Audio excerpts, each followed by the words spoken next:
In the world of radio shock jocks, the biggest are Opie and Anthony. These people say shocking things that border on offensive in order to entertain their audience. I refuse to sit here and think that radio has to be nice. Why? Why does radio, out of any other medium, have to be nice? We are being now held to a standard where we have to be nice and make people feel good. Go screw! Radio bad boys, Opie and Anthony. Controversial radio personalities, Opie and Anthony. Infamous DJs, Opie and Anthony. Talk show radio hosts, Opie and Anthony. Opie and Anthony. Opie and Anthony. Radio shock jocks, Opie and Anthony. Opie and Anthony. Shock jocks, Opie and Anthony. Shock jocks, Opie and Anthony. Opie and Anthony. Shock jocks, Opie and Anthony. Opie and Anthony. Opie and Anthony striking again. I sat with some of the greatest gangsters in the world. John Gotti, Zim Gravano. And I went in and said, John, you ever with me again, this is over. You hear? Now sit down. Opie and Anthony. I was amazed Guns N' Roses starting to blow up, and you didn't have guitars to play because you were pawning them off to get some dough back. Yeah, I was a big fan of the age. Big fan. Opie and Anthony. This country went off the cliff, and it's just in free fall now. It's just a sick, it's disgusting, my voice you're hearing. It's time for people to understand these are words. If you don't like them, turn the dial. But enough of this palaver. Let's get the show on the road.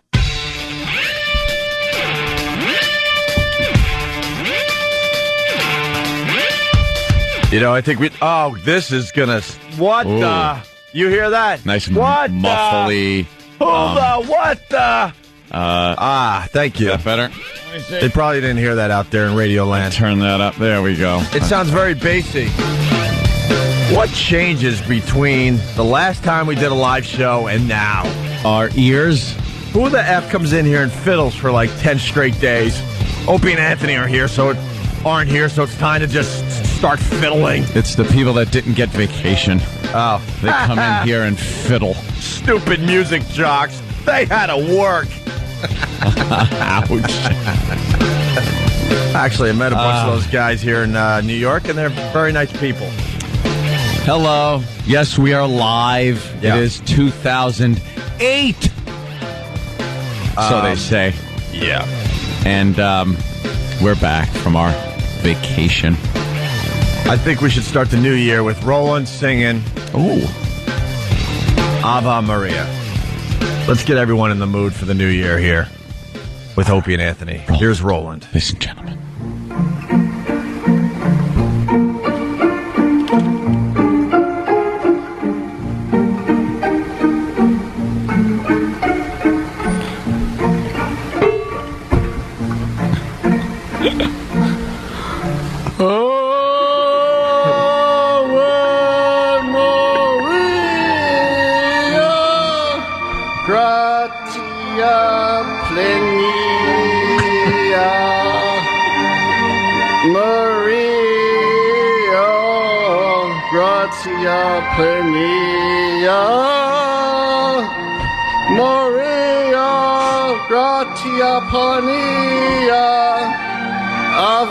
Ave Dominus, Dominus tecum benita tu in mobasia et tu benedicia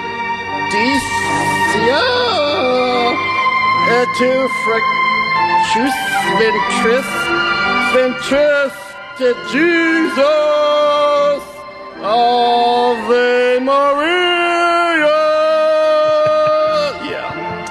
Ave Maria, Mater Dei, ora por nobis peccatoribus, ora por nobis, ora pro nobis peccatoribus.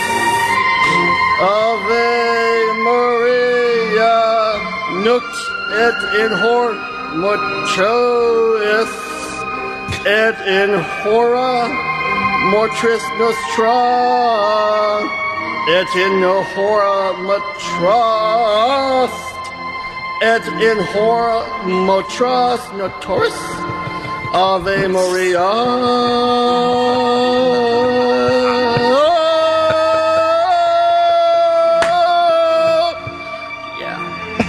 Yeah.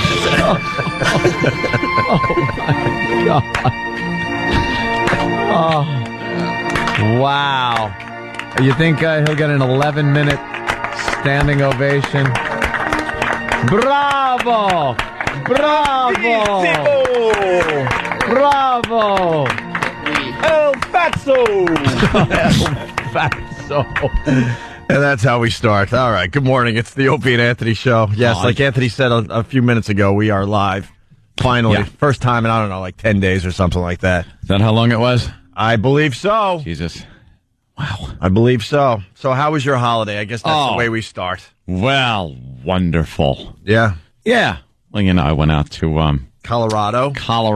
Grand Junction. Out there in Grand Junction, where you have to take 2 planes. Because 2 planes are always better than 1 when you're going somewhere.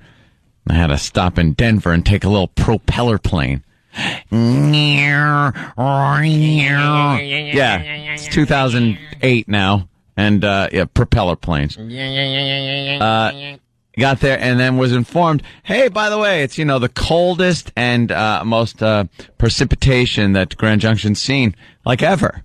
Really? Hey, thanks. Well, if you're going to go out there, you might as well, Yeah, see it when history is being made. Right. And, you know me. You don't want to be out there when it's balmy. I hate the cold. And I'm not a big fan of snow or anything like that. It is ridiculous. But then everybody's trying to tell me, but it's a dry cold. It's a different kind of cold than New York cold. I went, okay. Pulled out the old iPhone. I hit my weather little icon. And I have in there Grand Junction. And I have New York. And I go, okay, let me check out Grand Junction cold. It's 9. It's 9 degrees. A comfortable 9. 9 because it's dry. A dry 9. Let me look at New York. Oh, it's 52 degrees. I don't care how wet it is. When it's 52 wet degrees and 9 very dry degrees, I'd rather be in the wet 52 degrees. You're going to pick wet over dry? Wet. Who wouldn't? Give me wet. Who wouldn't pick wet over dry? You know what I mean? Of course. Huddle.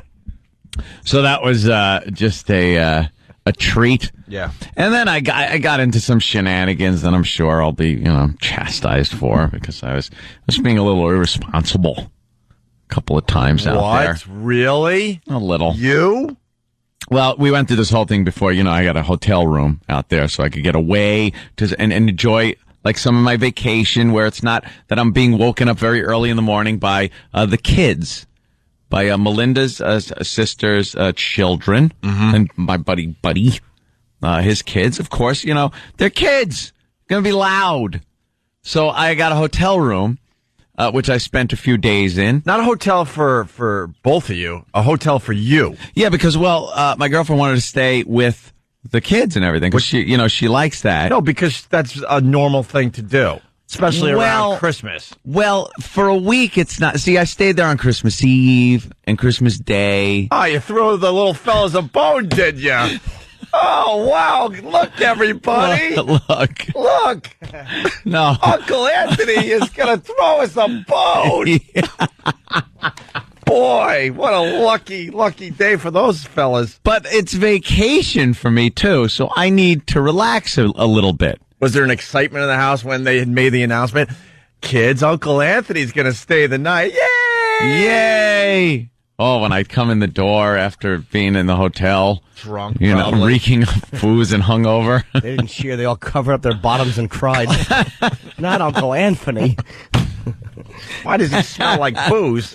And I had a rental car. Now, I wanted to get a Porsche or something nice. I do believe I saw a couple of your YouTube videos. Yeah. There's a couple of YouTube videos up there. Just some quick clips I popped up. Yeah. But I wanted to get something nice, and I wound up getting stuck with a Chrysler 300. A lot of people go, "Ooh, that sounds okay. That's not that bad. It's got some juice to it." No, it didn't. Well, the problem was when we left for vacation, you were going to rent I wanted some kind of a Porsche or something. You were going to go all out. Yeah. I was going to get a sports car, something I could really have some fun in. I guess they were all sold out. They were all rented. In Grand Junction, you ain't getting nothing. Oh. You're getting that or a minivan. Right. So I took the Chrysler and, I broke it. I kind of broke it. Yeah? Yeah, this is after I tried to see how fast it would go. on video. Well, that's the video I saw on YouTube. And you were really pissed off when, the car tapped out at 120? It was like 118. 118. Or something like that. And it was just like the speedo goes up to 140, and I was really annoyed that the car I had, and it took forever to get there. I was just like, okay, look hey, look to here your it right, is Jimmy. at 90. He's even filming himself. And so not only is he going 118 in a rental, and he would have went faster if it didn't tap out at 118, he's actually holding the camera with one hand. It's a very little camera. And looking into the camera as he's going over 100 miles an hour in Grand Junction, what are you doing? Colorado. I wanted to see how fast it would go. I understand that. See, look, it takes forever to get from like 80 to 90 to 100, 110, and then it doesn't go any further than like 116, 17, 18. What are you doing? I was driving the rental car. You got to see what it can do before you then drive it for the rest of the week. You got to know its capabilities. See, look, the speedo goes up to 140, and it just stopped right there. It stopped at 118. It annoyed me. You're going to die. No. Everyone's going to die. Everyone's going to die sometime, At some point. So, then I took it out, and this could have been a little irresponsible. Mm-hmm. There was, I think, a lot of drinking involved one evening. What? Really? Yeah. Is it my job to act surprised? Huh? You had a few? And the house to the hotel was very close, so I knew I could make it. Yeah. So, you told me, I think, over the weekend, 3/4 of a mile? Yeah, it's nothing. I think that's important to the story. Yeah. Because most people would think, well, of course something could happen between the house and the hotel. It's a 10, 20-minute ride. No, it was very close. It was less than 2 minutes. Yeah, it's less than 2 minutes, but it was snowing real bad. But I was driving very slow. I wasn't going to speed in that condition. 80? No, really like 15 miles an hour. It was like a blizzard. It was really bad snow. Okay. So I was driving very slow. Because I was seeing maybe 2 of everything also. So, you don't want to... Maybe it wasn't snowing that hard. I just saw twice the snowflakes. And when I got into the hotel parking lot, I assumed I had parked, went into the hotel, gone to sleep, woke up. And then I go out to my car in the morning, or at the afternoon, because I had to sleep it off a little bit. And I see a Chrysler 300. I open the door. It's not mine. But it's parked where I was parking. So I quickly shut the door and look around like, I hope no one saw me, thinking I'm trying to steal the car. Now, mystery number 2, where is my Chrysler 300? I look around the lot, I can't really find it. So I hit the keychain and I hear a faint beep, beep, beep. So I go, okay. And I noticed the hotel wasn't booked up, so it wasn't like there was a lack of spots, but I'm in the middle of the parking lot. Please tell... all right. I was going to say, please tell me the beep was coming from the woods. The roof. Or just a pair of like 4 wheels upside down spinning. With some little patent leather shoes in the grill.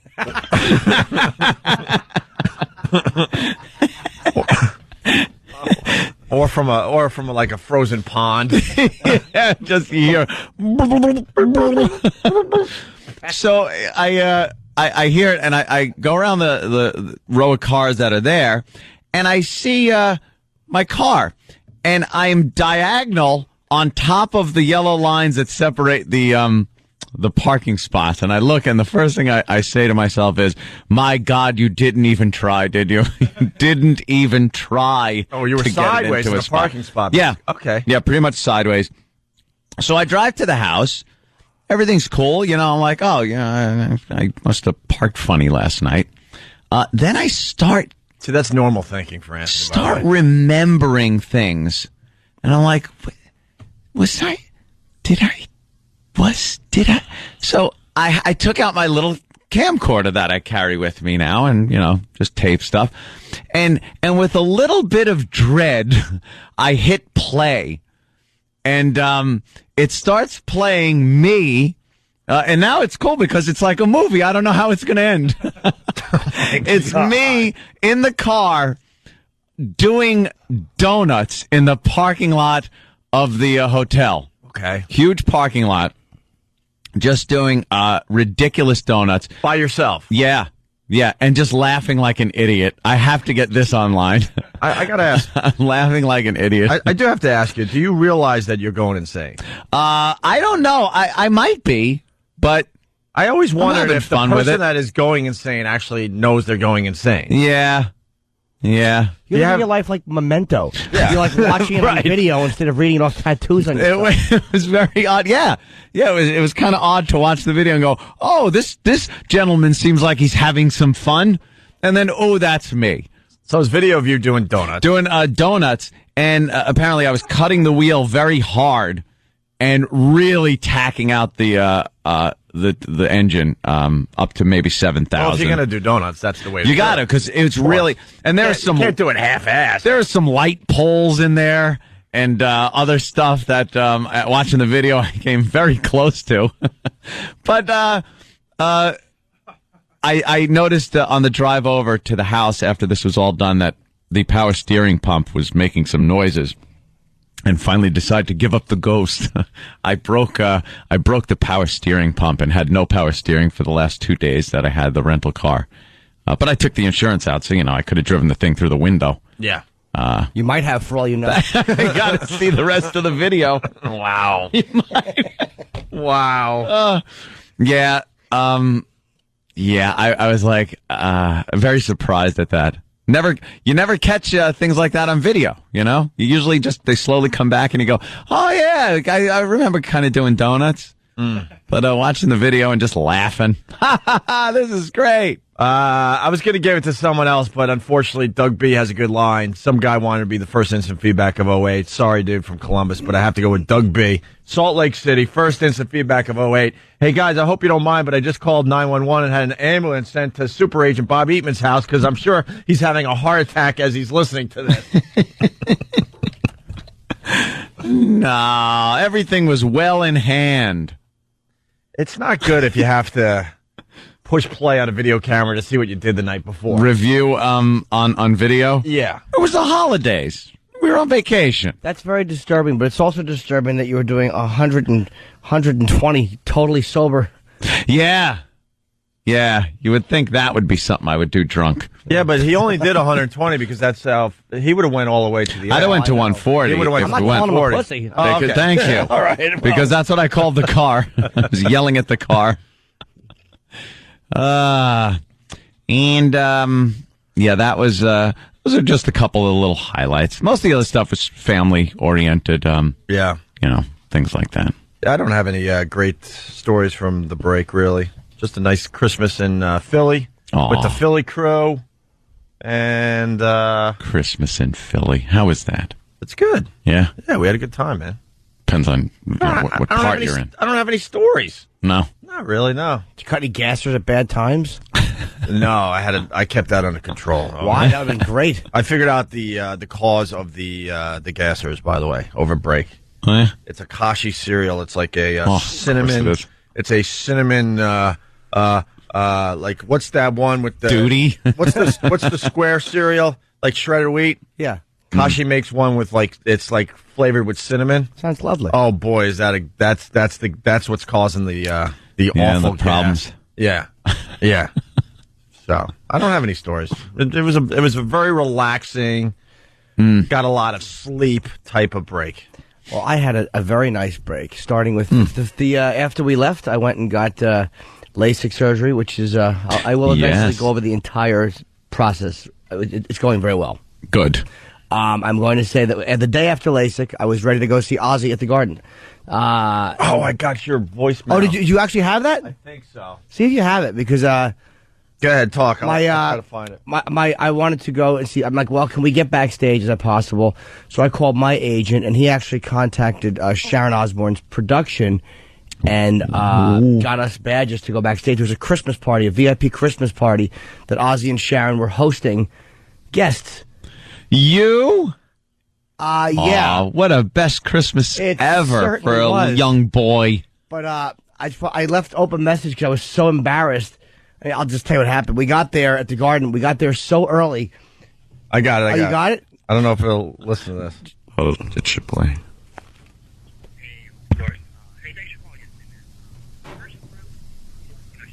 Can't hear it. Yeah, it's going to be too low. All right, how do we do this? I'll give it to somebody. We'll figure it out. But anyway.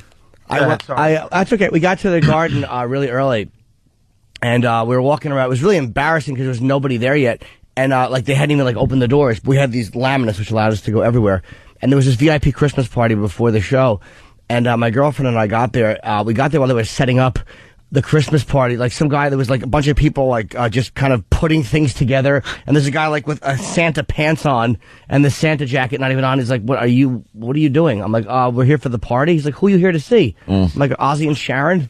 And he's like, dude, that doesn't start until we were 35 minutes early. Oh, so we kind of get over-eager little guy. Dude, we actually walked into this stairwell and just stood in this stairwell at Madison Square Garden and looked out where the elevators go, and kind of looked out at traffic and hoped we didn't get thrown out. It was really embarrassing. We didn't get That's the message I got, because he's like, they're still setting up. I'm such an idiot. I'm here early. Yeah, I feel like such an idiot. We're over-eager little guy. Yeah, they're still bringing in the wreaths. Yeah, the holiday wreaths. Smashing me for a good half And hour. she should have. Yeah. All right. You're like the little kid that can't sleep on Christmas That's exactly morning. what it was like. The guy was, I'll never forget him going, what are you here for? I'm like, Ozzy and Sharon? Ugh. Almost 40. Hey, we're going to take our first break. When we get back, we celebrated New Year's Eve at Jim Norton's Fine Show. Yeah. At the North Fork Theater. Great time. And then at F.H. Riley's in Huntington. A big hi to everyone that went down there. We missed Dick Clark bringing in 2008. We got the audio. Oh, my God. Gotta hear that. Is he still doing it? Oh, my God. I hear after 3 of these, he's cured. Yeah. That's what I heard. Wow. And also, we got an update on the window washer that fell 500 feet. Oh. And we got to talk about the tiger mauling that dude in San Francisco. One of the greatest stories. Few people, right? But killed one. But we'll get into that after the break. Also, a quickie for the faithful out there. Is it true the guy on the scaffold that fell? He fell out of bed, the hospital bed, and died. What irony! For the faithful, we got a new animation up on iTunes. We're doing a thing with iTunes. It's a free download. We're not trying to get you to do anything really. But the new animation by I believe it's Coke Logic still, right?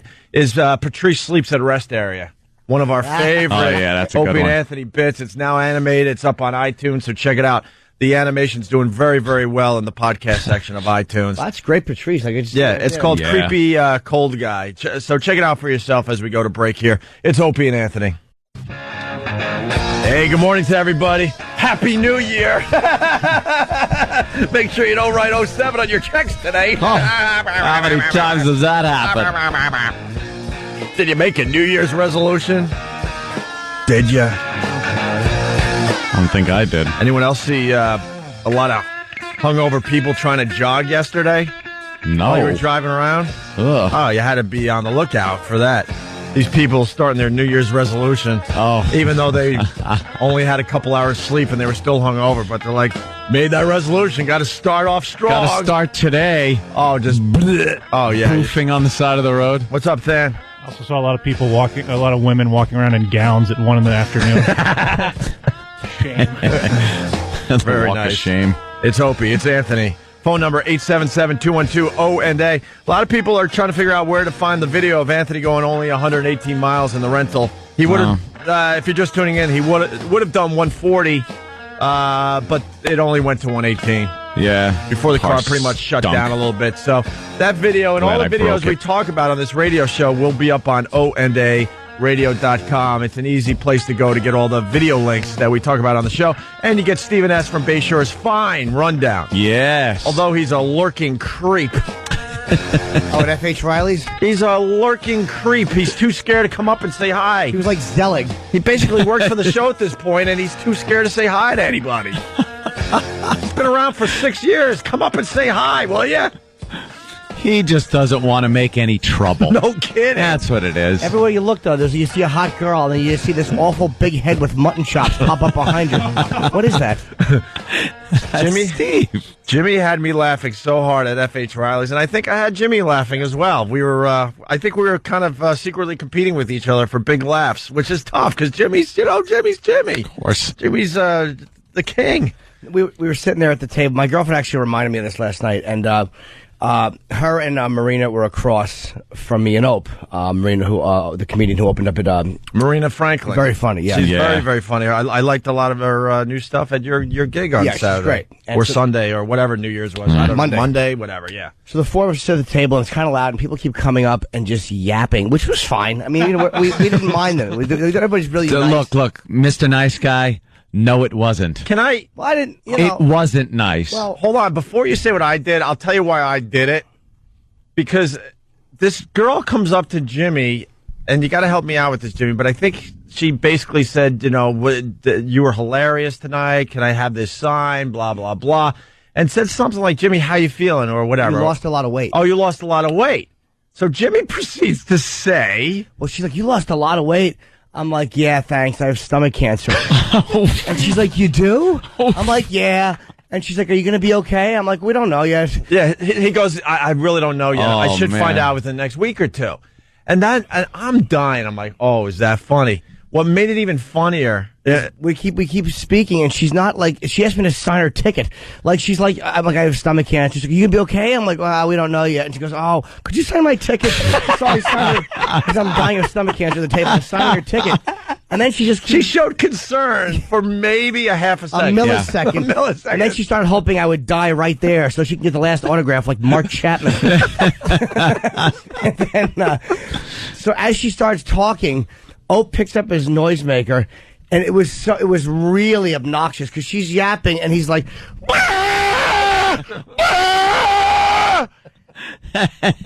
and it sounded like, and my chick described it to me yesterday. She's like, it sounded like somebody being killed. That's what that noisemaker awful sounded noisemaker. like. And this girl's mouth would open. It was like I wouldn't do it when Jimmy was talking. Only when she tried to talk. It was like, and it literally lasted for 3 minutes. Like every time she talked.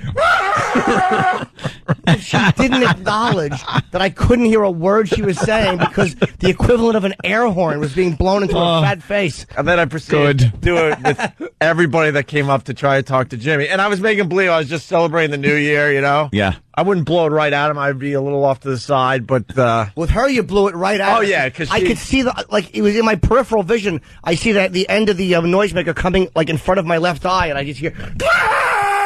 Basically, I decided when she didn't acknowledge your quote stomach cancer that she doesn't deserve to live. That was I mean, come on. Doesn't deserve to talk to you at the very least. I literally couldn't hear a word she said for 3 minutes. It was so funny because she didn't notice. It's like, how do you not know that? The four of us were rolling, and it's like, how do you not notice that not a word you're saying is being heard? Yeah, there was somebody at our end of the table, a couple, that just wouldn't shut up. Just wouldn't shut up. We were trying to just carry on a conversation, and it was Danny was there, and it was really just them trying to shoehorn their way into the conversation. Did the guy have a beard? I don't remember. I'm just like, you know something. And then Danny got all mad because he's trying to talk to Danny, and Danny's trying to talk to him, like just to kind of make him feel better, I guess. I was trying to be nice. Trying to be nice, indulge him in his conversations, and everything that the guy's saying, and just being really. I don't even know how you would describe what you were doing. Condescending. You'd ask me a question and be like, "Oh, is that what you think about that?" Or, but then the guy who's asking the question doesn't even realize that he's doing it. So I'm just trying to sit there without laughing at his face. He's ready to laugh at his face. I'm just like, yeah, really? Yeah. Oh, that's amazing. Fantastic. And then I turn my head and just start talking to the people we're with. I thought you were with that guy. What? I thought the guy at the end of the table? I saw him next to you. I thought you guys were all together. No! I don't know who the hell that was. His wife just decided to pull up They the chair. sat down. He's smart. He got a free meal because we assumed that he was with the crew. Oh, Jeez. God, no. Oh, is that what the guy you were talking about? There were a few. My God, never. Whatever. Yeah, the guy had no problem. The table was basically all the way down. It would be Ope, Jim, their lady friends, Danny and me, Anthony, this guy. And believe me, there are plenty of circumstances and situations where I will yap with listeners for hours. Done it before. Don't worry about it. And the signing after your gig, that was nice, a lot of fun, a lot of talking. We had a great time. But then there are situations where the crew itself, we hadn't seen each other in 10 days. So we kind of got a lot to talk about. So could you kindly shut the F up and let us talk, maybe? Wait, so I was the only one that was dreading seeing you guys for the first time in 10 days? I thought we all feel like I was feeling like, oh, God, that was too short. It was kind of a reminder that the alarm was going to go off early. That was pretty much it. Well, I was very happy. I thought it was nice to see It was Danny very and nice Stan to see everybody, You guys? It was. All right. Hey, want to acknowledge the Pats going 16-0. Go, Pats, go. Were they just humoring the Giants at the beginning? Was that what it was? Just humoring the Giants. I'm not a big Giants fan. I've never liked the Giants. I hate the Giants. Most people know I'm more of a Jets fan. I'm a Jets fan. I've never followed the Giants or jumped on their stupid bandwagon. I'd rather jump on the Pats bandwagon any day. But the Giants have a pretty good team. Yeah, they're going to do all right in the playoffs. But Brady was bored. He finally decided in the fourth quarter, all right, let's get this 16-0 let's done. just fix this. I was rooting against them because dummy me, we just didn't know, but I booked a gig in Massachusetts. I was up in Kowloon Cafe the Saturday night. I had a show. So I'm competing with the idiot Patriots going for their 16th straight for a win. history making. I didn't realize. What are you guys playing on a Saturday night for? Will you think of the comedians and other entertainers? But I had actually. Knowing Jimmy, though, he's probably... there were probably a few empty seats, and he's all pissed off, like, my stupid Boston. I can't believe they won't come out and see me. We had nice crowds. I was surprised there was actually that many people there. But it was so funny. You got to give them a break. 16-0. I mean, the whole city, stayed home to watch that game. I was rooting against the Patriots, but I even said this on stage. Why would you root against the Patriots? Why? I don't know. You're not like a Giants fan. I don't know. I hate the Giants. I don't hate the Patriots. They've never hurt the Cowboys, really. I don't dislike even the Patriots. I just realized I don't want them feeling that good. That's all it is. Yeah. I didn't want Boston fans just feeling wonderful, because I'm not going to be feeling wonderful. That's all it was. It was a selfishness. I didn't want the Patriot fans feeling something. I was listening to a little. I agree. I was listening to a little sports radio, and they said if the Pats don't win the Super Bowl, then this 16-0 means nothing. I so disagree. I think at this point they don't even have to win the Super Bowl. 16-0 is just amazing. Just amazing in this day and age of sports. Yeah. When the Dolphins did it, you had these guys stay on the same team for a while. The Pats, for the most part, they got their nucleus, obviously, but this is we're in the world of free agency and stuff, and to go 16-0 like that, and salary caps. It's kind of hard to keep your team together with salary caps. It's amazing. It was kind of, I guess, it was historic to see them do it, but I didn't see them. I was on stage. By the way, Thanks for nothing, Patriots. The DirecTV thing we did all season. Well, Danny and Travis won the football pool. If anyone out there cares, I personally don't. I took the Giants and gave 63. If you won, you would have personally cared. I didn't even come close. What's up there, Travis? It's our good friends at Dish Network. Oh, I said the other one again. Great. Oh my God, that's just wonderful. That's just wonderful. All right, Dish and Network. They were so nice to us all year long. Dish Network. Now they're gonna pull the money, and you won't get it again. Dish Network. If you call the show today, just say Dish Network. Save the advertising, please. Football pick sponsored by Dish Network. See, if I had this in front of me, it's time to get more TV from your TV. Sign up for Dish Network today. There you go. But Danny and Travis won the football pool this year, and I got to acknowledge and say hi to everybody in Buffalo that went to that hockey game yesterday. Absolutely amazing. 73,000 people saw a hockey game at Rich Stadium yesterday. No, about 10,000 saw it. Well, true. I was telling Anthony, I've been to many, many football games. I saw the Bills, probably 20 times at that stadium, easily. And, when you're sitting up high, it's pretty tough to see the field to begin with. Mm-hmm. And now to put a hockey rink in the middle of the football field. Yeah. But just because it was so cold, they figured they could. It's the NHL. They're smart. They're doing a little marketing, man. I checked out the game. It was the Sabres Penguins playing outdoors with lake effect snow. They had like a half inch of snow on the ice for an NHL game yesterday. It's like 1800s hockey or something. Yeah. So no Zamboni. And the tickets sold out like that. 75,000 people went and checked out that game yesterday. So of course, pretty cool. They should do that every year. It was very exciting to watch. Do it in Miami, then I'll watch it. Do it in Miami and try to keep the ice cold. Anyway, we got Dick Clark. Yeah. See, we were just talking about our New Year's and all, but a lot of people got to see Dick Clark. We did not, but now we, through the beauty of radio, we get to hear Dick Clark. Oh, good. I don't really understand why Dick Clark is still on TV. I'd still rather watch him than Ryan Seacrest, to be very honest. Oh, I hate Ryan Seacrest. I don't get it. I don't like get either one of them at this point. He's the next guy in line. But how, though? Like, I can't... I mean, maybe he's talented. Right place, right time. But I don't know one person that likes him. No one likes him, but for some reason, he gets television executives like him. He's got a good image for that. He's never in any kind of controversy. They love that milquetoast crap like that. We could kind of learn something from him, I think. Can we? Exactly. How to not use your teeth when you're doing certain things.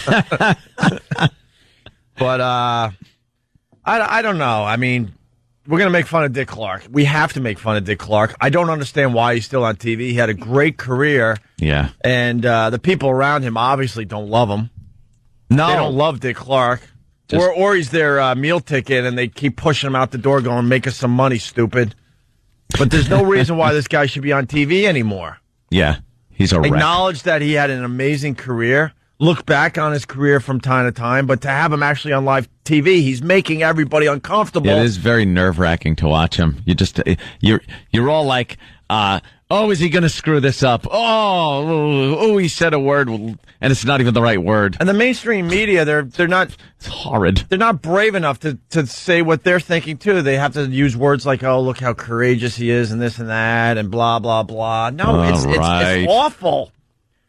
Oh, Dick. Here's Ryan Seacrest introducing Dick Clark, who is happy to be back.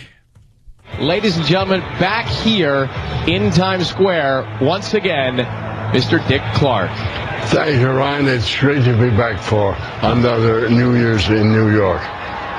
Oh, there are about 1 million people in the Times Square, billions more looking all over the world. And tonight at midnight, they're going to see a brand new ball come down. It's going to be great. So don't you dare go away. I got to say, though, he does sound better than last year. Does he? Yes. Do we have a comparison? To me, at least, except what he just said. Better, but this shouldn't be on. You know how many guys are out there hoping they could get a gig like Dick Clark, and they don't get to move up because they insist on keeping Dick Clark on TV. Yeah. You know. I guess it fits in perfect because he sounds like he's completely hammered, like everybody that is watching the dumb thing. But oh, jeez. What? Well, apparently the 2008 ball was made green. The lights used a fraction of what was needed to power it. I guess everything's green now. 2008 is going to be the year of green. Green. Yeah. It's just another crappy, stupid catchphrase so we buy things. Just stop. It's not green. No one's saving anything. Just stop it. Green my ass. Yeah, you're kind of right, man. I mean, humans just stink. And we're not going to save anything. Marketing ploy. Nothing's going to be saved. Everyone, if you plaster green in front of it, and people will be like, "Oh, this is great. I'm helping something. I'm saving money. I'm doing this." It's nothing. You're not doing anything. Look at China. It's an entire huge country that is just pumping 1800s technology coal smoke into the atmosphere. And we don't even know what do you think's going to happen when once a year they use a little less electricity on a ball that drops in Times Square, for F's sake. There's enough lights all year lighting up Times Square. Can I tell you, you make a great point for the people that are all over the country. I'm lucky enough to live in an apartment where I could actually see Midtown Manhattan when I go to bed. And that ain't green. Dude, it looks like it's still daylight. Of course. It's so funny you just said that. And when the clouds are low over Manhattan, the haze. It lights up. Well, the lights from Times Square kind of like hit the ceiling that is the clouds, and it is amazing how bright that area is in the middle of the night. You're right; they're not saving any energy. But that crystal ball that falls once a year, right? You could light that thing up with those huge lights. What are they called? Klieg lights, the things they use on the movie premieres and stuff. You could light them up with that once a year. It isn't going to make a dent. And they don't turn off the lights, by the way. No. In Midtown. There's just thousands and thousands and thousands, and I'll keep going, thousands of office buildings that are just illuminated as I'm lit trying up all night long. as I'm trying to sleep. And when I wake up at 4:15 in the morning, they're already all lit. No one's in those buildings. Left on. Everything's left on. Everything's left on. We're not trying to save anything. Green. Just stop with the green thing. We make a futile attempt because we feel a little guilty as humans. Just a little guilt. Stop. Don't feel guilty about anything in your life. But Jesus. You're absolutely Nothing. true, and I think T-shirts need to be made. We're not saving anything. We're not saving anything. Not ourselves, not the world, nothing. Nothing. Tick tock, tick tock. It's all just ticking to everyone's demise. We're not saving the rainforest. We're not saving the exotic animals that are heading toward extinction. Because the problem is China. You got to get China on board, and then maybe we could save a few things here and there. Is this true? What? The ball this year used the power of only 10 toasters. Are they using that as some kind of a selling point? I thought it looked a little cheap and cheesy this year. There was one little green band around it that kind of moved, and then the ball went dropped. Yeah, it's like if you're gonna do the Times Square ball, use a bunch of toasters. Right. It's once. What the hell? It's not. You know what green is? You know what a green New York City would be? Watch I Am Legend. There's a green New York. Buildings overgrown with vines and trees. Did you see the movie over the holiday? Finally. Is it good? Yeah, I like it. Yeah. I saw Juno. Oof. It was really. Was it good? It's a good flick. It's not for everybody though, but whatever. Just enough. But getting back to the green thing, yes. Has green been trademarked yet by somebody? For the most part. Have they registered it? Everyone's going green. Just that's the catchphrase. It's a catchphrase. It'll go away though. Like everything. I'm trying to think of another one of these types of catchphrases that were big for a while and then just kind of went away. Right. Did you read the paper yesterday? A lot of the tourists that went to Times Square for the 10 days for the ball dropping. It was a nationality that we're not allowed to really mention on the radio anymore. But they decided they needed to wear diapers in the middle of Times Square so they wouldn't lose their spot for the big ball dropping. Oof. Who wore diapers? Who wore diapers? Let me think. Let me see. They just had a picture of 4 or 5, I believe, Asian people. Oh, okay. Wearing diaper? Why? So that they could stand there? So they could stand there and not have to go to the bathroom. Because once you're in the pens, can't get out. Yeah. See, in the olden days, you used to be able to just walk into Times Square, drink, and do whatever the hell you wanted. The ball dropped, everyone rioted, had a great time, and went home. Now they pen you up in these police barricades, and then you can't leave once you're in the pens. No drinking. Nothing. You got to go to the bathroom, so they decided this would be a great way to just make sure that they don't lose their spot. Well, were they babies? No, were they baby? It was the baby New Year.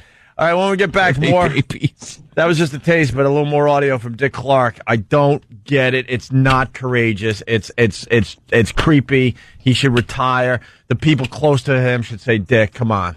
You had a great career." Yeah. But we'll play more of that audio. Shove off. And we'll get into some other things. We also got to discuss this writers rift now with Letterman coming back with his writers and Jim Leyritz. Yeah. And we got Richard Huff calling in. Oh, we do? Good. Yeah, Richard Huff's great. He's good. He is calling in, I believe, right? A little later on. Okay, cool. We'll talk about the late night shows coming back and some other great shows that are starting up on TV. All right, it's Opie and Anthony. Stay there. Opie, Anthony, Jim Norton, the Opie and Anthony Show. In the middle of playing some audio from Dick Clark, bringing in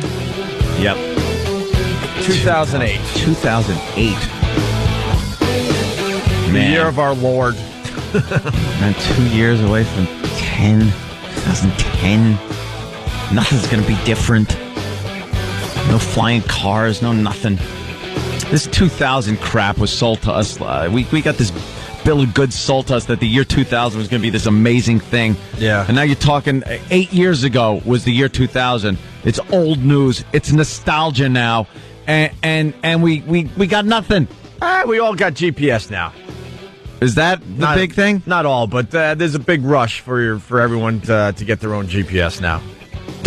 That's the big thing. Humorous GPS story I saw on the news out of Amityville, Long Island. Oh, yes. A young gentleman that was on his bicycle carrying some goods, and a police officer pulled him over to ask him questions. Perhaps, where did you get these goods? Wasn't it the young nativity, sir? The nativity scene, or was this something else? Yeah, it was. It might have been something else. I don't know, because he was just on a bike, and he had you see guys on bikes that have too much stuff they're carrying, and they didn't leave the house like that. Yeah. And it's in Amityville, Long Island, so it's a kind of a high crime area. So one of the cops goes up to this guy on the bike and starts questioning him on some of the stuff he's carrying. And one thing is a GPS device, and he asked him where he got it, and the guy, of course, can never come up with a good, straight story. I got it at Best Buy. Yeah, I just found it, or a friend gave it to me or something. So the cop, being very wise, took the GPS, hits home, and when the icon came up and the address came up, he went there. It was a short way away, where the owner had informed him, yes, it was mine, and it, I guess, had just been stolen out of his car. So perhaps if you're stealing GPS, the first thing you want to do is erase the home thing in there. They're putting GPS in everything. Yeah. Because there was another story, like some dopey kid stealing a nativity, scene. Uh-huh. Why you would do that, I don't know. It seems to be the thing to do every Christmas. How bored are you? Because what are you going to do with this thing after you steal it? I'm going to steal the baby Jesus. But he's stealing the baby Jesus. But one town put a GPS in baby Jesus. Nice. So they were able to, get baby Jesus back. Track down Jesus. They're going to put GPS in everything in this year. This year, next year is going to be the year of the GPS. Of GPS? It's going to just take over. So anyway, wait, there was something else because you said that, but the thing. Yeah. That's all right. All right. Dick Clark brings in 2008. Oh, talking about technology and how we're barely moving forward at this point. The year 2000 was supposed to be big. The touch phones are coming in now. Yeah. Everyone's going to have an actual touch phone in the next year or two.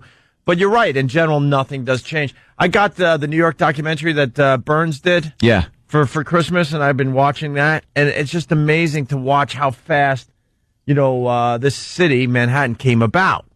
Yeah. And then you look around and go, wow, what happened, though, man? The progress really has drastically slowed down. Yeah, they knocked down some older buildings. They put up newer ones that are better, new technology in them and stuff. But for the most part, the turn of the century, when 1900 came around, I mean, what they were doing in this city was just beyond amazing. Amazing, yeah. And then they talk about the subway system that we all know here in New York City. Mm-hmm. It only took 4 years to do the entire subway system. Amazing, and they had to dig up. Could you imagine the ground of the streets? Can you imagine how long a subway system would take to build in this day and age? It would be decades. Yeah, and cost a lot more. But we get now it's gonna be 2010, then 2015. What? All of our stupid old 70s movies are all dated now because everything was 2000. Yeah. We had colonies on Mars and Venus. Did we? No, we didn't. No. Haven't even been to the moon in 20, 30 years, whatever the hell it is. Can't even update the shuttle. No. The stupid space shuttle. That's the same space shuttle they used when I was in college. With the bathroom tiles that fall off. The hell? That thing looked very modern when I was in Geneseo. We were rooked.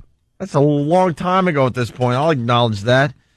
Dick Clark brings in 2008. Dick Clark comes back from commercial, and this person who wrote this rundown here says, and I don't know what he says, but Ryan agrees. Welcome back. Everybody in Times Square came to celebrate tonight, and we're about to add to their fun. I'm a big, big fan of the young lady who's about to sing, and it's a great way to get our party started. Ryan? That is so true, Dick. And that's why so true, Dick. And that's why Ryan Seacrest will always have a job in Hollywood and in entertainment, because he plays along. If it was any one of us, we'd be like, what the F did you just babble? Dick, what? What the F are you trying to say? Could you take 45 minutes and repeat that, please? What did you say? See, we could learn from Ryan Seacrest. I think he said something about, I really like the anthem everybody's going to sing. That's something like that. I think somebody was going to sing. I think we were all in agreement there. And, was that it? And I'm thinking Dick either likes the song. Hey, Dick, take the marbles out of your circulatory system. Strokes are awful, aren't they? Oh, of course they are. A lot of people, have to deal with that in their lives. But of course. But you don't send Grandpa to the factory after he has a stroke. No, you give him a nice, comfy chair. Let him rest. Let him rest and say you had a great career. You raised our family. You did everything right. You don't throw him on TV. Why are they throwing Dick Clark on TV? And the world's oldest teenager. Stop saying it's courageous. It's not courageous. It's creeping everybody out. Dick Clark talks about the confetti. Oh, jeez, no. God. Well, they did something very special with the confetti this year. What did they do? Times Square. You were able to leave a little note for a loved one. Had they give it to people, half of Dick Clark's head opened up and the confetti just shot out? Some of the confetti, not all, had little notes on them. Oh, that's lovely. Is it? It's stupid. It is stupid. We're live from New York, and there are over 6,000 police keeping everybody safe and sound tonight. When the clock hits midnight, they're going to drop over 2,000 pounds. What hits midnight? Imagine, 2,000. Yeah, something. Wait a minute. Play that again. Play it. Something hits at midnight. I couldn't quite hear that because my headphones were off. Yeah, put them on and all right. give a listen. We're live from New York, and there are over 6,000 police keeping everybody safe and sound tonight. When the clock hits midnight, they're going to drop over. I think he was actually accurately reading Ryan Seacrest's copy. Let's all get Dick Clark in trouble. Wow. With the FCC. Like, he doesn't have enough troubles. Yeah, report him. We have That's to report vulgar. Dick Clark to the FCC. I'm not sure He's a potty mouth. what he was saying, but I think he was trying to say when the clock hits midnight, but, well, let's... We're live from New York, and there are over 6,000 police keeping everybody safe and sound tonight. When the clock hits midnight, they're going to drop over 2,000 pounds of confetti. Imagine. in one big lump, pounds. just on the crowd. A ton of confetti crushes people. On Glued pallets. together ball. Yeah, just a big square, 2,000-pound chunk. On a Dick Clark's stupid head. Take it off the MTV building. Watch it plunge 500 feet. Oh, that'd be fantastic. That would rock. Pounds of confetti. Imagine, 2,000 pounds. That's double the amount since we started the show 36 years ago. Marshall?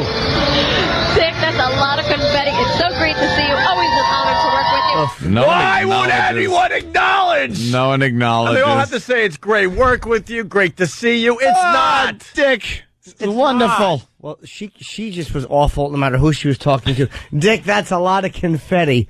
Wow, what insight. No, a lot of confetti. All right, we get it. It's a lot of confetti.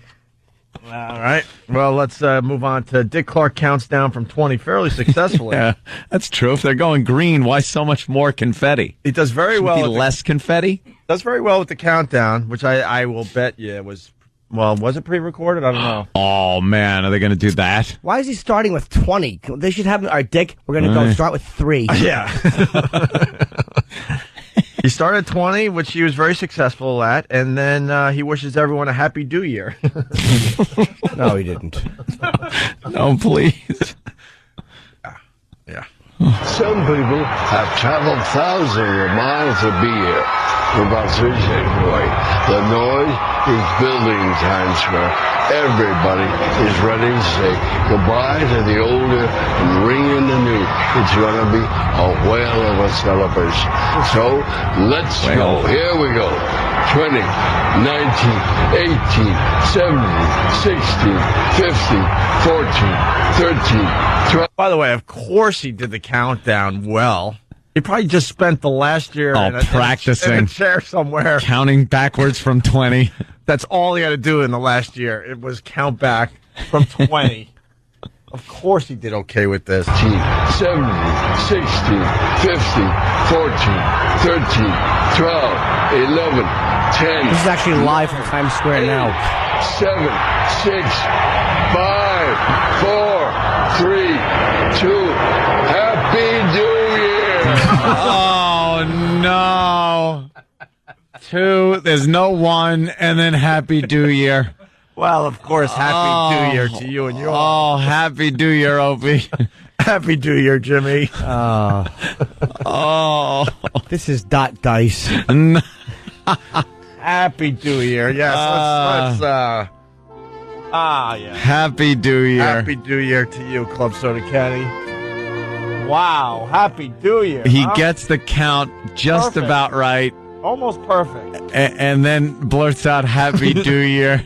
I guess you can't make that sound like Happy New Year. That's just rough, yeah. Shut down, man. Horrible. This just in, Dick Clark's brain uses less energy than a toaster. Dick Clark's brain just went green. They shut down half of it. Wait, can I hear that again? Turn off the old Lang. Yeah. Old Lang. dang dine. Old Lang sign. 12, 11, 10, 9, 8, 7, 6, 5, 4, 3, 2. Happy New Year!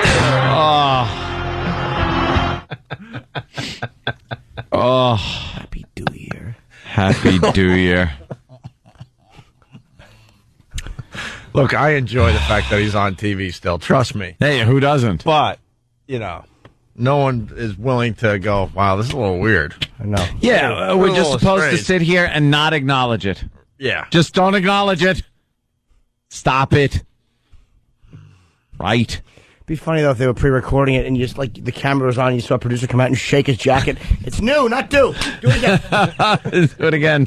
Stupid. I say this every year and I mean it. Every time.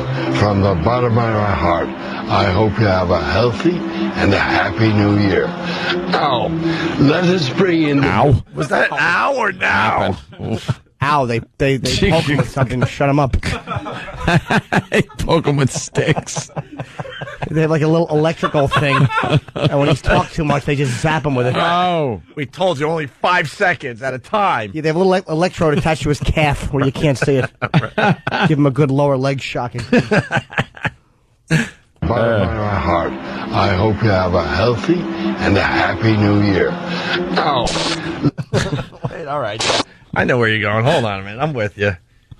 I gotta find mine. A healthy New Year. New Year. Oh. All right. Don't daze me, bro. I say this every year and I mean it. Every time. From the bottom of my heart, I hope you have a healthy and a happy New Year. Ow. Let's bring in the boy one.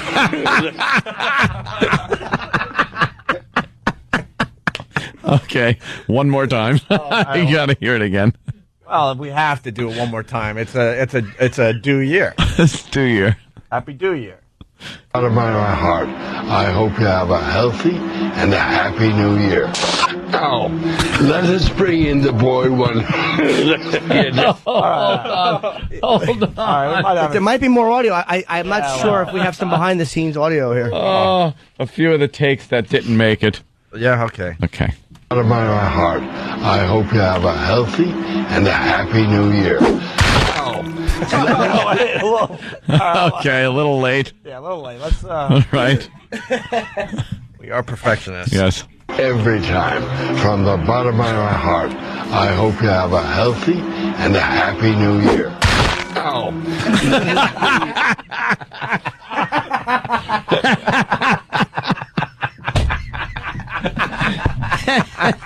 That's right. We're laughing at you, stupid. It's horrible. Okay, try this one.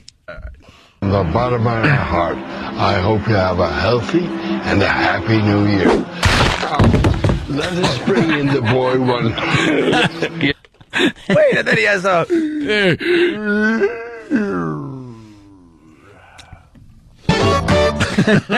Yes. So nasty. My heart, I hope you have a healthy and a happy new year. Now, let us bring in the boy one. Oh my God! Whoa! No way! He just did that. What was that? What was that? I'll tell you what it was. He should be grabbing his chest in a garden while his little grandson squirts water on him. Stop! You're spilling it. Ow! You're dilling it. Oh my God! No, this is the part of the Dick Clark Cinnamon Challenge. Wait till he tells Ryan to shut up. Whoa, hey. Heart, I hope you have a healthy and a happy new year. Now, let us bring in the boy one. I can't read this. Oh my. What is that? Just decided to do a Foster Brooks impression.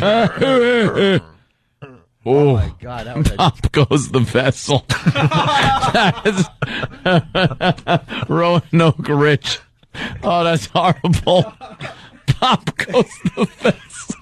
Redding writes, Mountain Dew, the official sponsor of 2008. Oh, that was uncalled for. I can't read this. And Mark M. from West Hempstead, New York, he writes, from the bottom of his heart, isn't that where the stroke came from? Oh, God. Yeah, well. Can we hear that noise? That was a very bizarre. It was kind of like a cough / meltdown. Yeah, something happened there. I hope you have a healthy and a happy new year. Now, let us bring in the boy one. I can't read this. The boy wonder. You're out of breath. I know. I'm getting old. He's out of breath. You're right. He tells him you're out of breath. Are you kidding? No, pretty much full of breath here, Dick. What happened? Sir, just want to make you feel comfortable. What the? Oh. We're just a bunch of phonies. Every single one of us. Good to work with you. Good to see you. You sound great, Dick. Blah, Dick, blah, it's blah, wonderful. blah. There's so much confetti. 2,000 pounds of it. We're all just a bunch of phonies. They probably talk before the show. All right, look, I'll pretend you sound normal. You pretend I like girls. They both take deal. They shake hands. And this is why we'll never make it, because we can't play this game. Yeah, I know. This game. We're awful. Let us bring in the boy one. I can't read this. The boy wonder. You're out of breath. I know. I'm getting old. That's just because I kissed your wife. Happy New Year. 40 degrees out there. Everything but the sun is shining. You're praying for sleet and snow and my toes to be frozen. Awful. You're going to make me earn this job. I want you to suffer. Wow. Addictive bastard. He is. Mother effer, man. That means game on. He wants the gig still. Dude, I want you to suffer. As I have suffered. Like I have, Esmeralda. As I make the listeners suffer. Toes to be frozen. You're going to make me earn this job. I want you to suffer. And I believe you. Carry on. Thank you very much for having me back again. Wow. It's great to see you. Happy New Year. Thank you, sir. Love you, man. Thank you. That's the real Dick Clark. Came out for a second. Oh, of course. None of this nice lovey-dovey Happy New Year stuff. That's all the audio we got? That's E-Rock too bad. was right, too. They play the cancer music in the back. That's the Oh, really? Israel, that big fat funny guy. God, enough of that, too. I want to make you suffer. How funny is that? Holy crap. He wished everyone a happy New Year. Happy New Year. And somewhere along the line, he got some kind of poke or something from a network executive. It was such a an institution, Dick Clark and New Year's Eve, and it just... You're not thinking about that anymore. When I was growing up, How bad- and Dick Clark was on TV, it was like that's what everyone watched. Right. And it was Dick Clark ringing in the new year. This isn't the same. You're not like, oh, it's Dick Clark ringing in the new year. You're looking going, oh my God, it's the new year. Right.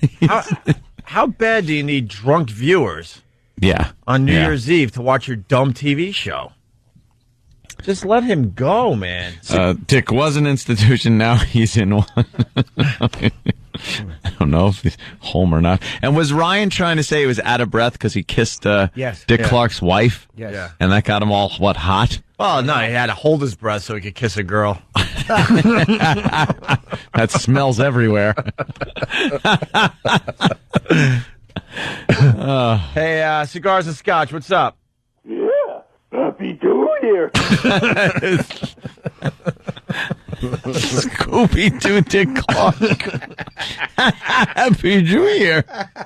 I hear a little, Scooby-Doo. I hear a little Cousin Brucey and Clark. Mr. Magoo. Mr. Magoo. Little Buddy Epps. Happy New Year. I know. He had a little W.C. Fields in him, too. Look like her. Can we do the Happy New Year again? A little Lou Costello. And here's... I can't read... Let's do the count. I gotta hear Do Year one more time before break. Do Year. Look, the great Dick Clark, but come on. This is just awful for everybody. Some people have traveled thousands of miles to be here for about 3 seconds away. The noise is building in Times Square. Everybody is ready to say goodbye to the older and ringing the new. It's going to be a whale of a celebration. So let's go. Here we go. 20, 19, 18, 17, 16, 15, 14, 13, 12, 11, 10, 9, 8, 7, 6, 5, 4, 3, 2, Happy New Year! Let's just skip one and go right to Do Year. And the way he says it is like, Happy New Year. It's perfectly clear. How about just happy? Yeah. Happy year. Happy year. Amy, New York, what's up? Good morning. How you doing? Good, Amy. I could have sworn at the end when he was saying goodbye to Ryan or greeting Ryan, whatever, that he said, "Thank you, Jim." Thank you, Jim? Thank you, Jim. If you listen to it again, I could have sworn he said, "Thank you, Jim." Oh, no. All right. Maybe he meant Shim, Ryan's date. I'm punching out, guys. Have a good day. All right. Hey, or Jim, Ryan's date. Hey, Yeah, I think you said that. you got a gunshot there? We're getting perhaps. suggestions here. Yep. You got the gunshot ready? Oh, yes. I say this every year and I mean it. Every time. From the bottom of my heart. I hope you have a healthy and a happy new year. Let us Wrote over. Oh, wow. Need a quicker one. All right, try that one. my heart. I hope you have a healthy and a happy new year. Now, let us bring in the boy wonder. He can't be killed. Yes, I can't read this. The boy wonder. Just get him out. Get him to a hospital. For the love of God. Holy drools his beverages, Batman. Oh, Jesus. Inside of his head looks like a lava lamp.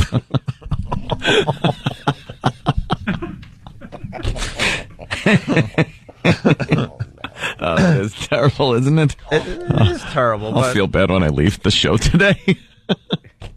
Like we always do. When we go back to human life. Read this. The boy wonder. You're out of breath. I know. I'm getting old. That's just because I kissed your wife. Happy New Year. 40 degrees out there. Everything but the sun is shining. You're praying for sleet and snow and my toes to be frozen. Awful. You're going to make me earn this job. I want you to suffer. And I believe you. Carry on. Thank you very much for having me back again. It's great to see you. Happy New Year. Thank you, sir. Love you, man. Thank you. Thank you, Tim. Thank you, Tim. Thank you, Tim. That's not even... I think he said thanks you too. Oh, really? God, way to blow up our fun. So he was thanking the band? All right. All right. Enough of Dick Clark, I guess, huh? Happy New Year. Happy New Year to you, too. Happy New Year. Happy New Year. Happy a year.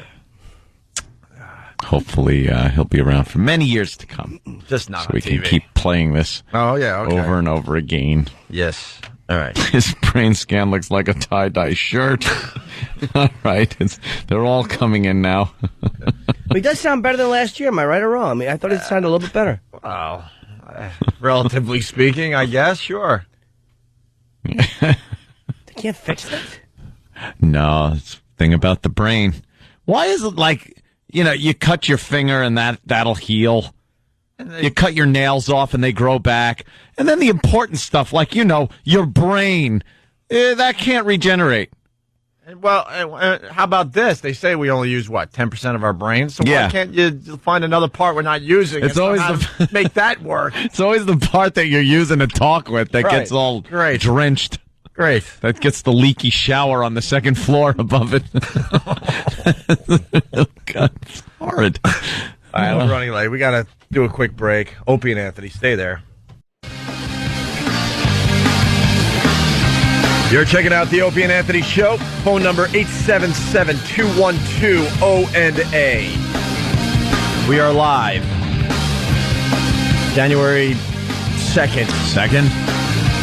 2008. Jimmy, did you make a New Year's resolution? Yeah, it's not a really good one, though. No? Yeah. What is it? Just let her finish sentences, no more punching.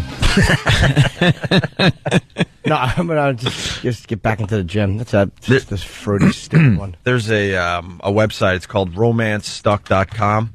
And they have the 10 romantic New Year's resolutions to improve your relationship. Yeah. To improve your relationship. They give this top 10 list, they have such doozies as get to know your partner better. Doozies. Ooh. Get to know your partner better. I think if you have to try that hard at a relationship, you know what? Throw her back and get a new one. Maybe it's done. You got to throw her back and get a new one. I don't think relationships are that hard. I really don't. Yeah. You hear people talk about, God, it's a lot of work, and maybe when you get the kids and that. But when you're just dating and like in my case, getting ready to get married, it's easy. This is easy. Yeah. We don't have to work out a relationship. We don't have to sit there and try to get to know each other better. We just get to know each other better. Get to know each other better. That's number 10. Get to know your partner better. Whether you're dating, just married, or celebrating your 25th anniversary, there's always more to learn about your partner. Is there? And you can have fun doing it. Pick up a copy of the book All About Us and spend some time each week documenting your own love story. Ugh! What? Sounds awful. Or check out the many other books and resources which feature questions for couples. Questions designed to spark discussions and really help you learn more about one another. Man. Wish we had those books. Yeah, let's get those books.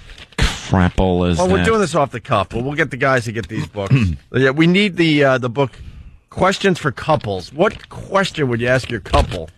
Wait, number 9. Yeah, what? Number 9 is great. Mm-hmm. Don't forget the little things. Make him lunch. Paint her toenails. Wash and wax his car. Do her weekly chores. You've heard the phrase that it's the little things that really matters when it comes to showing how much you care. So vow to show how much you care by doing something nice for your partner frequently. Paint her toenails. How creepy. That is kind of a creepy thing to do. Yes. Chicks kind of like that, though. Like that scene in Clerks where Dante's painting his chick's toenails behind the counter or something. But or fingernails, whatever the hell he was painting. But you know what? If you're in a good relationship, you just go and do something like that. Yeah. You know what I mean? When you have to start forcing stuff like this, it's not doing anyone any good. Yeah. Yeah, it's not one of those things that you should have to think about. I forced my girl to call me Gregorio for 2 straight days. No, you didn't. Yes, I did. But she had to do it not only did she have to accent the Gregorio, she had to do this. It's With not the like fist? It's not, but I had to teach her. It's not like a fist pump. It's like you take your fist to the side like this, and then you just bring it forward, bring it to the middle. Gregorio! Oh. For emphasis. Yeah. Gregorio! It's almost like you're doing like the hand under the arm fart without the hand under the arm. Picture the right arm, like your left arm's under your armpit and you're going to make the fart sound. Take that away. What you do with your right arm, you close it like that. Are you just trying to see if she'll stay with you before you get married? Is that what you're doing with the... I walked into the living room. It was like, I guess I was just bored halfway through, like, having time off on the radio show. And I go, I got to tell you something. She's like, yeah, what? I'm like, I want you to call me Gregorio for the next 2 days.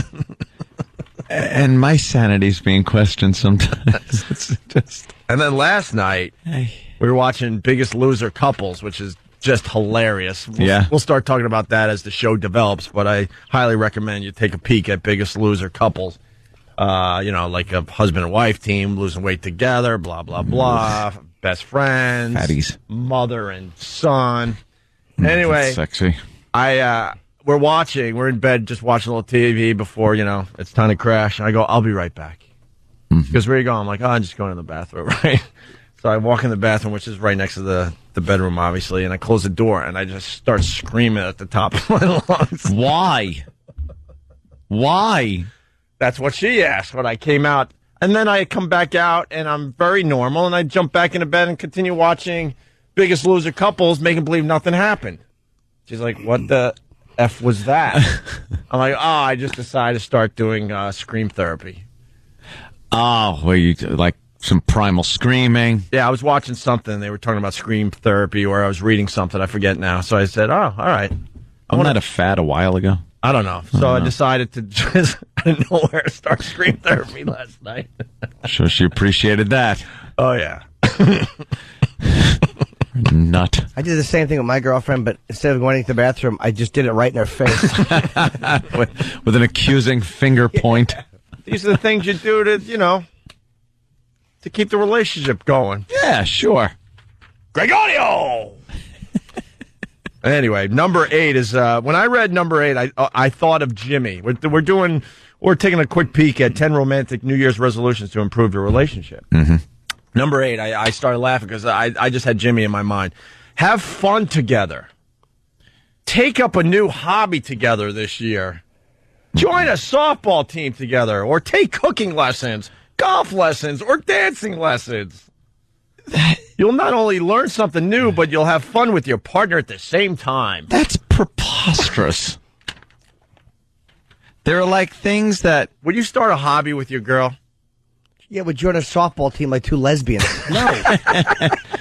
Yeah, there are things that like girls will like to do, and things that guys like to do. Right. And there's probably some common ground there somewhere, but for the most part, I don't think girls and guys' hobby-wise, I don't think it really mixes. I took a yoga class with my girl. Did you? So kind of like we try to do something together, and I proceeded to fart through the whole thing because yoga brings out a lot of farting. And that was the last time we did yoga together. I don't doubt that. And speaking of the sweatpants, they're gone, by the way. Thrown away? And I got, I think I got the hint from everybody around me. The Philly crew, my girl, my family. Everyone's buying me sweatpants because of this stupid radio show. Ah. I got a pair of sweatpants. I got to bring them in before I foul them? No, before I bring them back. They look like slacks. I guess they're some kind of yoga pants, and they got a big, like a band for the waist. Instead of a regular waist thing, it's a big thing of, like, fabric. Like 8 inches wide or something? It makes me look like I'm ready to... A cummerbund? Yes! It makes me look like I'm going to a prom or... Bullfight? Or getting ready for a bullfight. And they go way up high. I'm like, why would I ever wear these to a gym? Are you kidding me? Did you throw the other ones out? Stock. They're just washed. I could still bring them in and show you how fine the package looks if you really want to. Who doesn't? All right, good. 10 romantic exercises I've written down that I'd like to see you do. Back band, go. Gregorio! No, those are all right pants. E-Rock's now trying to find wacky yoga pants. E-Rock's just finding, like, men with abs. Yeah. Stop it. Anyway, 10 romantic New Year's resolutions to improve your relationship. How about this one? So you wouldn't do a hobby there, Jimmy? No, not really. I don't think there's anything that we're interested in on the same. We have fun together. That's one thing me and my girl do when we're not fighting, which we've been better with. We have a lot of fun together. Yeah, fun. That's what we do. We have a good time together. You guys don't fight though. We just laugh. Very rarely. Yeah, we don't really. Do you ever argue? No. I've never seen you guys argue. Not really. I mean, or terse. Sure, we have, but it's not like. I think it's healthy to argue with like your partner, but no, in general, we're good. We were arguing the other night in the hotel because she came away with me to Boston, and I'm a crazy person when I argue. She's like, when we argue, I look at you and I think there's no. Like, you don't connect any love to me at all. Like, I disconnect when I'm arguing, and I feel nothing. Wow. Like, I'm amazingly caught up in the anger of it, and I can't, like, connect. So it might as well be some idiot out on the street that did something that pissed you off, and you start arguing with them. You have the same feeling towards your girlfriend. You cut off any emotion. Well, it becomes I do watch. I mean, I still am aware she's my girlfriend. It's like the restraint of tongue and pen, as they say. You got to watch yourself. You don't want to say the unforgivable. But I mean, I catch myself like I have to win the argument. It's like, what's wrong with me? It's sickening. I think that's normal. I think if you go into an argument, you just have to win at all costs. Well, you want to. But what's the big deal if I lose an No, argument? you have to. Not you want to. You want to, sure, but you have to as well. But then the other person will start giving in just to, like, all right, I'm sick of fighting, so they'll start to concede the arguments, and then they build up a huge resentment against you. It's like, that's a doomer for relationships if you never give in. We get in weird arguments, like when I was down in Philly, like I said, hanging with the Philly crew, and then we'd like spend a day in the city at a hotel and stuff. And we have arguments like my girl going to me, please don't punch that lady, and why are you kicking that Beamer? Stuff like that. And why are you biting your hand? And then I get mad that she's asking me that stuff. And then we argue a little bit. You bite your hand? I bit my hand. Anger thing? No, I bite my hand and I bite my bicep, like in between my bicep and my shoulder really hard. And that prevents me from doing something stupid. Yeah. I was coming out of a hotel, and I don't think I've ever brought this up. I think Jimmy and I are in agreement with this, but I don't think I've ever really talked about this. I have a pet peeve that I forgot about until over the holiday. So we're coming out of this hotel with a lady with her friend. They're two older ladies, probably like 50-something, coats from head to toe. And I don't know if I've ever admitted this, but I despise people that wear fur. I have never been on a PETA website. I've never done a demonstration. I don't look at the horrible videos of baby seals being, like, clubbed. But when I see someone in a fur coat, especially the one I saw where you get to still see the red fox's head. Yeah, why did they put Red Fox's head was on there? Yeah. Why would they do that? The fox of the head of a red fox. Right. Just, I didn't pay my taxes, dummy. Get your jacket out of me. Lamont, why am I on the jacket? Draped around her neck. I go into such a rage that I would be one of these people that would throw paint. No problem. Really? I'm just too busy to do that. You know, but I'm not going to go try to save the whales and what all is that it? crap. If it's not about the animal and you really don't care about, like... Is it the wealth that it implies? I think it's like the absurd wealth and, like, yeah, it's a wealth thing. It's humans being just ugly. Yeah, I think humans in general, we're just ugly creatures. That doesn't bother me though. It's normally the sign, not always, it's not 100%, but a lot of times, especially with people who have been rich for a long time, it's kind of the sign of a disinterested pig. Like, they don't care what they're affecting or what had to be slaughtered for them to look a certain. That has become a symbol of that, right? And then my girl's talking about the whole chickens and beef and stuff. I go, I get it. I'm not like hardcore, but that's my line. When I see head to toe furs, it drives me nuts because it's not one animal either. It's a lot of fucking furry. I think you were going to say a lot of furry animals. Furry friends. And it came out like Dick Clark would have said it. Oopsie, first of the year. So I'm sitting there waiting for the car, and they're just standing there, and they're smoking their cigarettes, and they got their Botox in their face, and I just despise these two, and I don't even know them. And then I couldn't help myself, and they got in the car, and I kind of kicked the kick the car. Oh, gee. Why would you? Because I had to do something. I was so frustrated that I was watching this display of wealth in front of me. And you can't... This disgusting display of wealth. And it's amazing you say something like, I hate fur, and then someone will go, well, do you wear leather shoes? Yes. I'm not saying it's 100% consistent. It's just, that bugs me. Yes. Yeah. I mean, I'm not saying, I kind of like that's my line, though. Everyone has their line, or in Ant's case, no line. You know why it doesn't bother me? And I'm serious. I'm serious about this. Our time will come. Humans' time will come where we're not so friggin' pompous and top of the food chain and all-knowing, all-seeing. We all think everything that we do is fantastic. And one of these days, hopefully it'll be a giant meteor will hit or something. God, please let it be an alien race that could just wipe us out. That would be hysterical to watch. People thinking we'd be able to do something. Meanwhile, the aliens, to them, we're like ants. Oh, yeah. Like an ant looking at us going, oh, I think we can beat them. You know, oh, can you? Jimmy has... Little raid. Jimmy has some new material on that.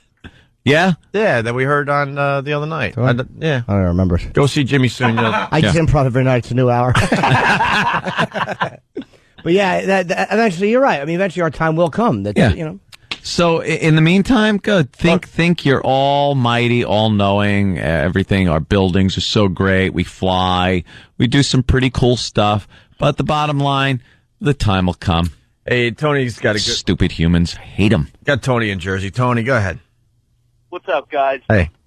I agree with Opie about the fur on women, but I wanted to know about men. Do you feel the same way if a man is wearing a full fur coat? Look, I'll be the first to admit, I think I talk for a lot of guys out there when I say this. When you see two women that are 5'5", 5'6", in their early 50s wearing fur, it's you size them up and go, yeah, I could take these two.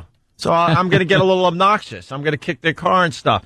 But if it's like Michael Strahan on the Giants or some freaking football player wearing a head-to-toe fur, guess what? You're going to turn around and walk away. I concur. That's human nature. We all think we're tough, but we always size up the person we're being tough with.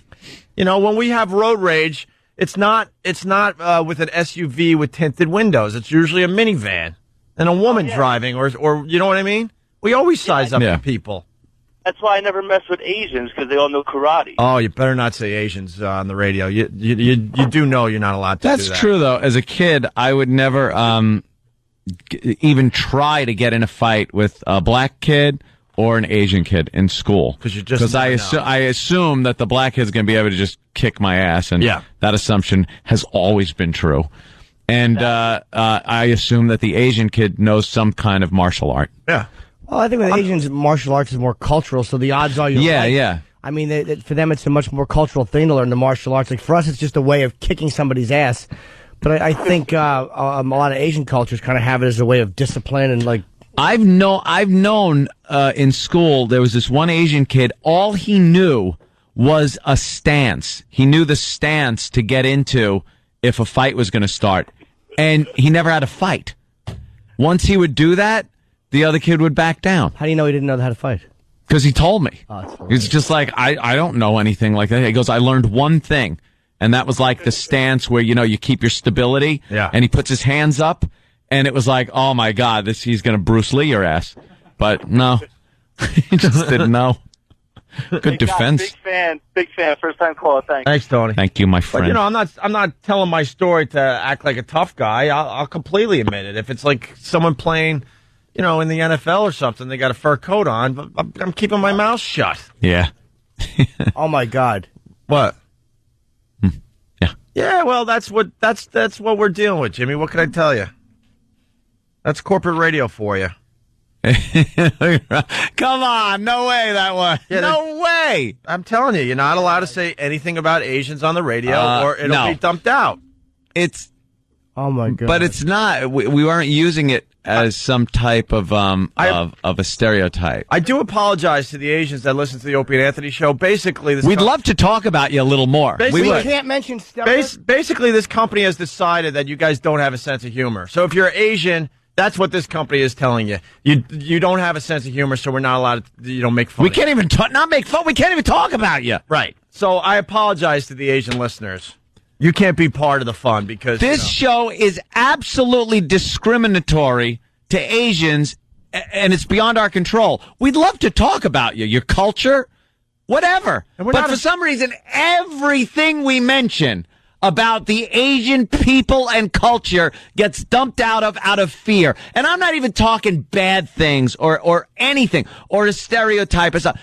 Anything we say. But by the way, I told you I went and saw Juno. Yeah. And there's a scene in Shut up! There's a scene in Juno where one of the characters goes to an abortion clinic and there's an Asian girl in high school outside protesting in horrendous broken English. And I'm like, there you go. There you go. You're allowed to do it in movies. You're allowed to do it on TV, but on radio, you're not allowed to do it. Oh. So if you're Asian, they're basically saying you don't have a sense of humor and you can't be part of the Opie and Anthony experience. We'd love for them to be. We would love for Asian people to be able to be part of this program, but I don't know. Some people have seen fit to just eliminate you from our program, which I think is a lot more detrimental than talking about the culture and the people. Crazy people. We have crazy people working. The caller was dumped out, and the reason was because it was a stereotype? Yeah. Not 1 ounce of ill intent, not 1 ounce of negativity, just stating a fact. And that's going to lead to every stereotype being dumped out of a radio show. But can people just think a little forward of what is said on this show and really think if it's going to make trouble? Think if it's worthy of a group getting together and saying we want this show reprimanded for what they said. When we say one thing, we understand things that can be interpreted as hate speech, even in a ridiculous way. But there are certain things that are nothing more than cultural discussion. Not even stereotypes or goofing. It's a cultural discussion that is now being just trotted upon on our show.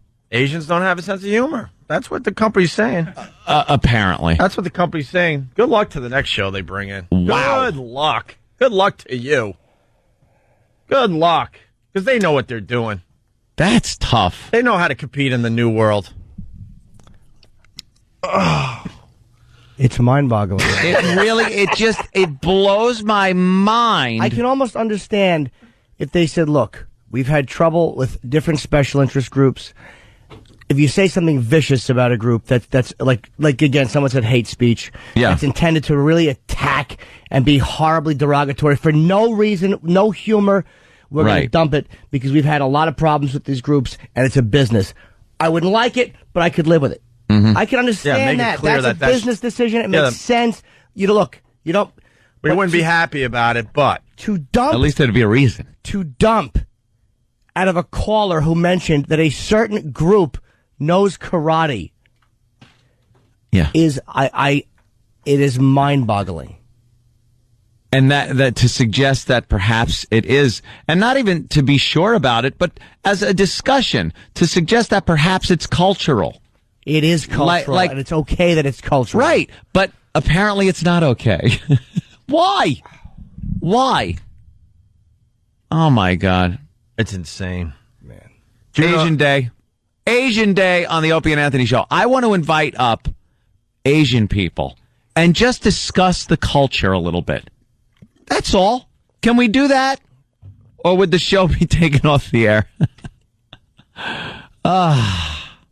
When you go and see Juno, which is a great movie, that's going to win all sorts of awards come Oscar season, you'll see the scene I saw, and I sat there in the theater like, amazing the double standard that is going on. If you're a cartoon character, if you're in a movie, then you could do stereotype humor. Yeah. But if you're trying to entertain people on a radio show, you can't. And I will never understand why that is. I will never understand. Never. Infuriating. God, we are just a nation of pussies. Yeah.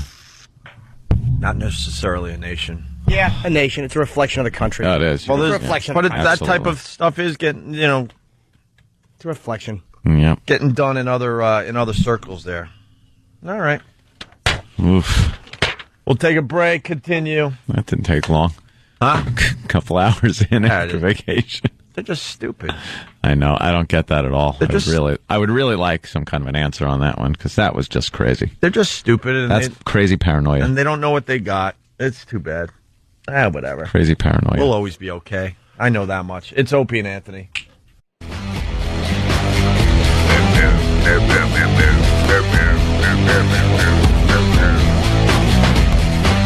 You're checking out the Opie and Anthony show. Hi. You're right, Jimmy. It shouldn't have been dumped. Tom said it shouldn't have been dumped. He says that a lot, though. No, I think that's a reflection on, look, I understand you're trying to protect the show on the dump button, and you're doing man, you can't do it like that. Someone's got to learn a little more of the finesse, I think, of working that button. There's a little finesse to it. There's split-second decisions that must be made, but you got to understand during the course of a conversation, if the F word gets blurted out, bam, you got to hit that. But you got to listen to the show enough, I think, to know what we're talking about, so that when one of these subjects come up where you might dump out, you can take it in the context that it was meant in and not dump. Or dump, depending on again, the context. All right, moving on to other things. A story we've been following here on the Opie and Anthony show, window washer dude. This guy, he's washing windows here in Manhattan. He's 47 stories up. They said about 500 feet. Oof. And the apparatus that he was on, this thing, what are they, the window washing, what are those things called? It's kind of like... it's... What do they call that? A window washer platform. Scaffold thing. He's washing windows with his brother. The thing kind of has a malfunction. Not kind of. Does have a malfunction. Oh, yeah. And they fall to earth. Well, they had complained about the safety conditions, too. Like, there was a problem where, the thing we've all seen, those scaffolding. The scaffolding, is that what it's called? Or no? Yeah, I don't know what it's called, but yeah, it's like a platform, and they're outside the building. It's on cables outside from the roof down, and it's not the one where they sit in it. They wash windows. Have you seen the one where they sit in it? Yeah. Oh my God. Those are probably You're safer. insane. Actually, you're probably less likely to fall because you're 150 pounds. It's just you and some kind of weird, kind of leather seat outside a building. But this is not that. It was a platform where two guys could be on it, washing the windows, and it slowly goes up and down, Quickly, though, there's another version of the window washer here in the city that's even crazier. There's just the guy with the strap. Have you seen this guy? Yeah. He just, there's kind of metal clips on every window of this building. Yeah, because the one I'm talking about, it's a C, and they kind of lower you down a few floors, whatever. This guy... it's attached, well secured, whatever. Yeah. This guy just clips this leather strap, which he rests his butt against, and leans out the window. Now he's leaning over the abyss and just watches the outside of the window, and then climbs back in and gets rid of this little leather strap that goes across his ass as he's hanging out the window. There you go. They're showing that. Oh, my God, that creeps me out. Yeah. Anyway. Stop it. So the brothers that were... washing windows and what they were standing on malfunctioned. They fell 500 feet. The one brother was split in half and died instantly. And the other guy miraculously survived the fall. The update is he's now, the lawyer's saying he's far from all right. Of course. Of course, that's what you want the lawyer to say. My client is very injured. Here's your update, though. He's far from all right, but I'm pleased to say he's out of the woods. The guy's going to make it. Because it was touch and go. If you remember the story, if you listen to this show, he survived the 500-foot plunge. They got him to a hospital. His internal organs were swelling so bad they had to cut him open to make room for the organs to swell. Just let him sit open like a clam on the half shell with all his organs just sitting there and he was in goop. He was in a coma, and he was touch and go, okay? He's out of the woods, they're saying. That means he's going to survive. He's going to be okay, relatively speaking.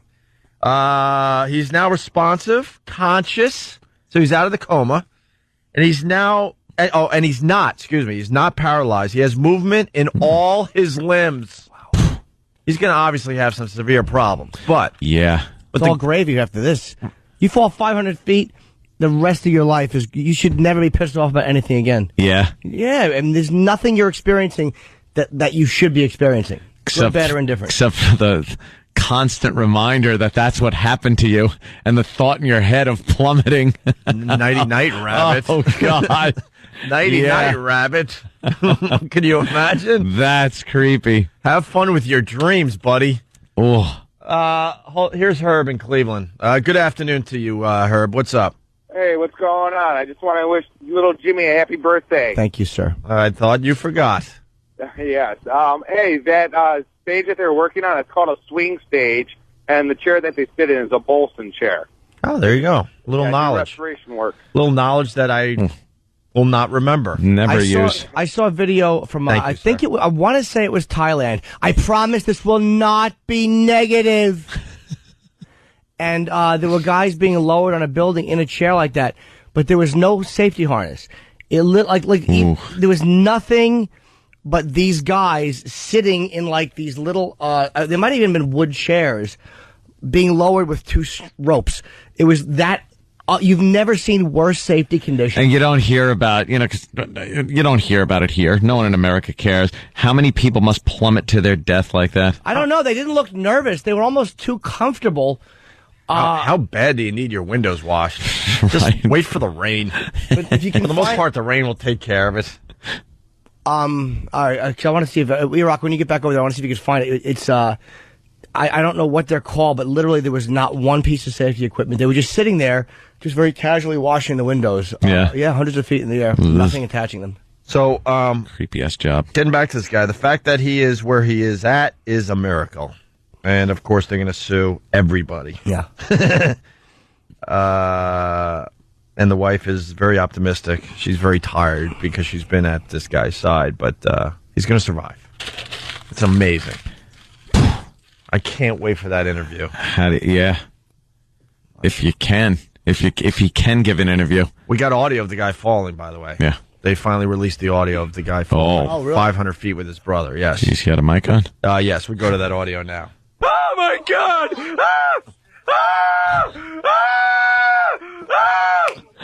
Yeah. That's better. Still falling. Still falling. He's still falling. He's still falling. Falling. Falling. Falling. Falling. Falling. He's still falling. He's halfway down. 250 feet to go. That's better. Exclusive audio of the guy falling. He's still falling.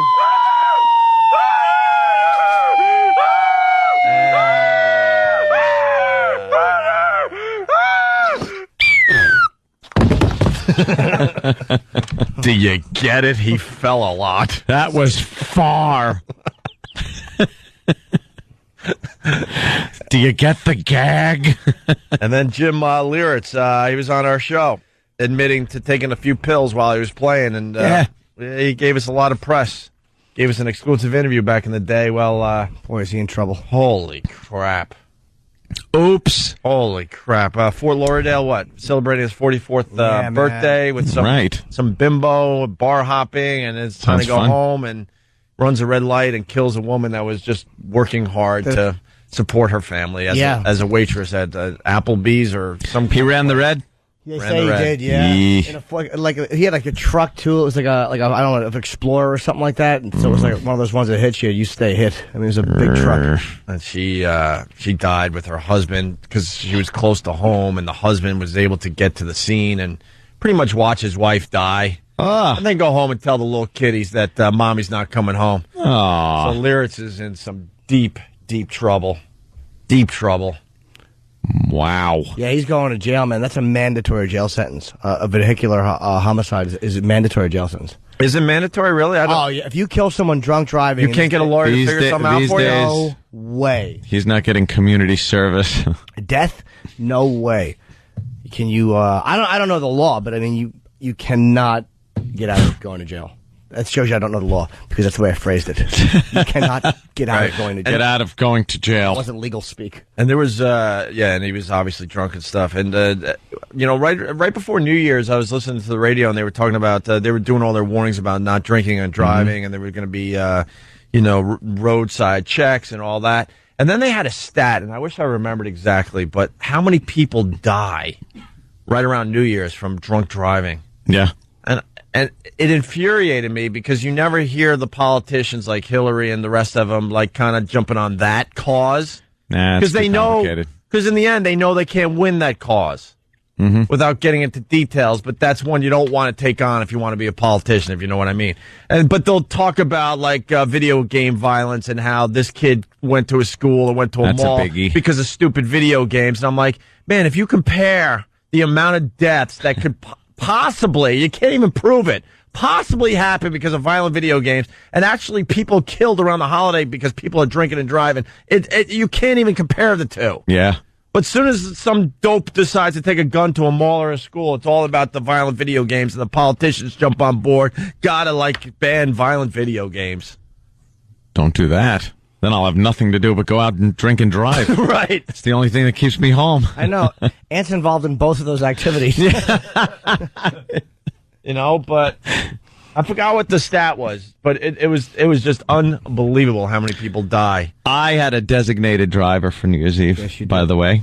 Yes. I was very happy. I wasn't going to drink and drive because I knew I was going to be doing some drinking, and it's amateur day, It's amateur night. It's one of those, no one knows how to drink and drive on New Year's Eve. Please tell me your designated driver was autopilot. No. You decided it was to try autopilot. It was my buddy Joe, who also took care of Jack during the vacation. Yeah. Took care of the cat and decided to play little gags on me. Yeah. During that. Him and Keith, the cop, just a couple of comedians. I come home from vacation and my girlfriend notices, she goes, "What's in the window?" And as we pull into the driveway, I notice there's a giant lit up menorah in my window. I'm not Jewish. I have Christmas decorations all over the outside of my house. But Joe thought it would be funny to put that in my window, I guess, to, make me more neighborly with the neighbors. And Keith the cop decided he didn't like my desktop pictures on my computer. He didn't like them. One, I think, was of the universe. I kind of like that. It's very trippy. Another one was fish or something like that. Sure. Kind of cool. No, he needed his bag on there. His bag? Yeah. The bag he carries around with him no matter all what? the time, no matter what. Time. Wow. Yeah, that one. His head is big, Jimmy. He took he took a picture.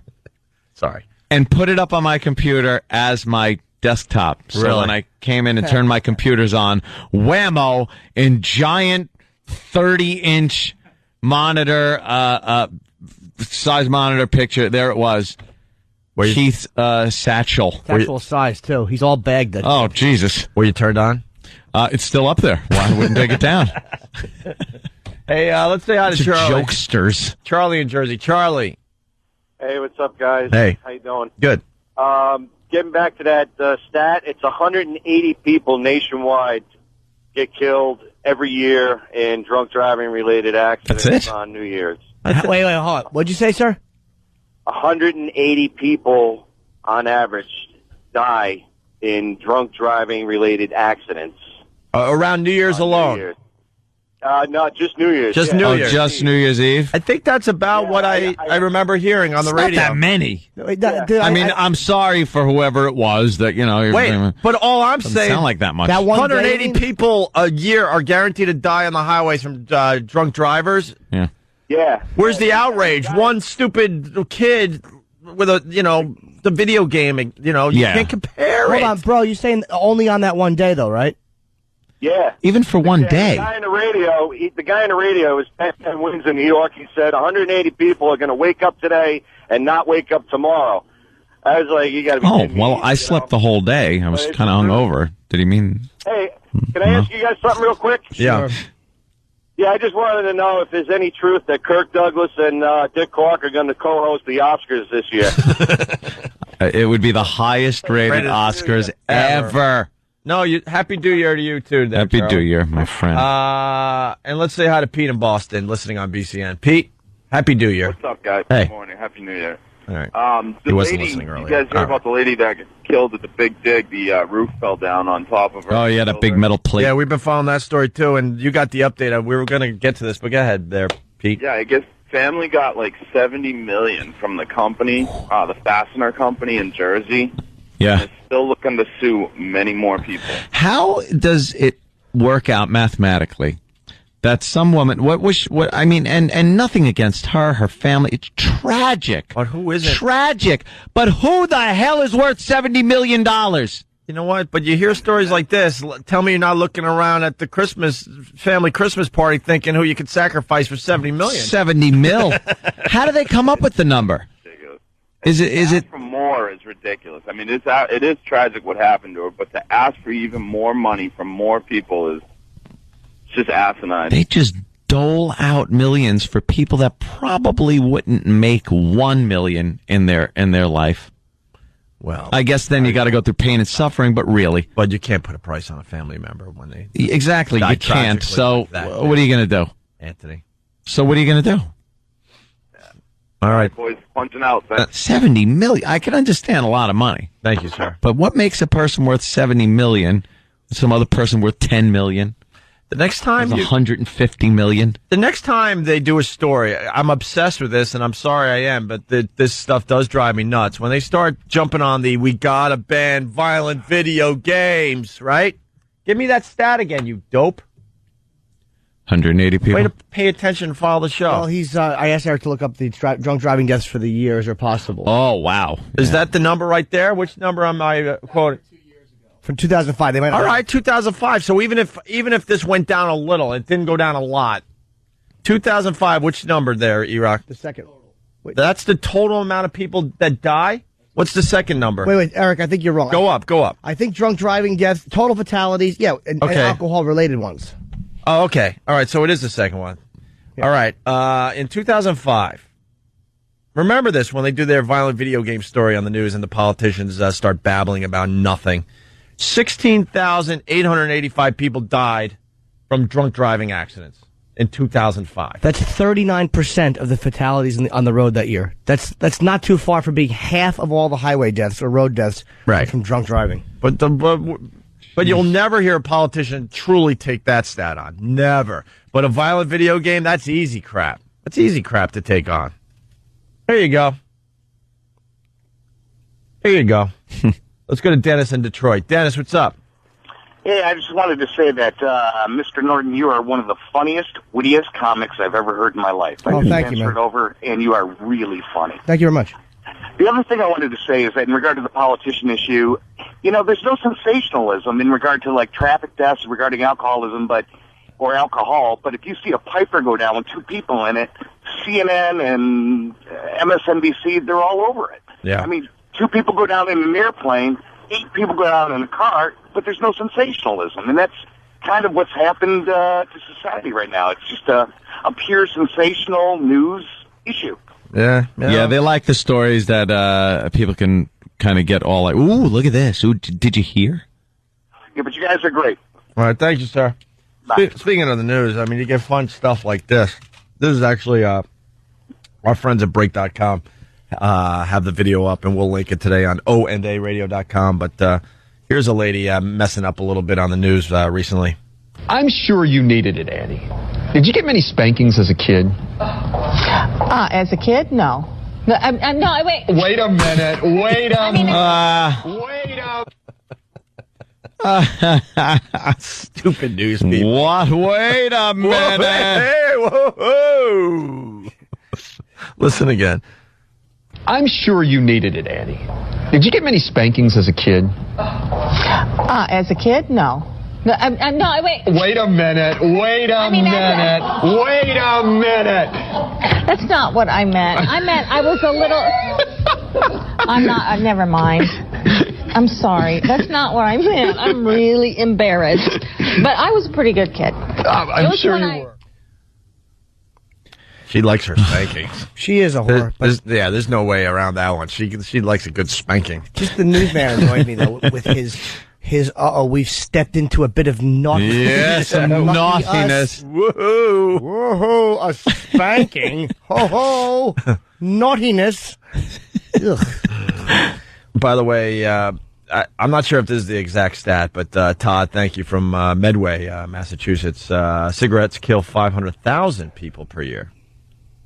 Is it that high at this point? Oh, yeah. Cigarettes are just ridiculous. And, of course, they're legal, and the kids are smoking more now than ever, by the way. Let's hope so. All you have to do is keep your eyes open while you're out and about, and you see freaking kids smoking like crazy. But the politicians will never take that on, if you know what I mean. And you know why. Speaking of violent video games, by the way. Yeah. Ah, what a blast. Yes. What a blast. Call of Duty 4, by the way. Everybody here, the staff, is playing it. I beat it. What? I beat it over vacation. No, you didn't. What? You did not. Yeah. Okay. I did. What, on your Xbox? Gregorio beat Call of Duty 4 in between Scream I don't think so. No? We're playing online, and I'm very upset because Than apparently is a big friggin' officer. Yeah? What are you? I'm a general. How many stars? 4. You know who's a 5-star general? Dane Cook. Dane is a 5-star general in that stupid-ass game. And how does he find time to play it? I'm a stupid lieutenant. I just got rid of my sergeant stripes. He has a lot of time on his hand. He doesn't have to He doesn't have to wake up to do a radio show every day. He said he pays other people to play for him. He does a movie once a month and then has a month off. He's got plenty of time to get his power up. And I was playing with Bobby Kelly. Wait. What? You were playing with the gays. And the gays, yes. I was playing with the gays. Do you like playing with the gays? They're a fun group. Yeah. It's Bobby Kelly he's one of the gays. Mm-hmm. And then a bunch of other people. Are you an honorary member of the gays or a full-fledged gay? I've been asked to be one of the gays, but it's a big decision for me. Now we're doing double entendre humor.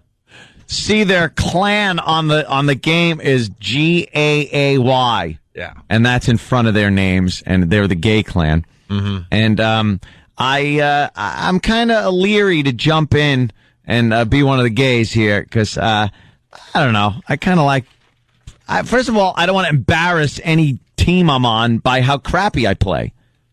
You know, I gotta get better. I gotta play more. Well, you're trying to get used to the Xbox control too, because you're used to just using your mousey. But now I got something. You like the mouse. I pretty much can use my mouse and keyboard on the game, but ixnay. It's just first of all, also, Bobby Kelly is just an ass. He's just an ass. He goes into this thinking it's real war. He tries to lead his men like a commander. Bob wants to be respected. Yes. Just somewhere on the planet he wants respect. And he deservedly gets none anywhere. None. Does he say dude a lot? Yes, it's constantly do. Because now we're all sitting around, of course, in our respective homes, but I assume everybody's sitting like this with their headset on. There's your little, you could hear, and then a microphone slung in front of you, and you can talk to each other. When are you guys going to tape? I told you to start taping this. Start taping. Well, here's what we heard.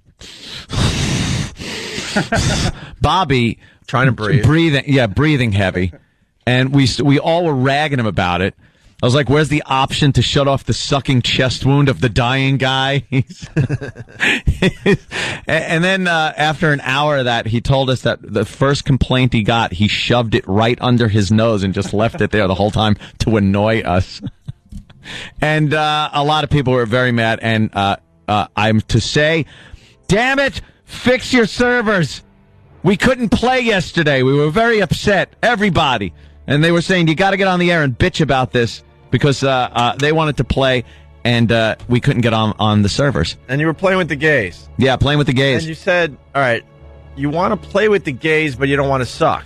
Well, no, I don't want to suck because I'm not that good. I'm not that good. So I don't want to suck and be on the gays. So I got to wait until I get better. How did Dummy try to motivate everyone? Oh, he's just like, all right, follow me. Follow me, guys. All right, let's do this. He can finally be a leader or something. And he just runs off somewhere. But then I noticed he's kind of at the bottom of the pile as far as the score goes. I'm at the bottom, so I don't want him calling or giving me crap about it or anything. Because you're still sucking. Because I suck. Right. But he's been in the gays for a while. Right. You know? And he's a general. I think 5-star now. And I don't see him as being that good. I think he's on there because he's Bobby Kelly. Online, he's a 5-star general. In life, he's a private. He really is. He's a private pile. He's wanted to say, follow me, guys, his whole worthless life. No one's ever followed him anywhere. There should be an option to hit him with bars of soap and pillowcases. All right, we have to take a quick break. I'm sorry. We got to talk about the tiger out there in San Francisco. Yes. One of my favorite stories. Hilarious. Over the holiday that we didn't get to talk about. And I think we're going to try to get Richard Huff on to talk about the late night guys coming back and the new TV season. Yes. Even though, yes, it's January, but that's what they do now. They have a second TV season. It's starting up. He wrote a good article in the Post, the Daily News. All right, we'll try to get him on after the break. It's Opie and Anthony.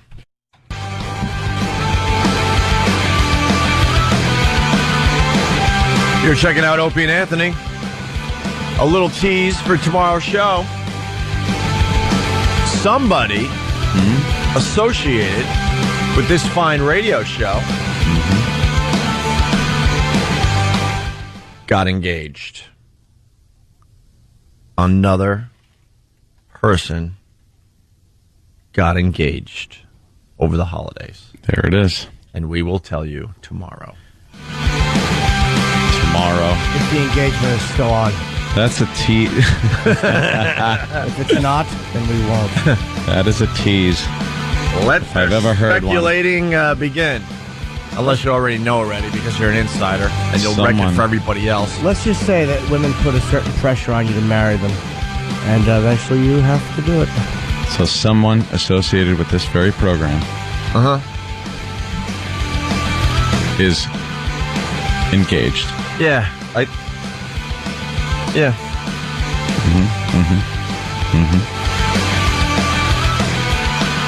This is another one, too, but I got to talk to Anthony about it before we tease that one. Ooh. And I think... You know what I'm talking about? I might. I'll have to... Yeah, maybe next break. Well, I don't know. We have to talk before, I guess. This is another one, like, wow. Wow. All right, but what we can do right now is talk to our friend Richard Huff. He writes for TV for the Post? Daily News. Oh, my God, one. Richard, I'm so sorry. Good one. I'm so sorry. First, you have the announcement of a funeral being held tomorrow for one of the staffers, and now you stay up from that other paper. And that hurts, guys. Congratulations, by the way. Page 4 of the Daily News, they put your great article. It's not buried like most of your articles. So, thanks a lot. But, it's New Year's Day. They're always scrambling for stuff. I want to bring everyone on board. Richard Huff, we kind of really hated. And then when we decided to confront him and we became pals. I hate when that happens without getting into like crazy details. But we love this guy. He writes about TV and, of course, the Daily News. I got to tell you, though, Richard, I pick up the Daily News and the Post every day. I don't know. I don't know which is which. Hey, that hurts. I know you guys work your asses off to kind of distinguish yourselves, but I know Richard Huff. I just didn't know what paper you wrote for. You wrote the article about Dave coming back because Leno has typically been beating him in the ratings for a long time, and Worldwide Pants cut a deal with their writers to come back because Letterman owns his show, Leno doesn't. And I've kind of had mixed feelings about like what this means for the writers' strike. What do you think? Is this better or worse for the writers as a whole? Well, I think in some ways it's better only because some of them get back to work. This thing's dragging on. People have been talking already about some writers' strike fatigue. Where this goes, I don't know, but I do think in some ways it's a little better just because people are working. Well, I mean, what's happening is like Letterman's people are going back to work. I mean, they've cut like Letterman, I think Worldwide Pants gave the writers what they wanted. But what it does, in a way, it's a weird, like, catch-22. Like, you're happy for those guys because, you know, they're going to be working again. But the rest of the writers now, like Leno's writers, Leno's been a big supporter of the writers, but he doesn't own The Tonight Show. So he can't cut the deal that Letterman could cut, or he would. So now he's kind of screwed. So he has to go back without writers. So isn't it almost letting them continue with the shows now? Like, didn't that kind of open the floodgates for the networks to continue the shows? You mean the late night shows? Yeah. Yeah, well, I think, you know, those shows are different in the sense that they so depend on that topical stuff. Just like you guys, every day you're talking about stuff that's happening today. That's what those shows depend on. So at some point, you got to bring them back. It'd be great to have writers, obviously, because we're not sure what these shows are going to look like without writers. Well, just listen to the Opie and Anthony show. Exactly. The visual drivel. Well, you know, Richard's basically saying, "Hey, why don't you get a writer or two?" Well, you know, they're going to be different, though. They're not going to be able to do the sketch bits that they used to fill in time. They'll probably have to have more guests to fill in some of that extra time. And shows like, you know, Leno and Conan, what kind of guests are they going to get? Because people are afraid to cross picket lines. Well, I think this will hurt Leno, unfortunately, because I love Jay, but I think it's because his strength to me was the monologue. Right. Because Jay is such a good comic, and whether people don't understand how edgy he is in today's climate, the racial stuff he does, the social stuff he does, that to me was the strongest part of the Tonight Show, is that monologue, that long monologue. And you're right, a lot of the guests will be probably afraid to go on his show at the risk of pissing off the writers. I don't know much about Jay Leno, but it seems like he writes a lot of that monologue. I know he has writers helping him, but you know, just with his background as being a stand-up comic, I think he gets a lot of his lines in there. Well, yeah. What's the rule with that, Richard? Like, because he's a WGA member, but he's also Jay of the Tonight Show. Like, is he allowed to write for it? Well, technically, according to the union rules, no. He's not allowed to perform any written material or to do the work that writers normally do. The network is arguing that that's not the case with these guys. And you're absolutely right. I mean, Jay writes a lot of his stuff. Every time I've ever talked to him, he's thrown jokes out just to see how they work. Yeah. And also, we can't deny the fact that all of these guys got into this spot because they're talented. You know, and out on the road, as you know, Jim, I mean, you know, it's you. So you can't discount their role in this. Right. It's a matter of how much of that extra stuff is helped by others. Well, Conan was not. Conan, I think, is more of a writer. And he may. I don't know if he'll have trouble because, again, I really don't watch the show. But it's like, now he's not a stand-up. He's certainly capable of talking and being conversational, but he's not a traditional stand-up. So he's kind of be forced into a role where he doesn't have, like, you know, 20 years of stand-up experience behind him. Right. Maybe like Letterman was a stand-up comic too. So I don't know. It should be kind of interesting to watch. I'm going to be watching if it will see hurt. What these shows look like, because Dave is going to get, like, he's got Robin Williams tonight. Right. He's going to get all these guests. Well, you know why he got Robin Williams? Just let him babble for 40 minutes. The show's over. Babble. I mean, they don't have to fill time. Trust me. Well, it's also a statement too, because Robin was a big supporter of the writers. Yep. So for him, he was on the picket line. Yeah. I went out to the picket line a few times. It was a who's who. It was fun to check out. You know, all I'm noticing though in the news is all stories about how they're getting around the strike. I haven't heard one word about negotiations or how they're trying to settle this thing. Anyone who's talking, this is really one of those situations where no one seems to be trying to solve the problem.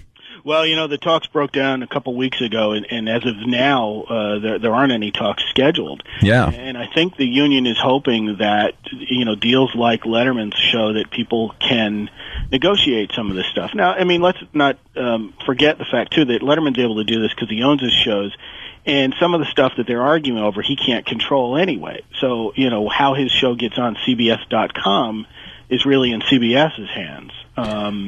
So there's some, you know, wiggle room in some of that stuff. Well, I just think it's odd sometimes when these unions are so deeply involved in people's livelihood like this. And I do understand there are issues. You know, the writers want what they want. You know, they want a cut of things that they've been cut out of for so long. But again, just because you're a writer, why do you have to be part of this giant group that all has to be treated the same? How about, like they're doing with the late night shows, you get your job and it's based on your individual merits, what you do, what deal you make with your employer, because that seems to be what a lot of people have to do.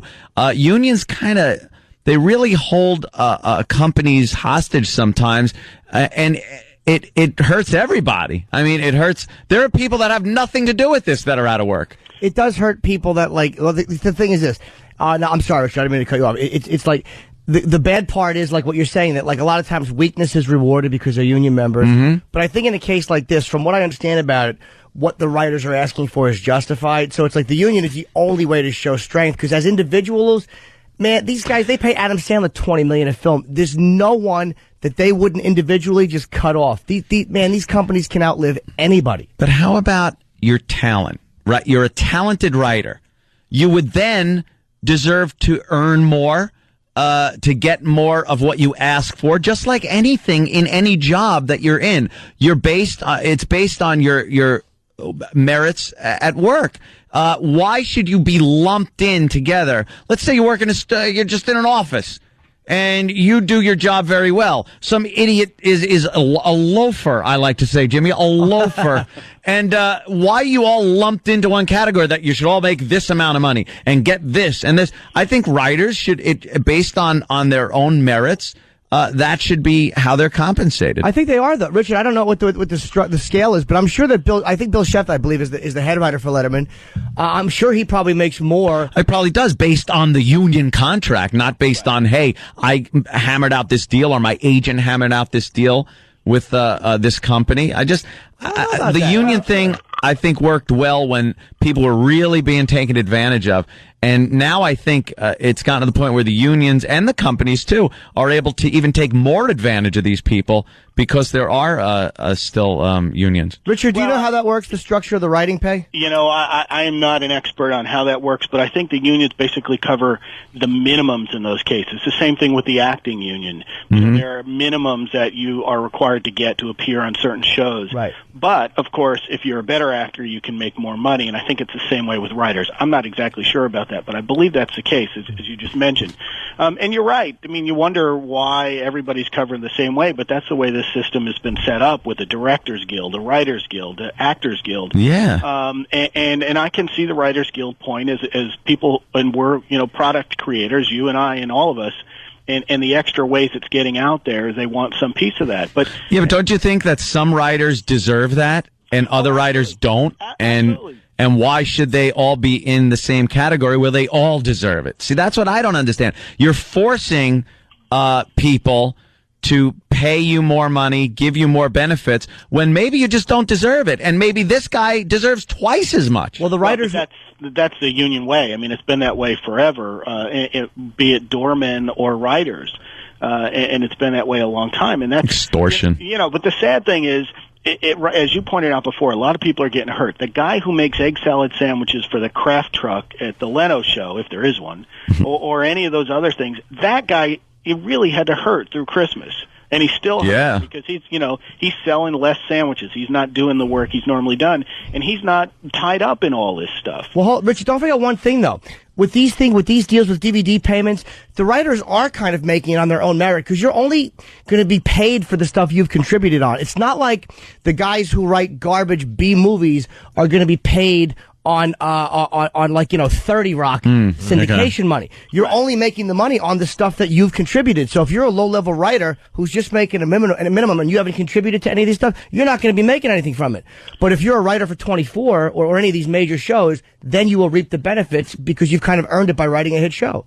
Well, that's true. Good point, Jimmy. It's also, that guy who's making that B movie, if that B movie's, delivered on the Star's website or something, they want that extra money. Again, it's, we're in this new age of delivery systems where you can get stuff on cell phones and whatnot, and somebody's making money off of that. I remember years ago when the Friends was still on the air and the cast got upset because they heard some syndication executive say, "Oh, we're going to make $3 million an episode," and the cast sat around and said, "Well, wait a second, we're only making a few tens of thousands an episode," and the next thing you know, they held out and got $1 million an episode. Good. So, we're all hearing about these other delivery systems. Look, my stuff goes on the internet now on the Daily News website. That's an extra use of my material.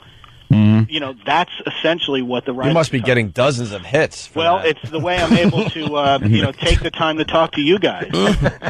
Oh, brother. Don't forget, too, my vacation home over on the west side. Yeah. don't forget, too, companies are never going to volunteer to give you money. Like, I think, I could be wrong, but Joyce Randolph was the only one to get, like, syndication money out of the honeymooners because they didn't have the foresight back then. Right. And I think her brother was a lawyer. Correct me if I'm wrong, somebody, but, like, of the millions of dollars that was raked in because of that brilliant show, the people that made it probably saw virtually none of it. Because again, they didn't know about that syndication thing back then. So And each effort that comes along, I mean, so I can understand that angle. At some point, though, it gets too long. It's how long is this going to go? Yeah, I think the technology completely outran people's. I don't know, the way people get paid for it. Things are getting thrown around now, like you said, on the internet and other delivery systems. You could download it onto your iPod, things like that. And no one saw this coming. So, whose fault is it really? Well, the question is, can they make up the money they've lost in the next deal? And that's the big unanswered question. Right. Hey, Richard, they're going to take us off the air here, but we want to talk about some of the TV shows that are popping up. Could you maybe give us a call back tomorrow? We'll do the second half of the interview. Whenever you want. All right, we'll have Richard Huff tomorrow on the show discussing some of the shows out there. What show do you really like, real fast? Well, a show I really love is called Life, but they've run out of episodes. Oh, that's right. You were telling us about that last time. Yeah. So, now we're waiting to see some of this new stuff, which is mostly reality. Let's see what Gladiators looks like. Hey, when does The Wire come back for HBO? The fifth and final season? This weekend? Yeah. I just watched season 1 again on DVD. Great show. Looking forward to Lost. Well, it's never been one of my favorites, but it's coming. Oh, you silly goose. Language. How about Biggest Loser couples? Hey, that's a fun show.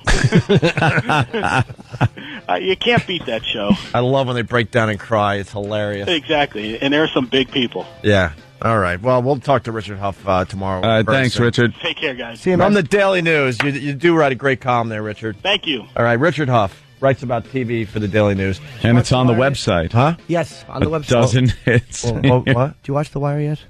I have all 3 seasons just sitting there waiting. There's 4. Waiting. There's 4? Yeah, there's a 4th one. Wait, do I have all 4? Or all You probably do. Oh, the 4th one just came out, right? That's why I don't have it. And you didn't... They did send it to you. I think they sent you all 4. And why didn't you call me Gregorio? Because we all think it. Why say it? Calling you that, That's all though. I think. What? I don't think I'll be calling you that. But why? I don't like it. I call you Antonio. You never have, I don't think. Well, for now on. Antonio! Gregorio! No, Gregorio! Gregorio! You got to pump it up. Gregorio! No, my hand goes down and to the left. Watch The Wire, please, so we can talk about it. I really want to, and it's sitting there. I'm watching a documentary on New York City right now. It's and it's Burns. It's that Burns guy, Ken Burns, and our pal Ken Burns. He can't do a documentary that takes maybe 4 hours. He gets in depth. I'm 20 hours in, and I'm only on the 4th disc of 8. He does it in Holy actual time. crap! In real time. They're gonna build a brand new skyscraper by the time I'm done with this documentary. We get it, Ken. Yeah. All right, we're battling. We'll see you guys at XM. If not, have a great day. Bye. It's Whip 'em Out Wednesday. Wow.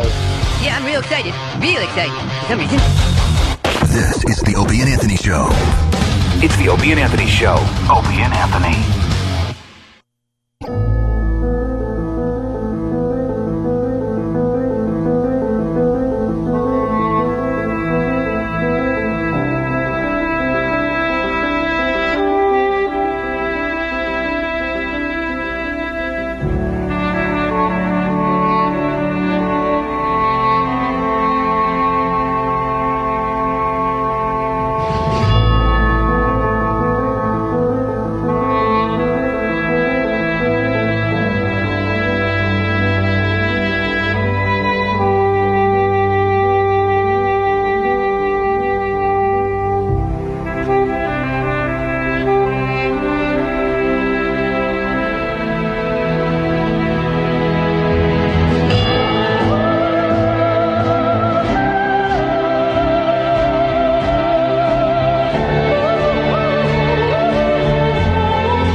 Oh, my God. Hold the fans back. Whoa, look at all the people that showed up. Oh, my God. Hold them back, Kenny. Hold them back. We're trying to broadcast here. Would you rather have quantity or quality of the fan? Right.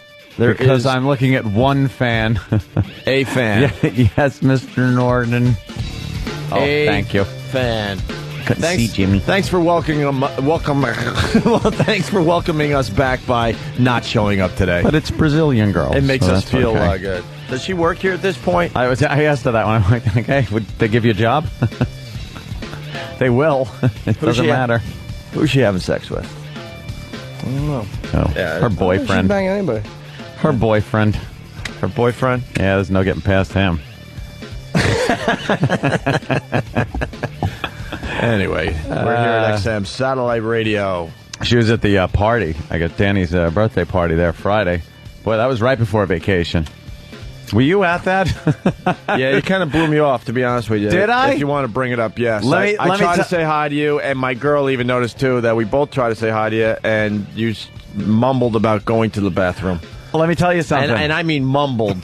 Dude, I had the worst stomachache I've ever had in my life and had to friggin' sing. I thought I was going to shit myself. Here we are on XM Radio. Hi. Yeah.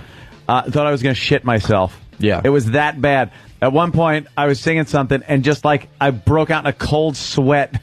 And I'm like, Joe, do some Hendrix. And I had to go to the bathroom. And then there's fans, and they go, what are you doing, Anthony? I'm like, shitting my brains out. Nice. It was that bad. So nothing personal, Opie. I swear it was all It's funny about you should bring that shitting. up, because you walked right by, and I was like sort of trying to say hi, and I'm like, oh, all right. No, I really did. I had to go to the bathroom. Believe me, I wish I didn't, because it would have felt a lot better. Because you know what it's like when you're thinking of the next note that's got to come out of you, and it's like a high one that I got to kind of really hit, and thinking, all right, the note's going to come out of my mouth, and shit's going to come out of my hands. Dude, your shit is pretty good, by the way. I heard you. I heard you singing "Creep" by Radiohead. Oh, thank you, Holy sir. Crap, that was good. Thank you. That was really good, actually. Yeah, it's fun. Hey, can I talk about my non-sexual hard-on? Non-sexual hard-on. As long as you show it. Right. Oh, boy, I wish I can, Jimmy, because you want to talk about presentation. I was quite impressed. Non-sexual hard-on. New Year's Eve, we all partied at F.H. Riley's, I don't know where it is. It's somewhere in Huntington. Yeah, New York Avenue. 400 New York Avenue, motherfucker. Oh, thank you, sir. Right. My brother's doing a little construction the next couple of days. Ooh. Adding a couple extra seats so we don't have to turn people away. Food was very lovely, by the way. Food? All right. I ate, what the fuck did I eat? I had a Caesar salad, and then I had, God damn it, you just some had grilled chicken. It was you very went, good. You went basic. Yeah, and then I had a piece of cheesecake and Oreo cheesecake. Holly's cheesecake. Can I tell you, she's going to be making cheesecake for everybody. She's going to get a little business together. It's going to be ridiculous. It was very good. We got to figure it out. She's got a double oven, and she's ready to start baking for the masses. Because her cheesecake is ridiculous. What's this? I don't know. It's mail. Mail. What is it? Fan mail from some flounder. Well, first of all, this is a Christmas card. I ripped it up. Okay. Don't want that. Thank you, Chris, Ohio, and family. I've never seen more childlike handwriting. Aw, really? To Jimmy and girlfriend. And it looks like it was written like there's a hostage note attached to it. It really a ransom is. note. Very. Mine says to Opie juvenile. and woman. Thank you, woman. Thank you, Chris. That was Chris very in Ohio and family. That's very funny. Funny. Thank you. I always save fan stuff. I never ever throw it out for marketing and advertising. Well, oh my God, that gets there. We got an invite from. We should go through the mail every once in a while because it is fun. We get some dumb stuff. We just got an invite to Jill from Jill TV's 30th birthday party. Oh, cool! I didn't get one. God, I thought she was a lot older than What that. happened? I was going to say, what did we miss it? Oh, that's terrible. I think she got breast implants during the holiday though. Because Jill's turning 30.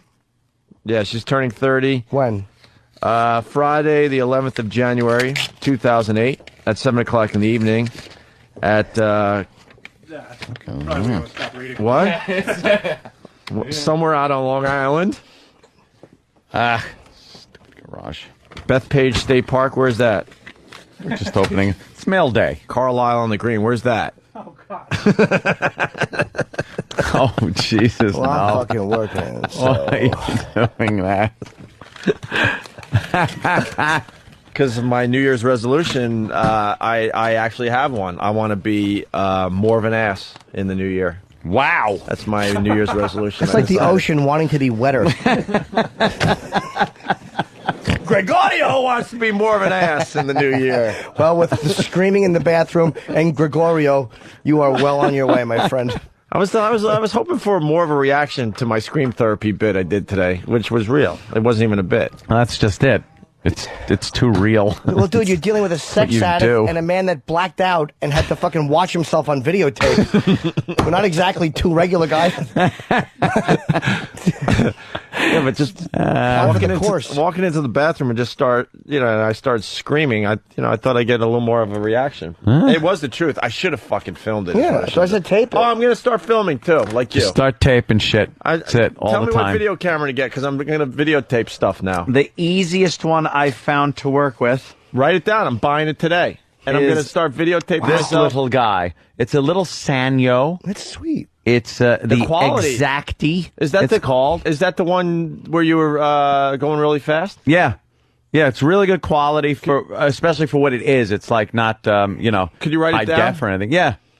Wait, it's not high def? Just write it down. No, because it's just a little teeny video camera. It's for regular, and it takes a flash drive, so you don't have to download videotape. You just take a 1 gigabyte flash drive, pop it in your computer, that on your computer, drag and drop it right off of there. Yeah. How much? Let me ask you a question. I don't know much about video, despite everybody thinking, God, you're so brilliant with video. How much $80. can you get with Oh no, not money. No, how much can you save on a 1 gigabyte flash drive? 1 gig, How I long? could get a good couple hours. Yeah. Yeah. You could tape for a couple hours on 1 gig? Yeah. How much on 2 gigs? Probably 4 hours. Perhaps more than that. Seriously, how about 3 gigs? That would probably be 11. like maybe 2,300 hours. That's what I was working my way up to. All right, so cool. How much was that? Like fucking $500? This was under 5. Oh, yeah, all right. Yeah. Where can I get and that? it's handy because it stays right in your pocket. Where can I get that? I ordered mine online. Where can I for get it? a couple though? of $100. No, where can I get it today? Oh, you mean get it? I got ideas for bits that will either get me punched in the face or make me a YouTube I'd star. go down to the place with all the Jews. That's fucking Hollywood. I love it. No, not that it's on place. 34th Street. It's the best fucking video place. I love it. The big Hasidic. B&H, sweetie. B&H. Well, they're not even a sponsor, but everything I get from B&H B&H is because amazing. they are amazing. Write that down. I'm getting it today. All right. I'm And then serious. just videotape everything you do. B&H is on ridiculous. 34th I'll Street tell in New you. York. No, see, MySpace wants to start an Opie and Anthony channel. We're trying to figure that out. Yep. What? I'm listening to you. Oh. I'm looking at you and listening. And I have attention. Oh, that's so defensive. He's like talking and I'm listening. He's like, what? I'm like, I'm just What? I'm listening. Usually I just babble and entertain myself. I'm like, oh, no reaction again. Great. And I listen to the replay. Well, I should have got a reaction to that one. I definitely should have got a little reaction for that one. There's different models of this It's kind camera. of weird to actually see you guys You like want one looking at underwater. me and looking like you're paying attention. Why don't you think we pay attention? I feel the same way when I talk, though. I literally feel like, wow, this one's going nowhere. Like, whenever I tell a story that's not... Like, when I told the Ozzy and Sharon story today, look, granted, it's not a 9/11 story. I made it out of Tower 1. I'm not saying it's supposed to rivet you. Right. But I really maybe felt some like... eye contact would have been Dude, nice. I felt like literally I could have been I had looking... an excuse. I was looking for your fucking voicemail. I'm not even mad. It's my insecurity. Oh. I literally felt like I was looking at my water bottle going, please, just acknowledge that there's a person with words coming out. Oh, boy. And my story went that nowhere. bad. There was no payoff. And I'm like, I rushed to the end of it. I'm like, so I saw 4 eyes divert away from me. And I went, oh, we got there early. Please, God. Please, God. Did you start raising your voice? Yeah, like just to make it more exciting. Right, But it wasn't. To bring the attention back to you? Yes, I moved my hands a little, hoping you guys would see like movement. Like, there's something happening. No, it's just him again. It's just that fat lump of shit with a mouth in the middle of it and words coming out. So New Year's resolution, mine is to be a bigger ass in 08. Right. I felt like I was too nice in 07, and it didn't make me happy whatsoever. It didn't get me anywhere, so I figure I'll go back to my old ways. Hold on. You did Gregorio. That'll work. You did the screaming, and you asked Richard Huff. You said he got 12 hits. 12. Yeah, that was pretty mean. And I kicked the BMW in Philly. Yeah. Because the old bags were wearing fur. Well, because I knew they didn't know karate. I knew I was safe. That was after I bit my shoulder. I don't know. It's in between. It's that. See, it's your arm tank. Anyone could bite their bicep or their shoulder muscle, but to go in between where there's just a little skin there that doesn't develop, boy, you're doing damage. So anyway, my non-sexual boner. Oh. So we were somewhere. We're all partying at F.H. Riley's, and I decided I need lots of water. So my brother has these big blue bottles of water. So I'm like, I was done drinking. So I'm like, I'm going to drink one of these before I attempt. What is that like? What? Drinking water? Being done drinking. Yeah. Exactly. Exactly. Anthony knows it's time to stop drinking when his eyes flutter open. And he goes, oh, what was that? What happened? Let's go to the videotape. just blood and hair ribbons. Yeah. That's all I see. This is where Jimmy and I are different. This is how, I guess it should be acknowledged when Ant tells these crazy stories. I kind of like enjoy them and I laugh really hard and I'm hoping it's really horrific. And Jimmy is like holy shit, what are you doing? What are you doing? He yells at me. He goes, what are you doing? Well, after I'm almost like disappointed by the end of this unbelievable that story. It didn't end in some kind of tragic death. Listen, if I had fuck you money, I would enjoy it too. But I don't, and I don't want to see the radio show. Neither, really. I don't have fuck you money. I have go to hell money. Yes, I have please don't hurt yourself money. Please don't hurt yourself. Plus, I don't want to see my friend injured. I worry. Of course not. Because it would just be a tragedy if such a brilliant guy was struck down early. It would horrible. It would make for a good story, though. Yeah, it would. But then you'd be like, "Hey, weren't you on that show that you?" It would be just depressing. Oh, he's right there. Why don't we continue with the show? So I drink this enormous bottle of water, and then went right to your dick. Then you got some beers in you, and you got some wine in you, so you got a lot of fluid in you.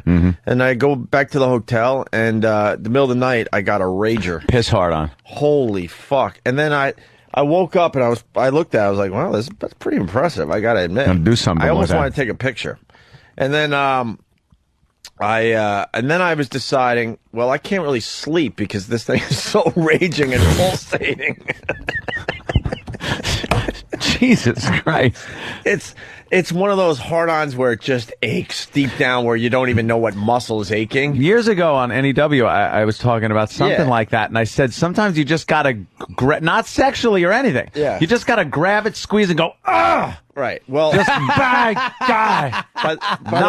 By the way, this is another story I told my girl, and I had her in stitches, and she thinks I'm just, well, she knows I'm insane. So then I'm like, wow, after I admired it and attempted to fall asleep, and I couldn't because it was pulsing and aching, and Jesus Christ. Then I'm like, you know what? I think I might have to jerk off to get rid of this thing. Wow. So I'm thinking, I think I might. But then I realized at that moment that it wasn't a sexual hard-on. It was a piss hard-on. It was just a piss hard-on, So then I'm like, this sucks. Because if it was an erotic hard-on, you could take care of it, right? You could just get it done. But if it's the job done. If it's a piss hard-on, even when you're done, you're still going to have the ache because you're filled with piss, right? So I go to the bathroom to relieve myself. Why are you looking around? This is what made Lindsay laugh. This is actually how I had a leak. Oh, yeah, okay. All right, no, So I was like this, right? It's a little visual, but... I was like this, right? Like basic stance, Superman stance. I'm like, fuck. So then I decided to go like this. Now he's leaning forward. Hold on, let me paint the visual. Yeah. There's a bucket under him. Frisks. Yes, leaning against the wall. Right. Yeah. Pointing that delicious appendage. And then I had to go, and I had to walk down the wall with my legs like this. Until I was about at a 45, can you see this? Like a 45-degree angle. Yes, he's right now. Looks like he's doing a push-up against the wall. And then that didn't work, so then I literally got down almost 33, like 30 degrees. Yeah. So then my dick would be finally pointing at the ball. Why don't you hold it? Like, you weren't holding it? Yeah, but you can't bend down. You can't bend it down. Yes, you can. You don't want to bust that thing off. I kick my ass that'll back like a hurt. cat, and I point it down gently, and I can piss. That hurts. You're insane. You can't bend a boner You don't down. understand the state I was in then, Jimmy. There was no bending. There was no touching. This thing had a life of its own. Believe me, I understand the state you were in. I have the Disney Channel. And then Opie, why stay at hotel? Why? Why not at Aunt's house? I've never seen Where? Aunt's house. I haven't either. And I don't think I'll ever see Aunt's house. I'm dying to see You Aunt's will. house. He gives these very vague invites. Yeah, hey, if you're ever in the area and you happen to know where it is, give me a call sometime, I'd and love then to go maybe by you can his stop house. by and check it out. me and my girl go by, we have a few laughs. That, you know something? Hey, if you happen to be Aunt, I'm in the area every weekend. Well, give me a call, and if I'm not passed out or driving real fast on the Southern State Parkway. All right, I promise. One of my resolutions in 2008 are to have Drink you less? guys both Drink less? over my house. No. Have both of you I guys tried, Jimmy. over my That was place me trying. as many times as you've had me over yours in 2007. You're invited to my place. Shut up. I've never been there, never seen you. But You've you're been there always longer than me. welcome to. Shut up. You're Dude, wrong. 2007 was I the know. year of the mousetrap. I've only been in my new place a few months. That's right. And it's being redecorated I from know. head You to toe. Probably have more done than I do. Revamped. I'm way ahead of you now. I'm never home. Way ahead of you. Anyway, so then I was... By the way, my girlfriend, it's like fucking having a tsunami over. Could you fucking use a dresser drawer once, baby? You've never seen a messier chick. Really? Oh, my God. You got the messy chick? Oh, she actually, I know she's always gone to the bathroom because there's shitty toilet paper all over the living room floor. She just throws it out the fucking door. Clothes strewn all over. Oh, shit. So then I'm attempting this leak, and it's just kind of going in spurts. And I was that's rough. I was this close to searching out a plate. A plate? Because I was kind of had like this like weird room where you kind of could maybe like cook stuff. And they had like cabinets and stuff. I was going to get a plate to do a ricochet. Oh, shit. No joke either. Like, I was that close because I was in such pain with this thing. A cup might work. Because of all the You shove it in a cup. liquid I was drinking. And then it would like come down, but then you're getting it down your fucking shaft no. and nuts and everything. No plate. That's why you go plate. Yeah, How but about then a it's gonna spray. It's gonna Holy hit. shit. It's gonna hit and then kind of fall. And it's not my house, so I don't care. How about the curtains? You're in a fucking hotel. Just piss on the drapes. Who cares? Fuck them. I try to piss when I don't even have to. Into the fucking air conditioning vent. What's the matter with you? So anyway, that was my raging non-sexual. Did you boner wind up story. jacking it? No, because it wasn't about that. I mean, after it went away, wasn't you still a little plump? No, I went down to like, normal size, which is pretty impressive, just hanging around. See, what I do with those when I have a raging boner like that is like my girl's asleep on the side, and I'll kind of stand over it, give the old tap on the face, and I'll just say like, suck puppy, suck puppy. And that works. Yeah. Yeah. Suck puppy. All right. Want to take a break before we introduce the mad scientist and what's his name? I don't know. Epstein or something? Yeah, but Epstein. Epstein. I have been when I had read this in the email on upcoming things on the show today. I could not wait. All I know, new characters. Yeah, Steve and Sam present The Mad Scientist and Epstein, episode 1 after the break. This has got to be good. And then we got Sexual Pleasures, the breasts. Remember? Pleasures. What was the other one we did before break? The asshole? The buttocks. Remember that creepy doctor? Well, now he talks about the breast. Talking about the asshole and how it opens and closes on your dick. He didn't say that. Yes, he did. No, he didn't. Yeah. Yeah, he was talking about lubing it up or something. It's like a flesh glove that smells like manure at all times. Very sexy, Doc. Wow. Way to get us all revved. Little revving going on. Yes. And there were some other things we'll remember after the break. And when you yank it out quickly, it looks like your dick is pulling off a pink cardigan. Turtleneck. And let's not forget, go to iTunes for the free download podcast section. Coke Logic animated. One of the classic stories that Patrice told about. It's cold out here. It's cold out here, whatever. From cold the rest out here, area. yeah. It's animated, and you can download it today. And those podcasts or those shorts, the O&A shorts, doing very, very well. Coke Logic is great. Thanks to everyone that's checking that out and downloading it and spreading it around for us. Okay. Hey, before we go to break, can I say congratulations to our friend? Did we mention that? Who had a baby? Ooh. Wait, He's a very good friend to us. Oh, yeah! Elo had a kid. Yes. Eric Logan and his wife had a new baby. So Bouncing baby boy. I got the wonderful pictures. What was the baby? I thought it was a girl. I don't know why I thought that. Like, I thought he had a daughter. Maybe No, I he already know has his a daughter. Yeah, okay, that's why. Hudson. He spells his kids' names a little strange. I think he doesn't mean to. He's just like drinking when he writes it on the birth certificate. Speaking of names. I wonder if he looks at the videotape and sees what he named his kids. Yes. Wow. What did I do? Hudson's a good name, though. Yeah. I was watching Juno, and then Tom had to stop me as we were leaving the other joint to say, "Oh, you like Juno? I liked it too. Me and my wife went, and blah blah blah. The character development of them and blah." I was like, "Oh my god, I got to get to the other place." But there was a scene in Juno. I don't know if I could do it justice. Never mind. It's about baby names.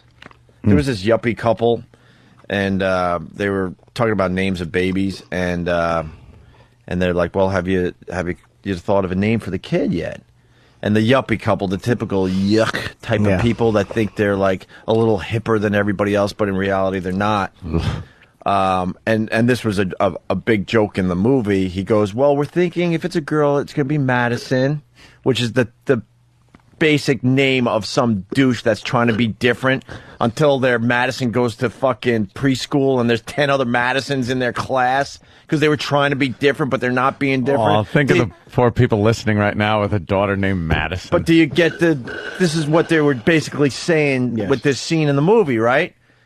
This douche behind me, because, I had to go to a movie theater on the Upper West Side where it's just filled with douches, even though we live there, Jimmy.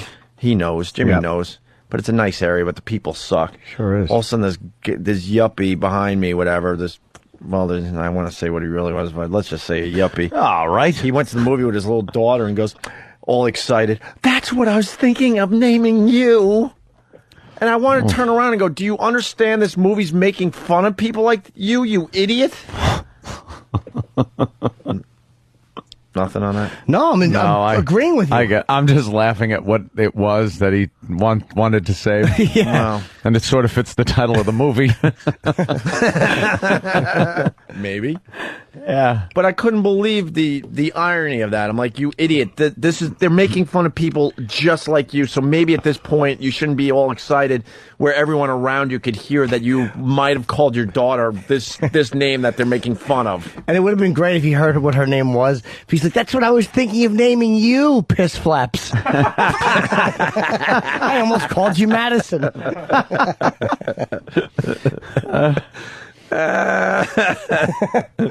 But congratulations to Elo and his wife. They Yes. a second baby, and we were going to break great. another thing, and we've talked about this a million times. So I go to see Juno, because the girl wanted to see it, and I'm glad I went. It was a really good movie.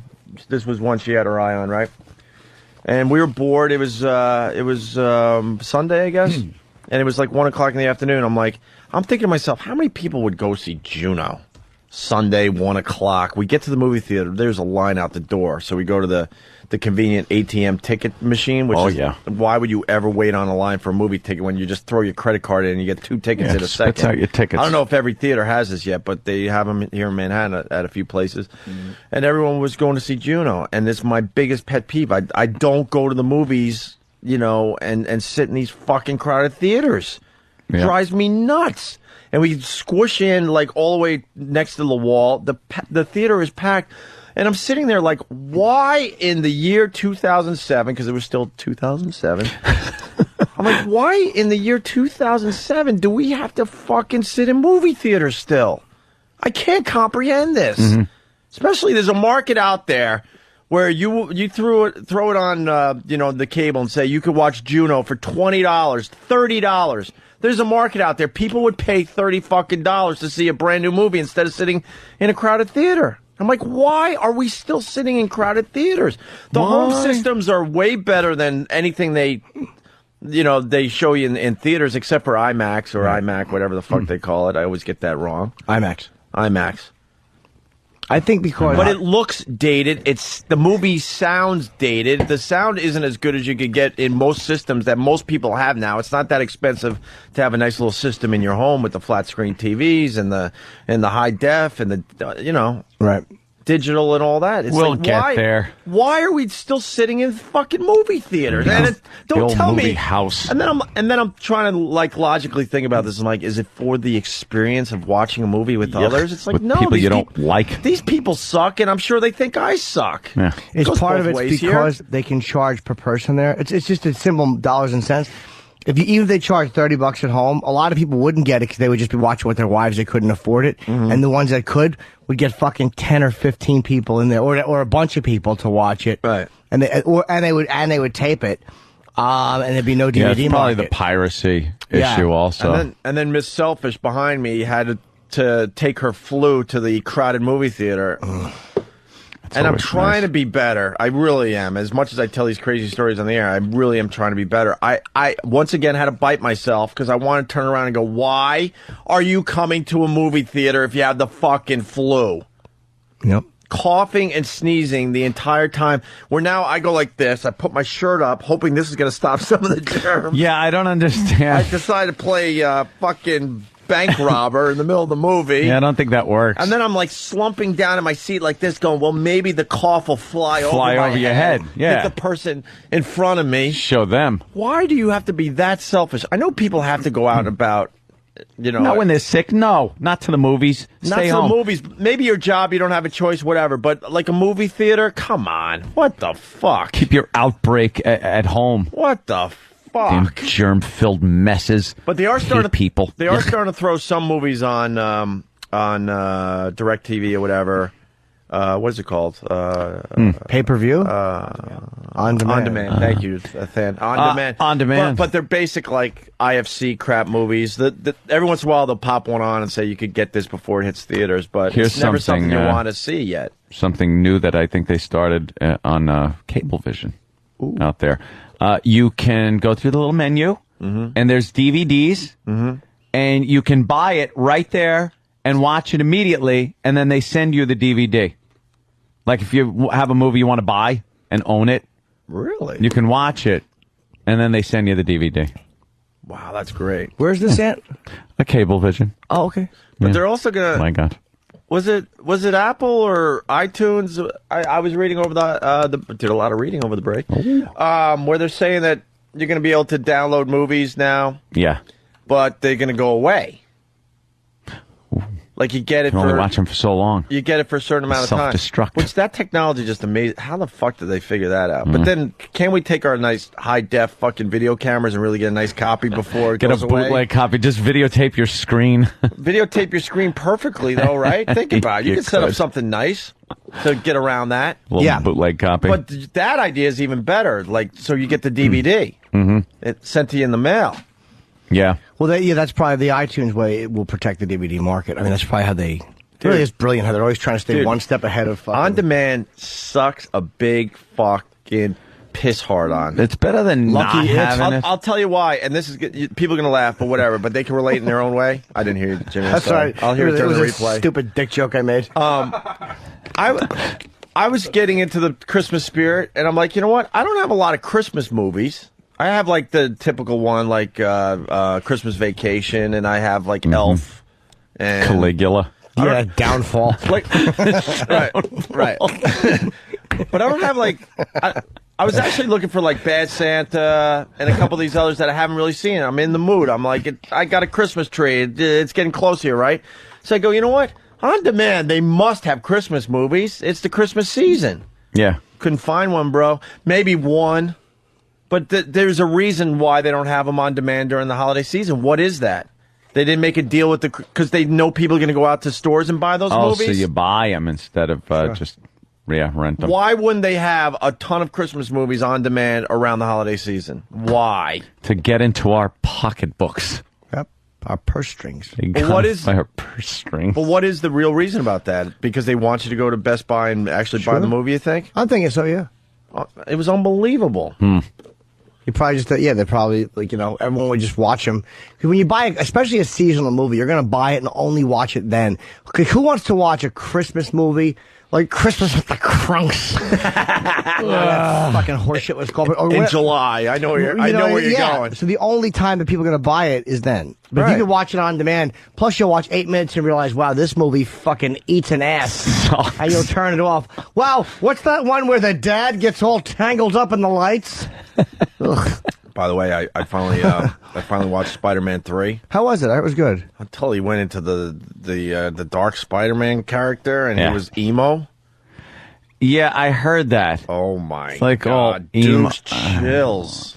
What's his name there? Olsen had like the emo haircut and he had the dark eyes and he's like kind of walking down the streets of quote Manhattan and he's like pointing at chicks and stuff like he's uber cool. It was a douche chill moment in that movie. Not believable and just didn't work. Who's Tobey Maguire? Yeah, Tobey Maguire. Yes, of course. It didn't work and they were going.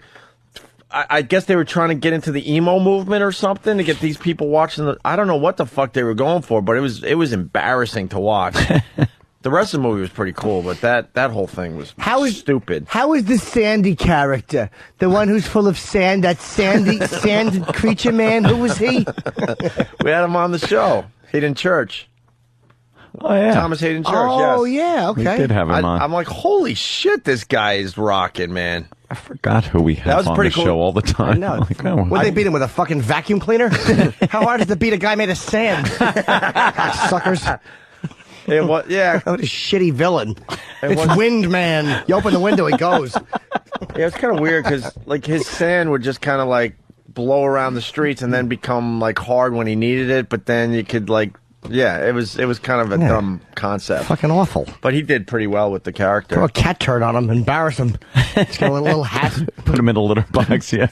Yeah, he's trying to destroy the world, and there's a fucking cat shitting all over his fucking back and stomach. But Tobey Maguire and that emo, dark fucking Spider-Man thing was really bizarre. Yeah, a lot of people didn't like that. Oh, so I'm way behind. That's a whole I'm thing way that behind. people hated. All right. Are they doing Spider-Man 4? I'm sure. Oh, yeah, that franchise is still alive and well. I'm sure. What was the best thing you got for Christmas? Did you get anything good? Yeah, I got some that most people would be like, whatever, but he was a hero of mine growing up, and my girl got me. Coincidence. That's kind of what I got. Oh, really? Something having to do with a hero of mine. My best Christmas present, besides the bizarre yoga sweatpants with the huge cummerbund. Yeah. I mean, if you want to pull these sweatpants down a little bit to look cool, they would still be above your navel. Oh, God. Looking cool at the gym. Oh, my God. Well, anyway, what was the coolest thing? Oh, I got Taxi. What season? Because season 4 will not come out. I'm so irritated. Oh, all right. I got the first 3 then. Yeah, I got all 3 seasons of Taxi that I'm going to jump into. I got, believe it or not, I never got this officially, Nirvana Unplugged DVD, Alice in Chains Unplugged DVD, which I already had, so I'm going to pass that along to somebody. I got the Ken Burns documentary of New York City, which is really interesting, and some clothes. And a nose trimmer thing. I think she's giving me a hint. I think she's basically saying, if you fucking trim those bad boys, you won't pick your nose as much. It feels like you got a porcupine in your nose for a week. Eat that, you're sneezing. Dude, I was driving home from Long Island yesterday, and I was picking my nose in the car, and my girl turns to me and goes, "What are you doing?" I go, "I'm picking my nose," and I was trying to get away with that. Thanks for announcing it. Is she calling you out on it? You saw that I was picking my nose. You could have looked out the window and just let me be, but you had to say it. Now we both know I was picking my nose. Well, let's play devil's advocate. Look, I haven't got the batteries yet for the nose trimmer, but now I'm going to nose trim up and I'm going to pick less. Pick less. Do you understand? Well, you can't completely stop the habit of picking. Do you understand that she's a really attractive girl? Here it goes. Some would say a 10, and others would agree. Absolutely, a knockout. Yeah. Smart, great look, everything. Funny. Very funny. Oh, yeah, boy, she nailed me and my stupid girlfriend. We were sitting there with our fucking hats on, our New Year's Eve hats. She goes, Jim, get closer. I want to take a picture of you and the other idiot in the hat. She really fucking nailed us. Oh, damn. Dude. Oh, we laughed. Can you bring in your New Year's Eve pictures? Sure. We got to get them on a website. 'Cause Okay. The ones I got of you, and then, like, they were trying to take pictures of Jimmy and I had my noisemaker. Jimmy had his ridiculous hat, and I have the stupidest blowing of the noisemaker ever. We have the worst pictures. Yeah, I'll bring them in. I got my new MySpace photo. My girl took a picture of me eating, but I wasn't trying to be funny, and my mouth was open, and I had a hat on, and I'm just a fat-necked cunt with food in my mouth. It was really funny. But anyways, where were we at? Nose picking. Okay, yeah, she busted you. Yeah. Well, And yeah. then you said you got the nose trimmer, so you'll pick less. Oh, yeah, hopefully. Yeah. Yeah. Where were we? I just want to say. My best gift. Oh, your 'Cause you best asked me, gift, and then yes. then the only reason I'm interrupted because then you trump me, obviously, and that's No, what we get. I have to thank which is fine. But listen, somebody no for one's my gonna give a great shit, gift. though. One of my heroes, Eva Braun. One of my heroes growing up was Pete Maravich, and I went to his basketball camp. I met him. I got his autograph and stuff. But Lindsay got me a canceled check. Pete Maravich canceled check. Nice. And I don't collect memorabilia for the most part, but this is something that's like, wow, this is really cool. Brings me back to my childhood. Blah blah blah. I was big time into basketball with a picture. It's really nice. That was my. What was it gift. to? What was like the check written out to? I haven't seen it yet because prostitute. It was sent to Philly. The Philly crew has it right now because fuckers, didn't deliver it in time for Christmas. Bastards. But they finally have it down there and they're sending it up. So, and I'm sure it's not a fake. No, why wouldn't? I mean, memorabilia people. It's like that one time I saw the Babe Ruth autographed baseball in the blue marker that they, I'm sure, were selling in 1917. Never get ripped off buying there. Wow, she should have called me. I would have talked to her. Blue marker. He spells it wrong. You know what? Maverich with 2 V's. I got you beat. I got a Babe Ruth autograph on an aluminum bat. Hey. So what is it? One of a kind. Anthony really got something cool though. No, I did. Got my something part really was cool. just a setup for Anthony. See, what Anthony just did there was he actually asked me a question, like making believe he actually cares about me and my life, which he doesn't. It's kind of acknowledged that in I a way. wanted to know if you got something good that you wanted to know. He was curious. I really did. No, you didn't. Really did. Because you knew what you were going to trump me with. No trumping. I was just very excited about it. You but never I really asked me wanted a question to know about how I'm doing. Never. Oh my goodness gracious! What did you get, Anthony? I'd like to know. Well, one thing I got that was just wonderful is it's a big, thick book. It's called Hitler and His Generals, and it's transcriptions of all the talks between Hitler and his generals in the war room. And it's just it's a day-by-day account of the war in all their own words, because Hitler insisted on getting stenographers in there after a while, because he kept getting his generals saying, like, well, no, I wasn't clear that you meant this or said that. So he went, all right, I'm getting stenographers. Every word that's ever said is going to be written down now. So it's just, some stuff is just really simple, nothing, and other is like major battle planning. But some of the things you think Hitler was involved in and doing things. There was one thing that was written in a couple of his generals are saying that they have the panzers ready, but they need fuel. And Hitler just says, so without the fuel, the panzers will not run. And you read this. Actually, Yeah. You read this and just go, okay, this guy's an idiot. Yeah. What a Jesus Christ. blithering idiot. He's making a proclamation. Yeah. So what you're saying here. But then Buddy and Jen can I stop out you in for Colorado. 1 second, though? Yes. Would you actually read something like that? I have been.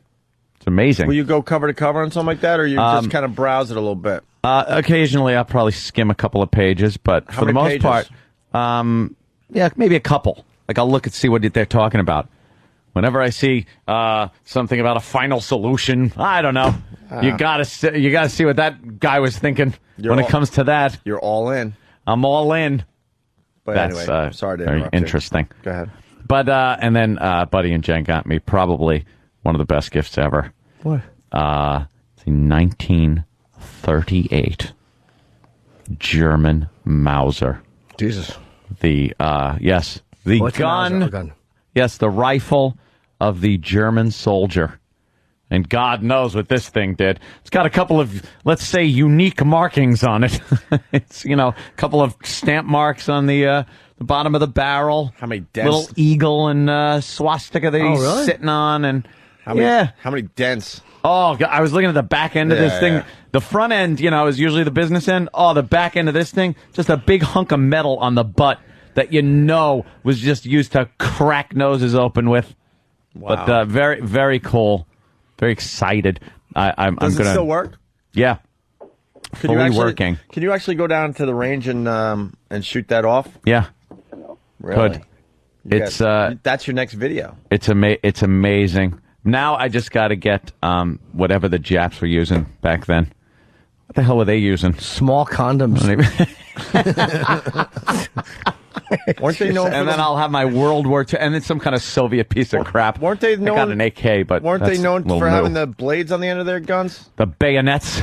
I call it the little blades. They all do. Yeah, they all got it. Didn't they start that thing? And the Mauser's got the bayonet attachment and stuff. That hand-to-hand shit back then. Ugh. Pretty cool. Scary monsters. Right. But then in my office, I'm going to have a wall dedicated to World War II rifles. Do you have any American? Yeah. Okay. Yeah, of course you got to have that. But I got a lot of rifles. Hey, the video of you doing donuts. Are you going to post that one? I'll post that one when I finally have the courage to watch the whole thing. You haven't watched the whole thing yet? No, actually, the battery was kind of dying on my thing, so I wasn't. Battery, it's dying. Right. When we get back, Steve and Sam present The Mad Scientist and Epstein, episode 1. And we got sexual pleasure, the breasts. We also have a little tease for tomorrow. Another member of the Opie and Anthony show got engaged. We'll talk about that tomorrow on the show. All right? Mm-hmm. But first, these messages from our fine sponsors. What? Your sponsors? I don't know. I really don't know what they do when we say something like that. I don't either. I have to make a wee-wee. Oh. Do you have a piss hard on? No. It's shriveled right now. Like it looks like one of Stalker Patty's teeth with a head on it.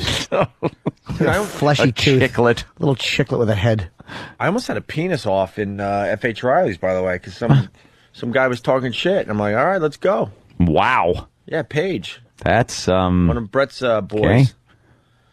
I don't know if it's gay if you have like a cock off. You go, let me show you this. Now you beat this. He was trying to say he had like a shower. I'm like, yeah, whatever. And then we started zipping down our pants, and then people around us were like, what are you doing? Yeah. There's cameras around here. What are you doing? Brett does have cameras up. I'm trying to convince him to throw one or two online now. You should. So people can check out FH from their goings on for their homes. All right, we'll break. Opie and Anthony. The breast is one of the most sensitive of a female's erogenous zones. The reaction of the female to sexual stimulation, especially in the regions of her breast, are unbelievable. Now Wednesday.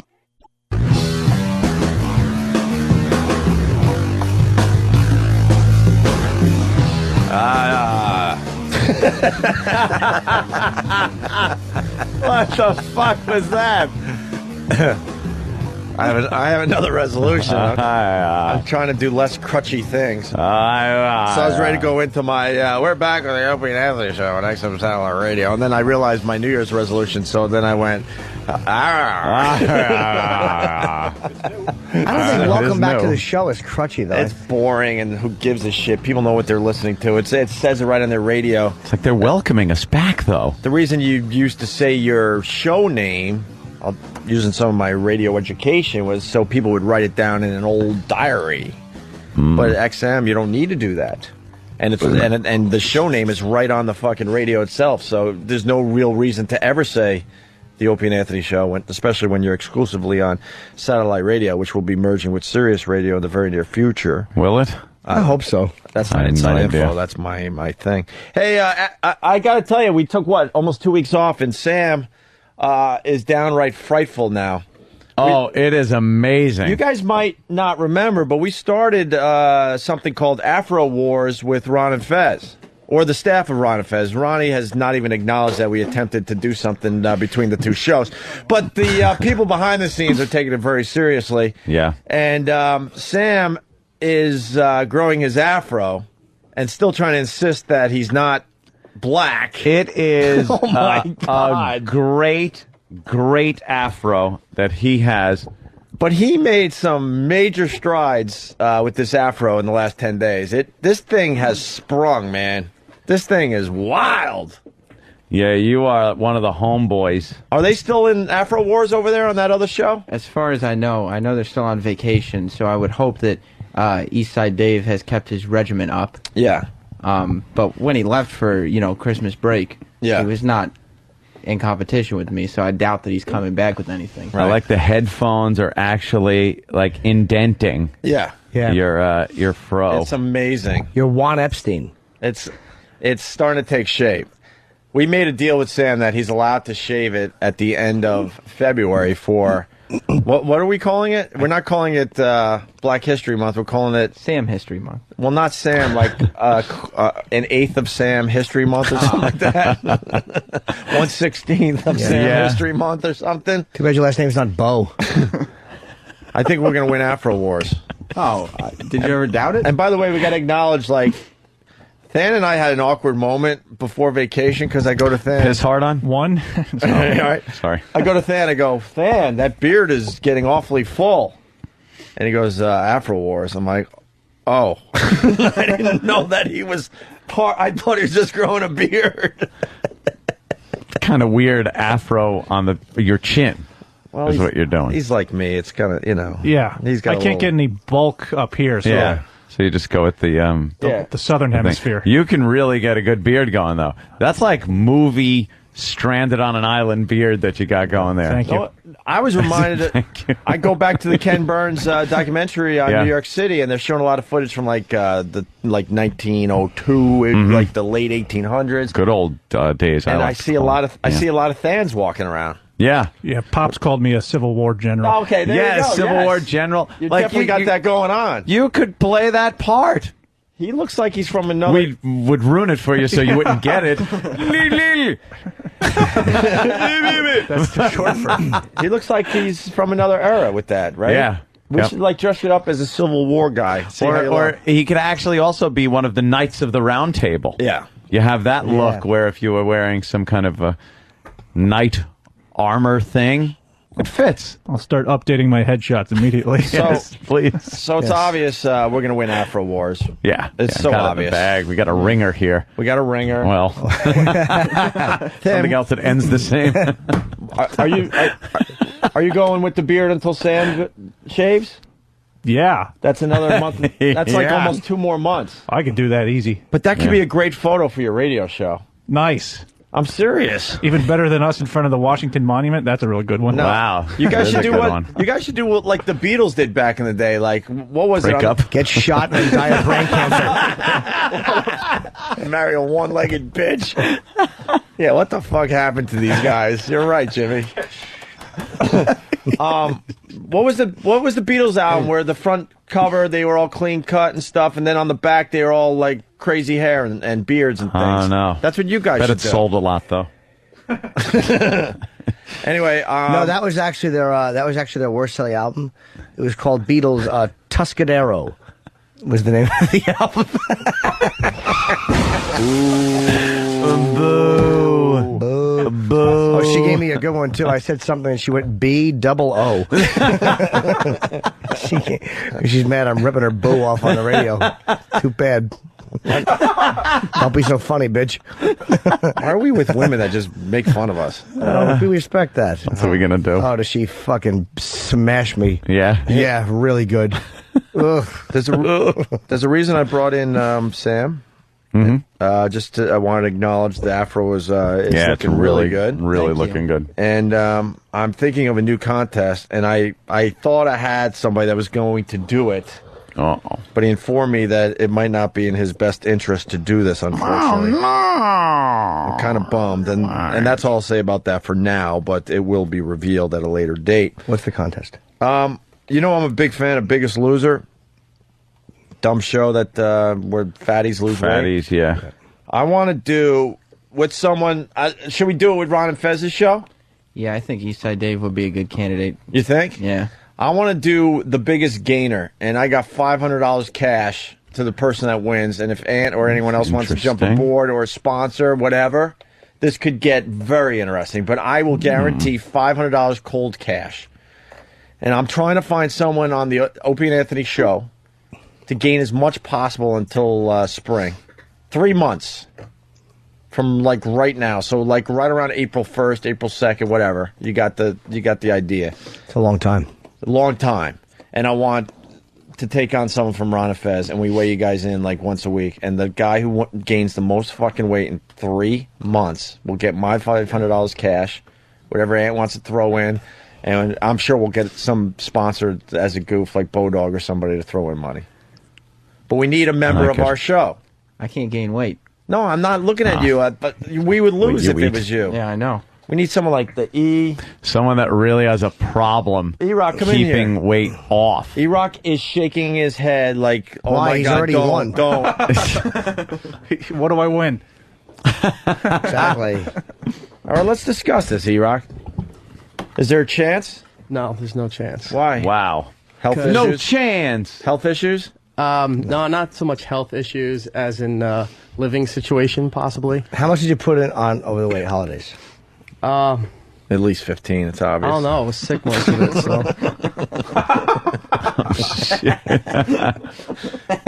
That's fucking The scale? No, I'm not doing the scale again. How much did you gain? Why not? I don't know what I started at before the. You were sick the vacation, whole so- holiday? Yeah.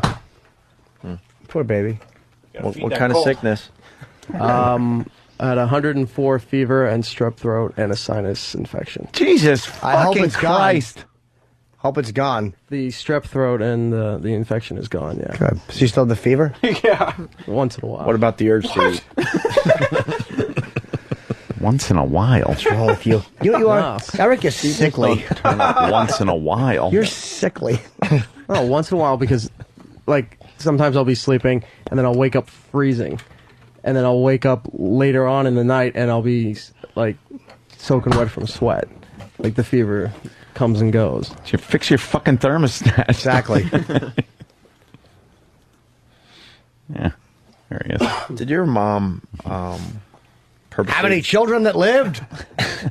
Did your mom purposely make you sick when you were growing up?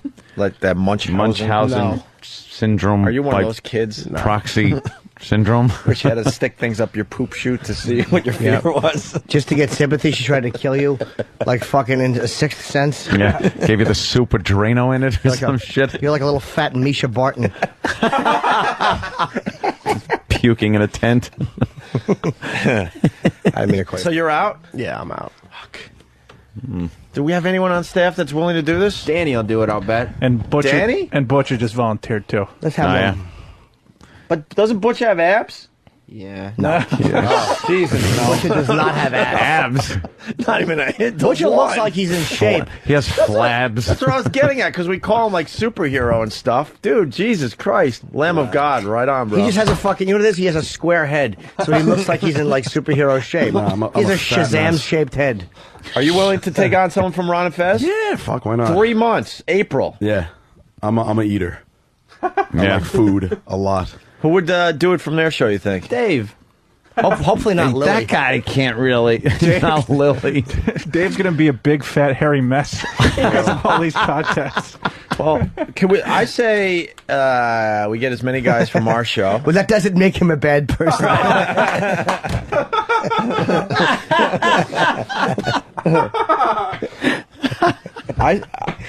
Oh, wait. Let's go to Turtle from Whackbag. Turtle! Hey, buddy. Sounds like E-Rock's having hot flashes like a postmenopausal woman. Yeah, E-Rock's going through menopause with that description he just gave. No kidding, man. Very good. Happy New Year, bro. Happy New Year to everybody. By the way, instant feedback. If you're writing today on this end of the show, I wouldn't know. I just read an instant feedback that said, "Have a great vacation, faggots." Well, that's and old. I thought it was someone that was just dumb, and turns out that's from the 26th or something. Wait, he wrote it on the 26th. I just realized that. He is Dummy. dumb. All right. How heavy have you been?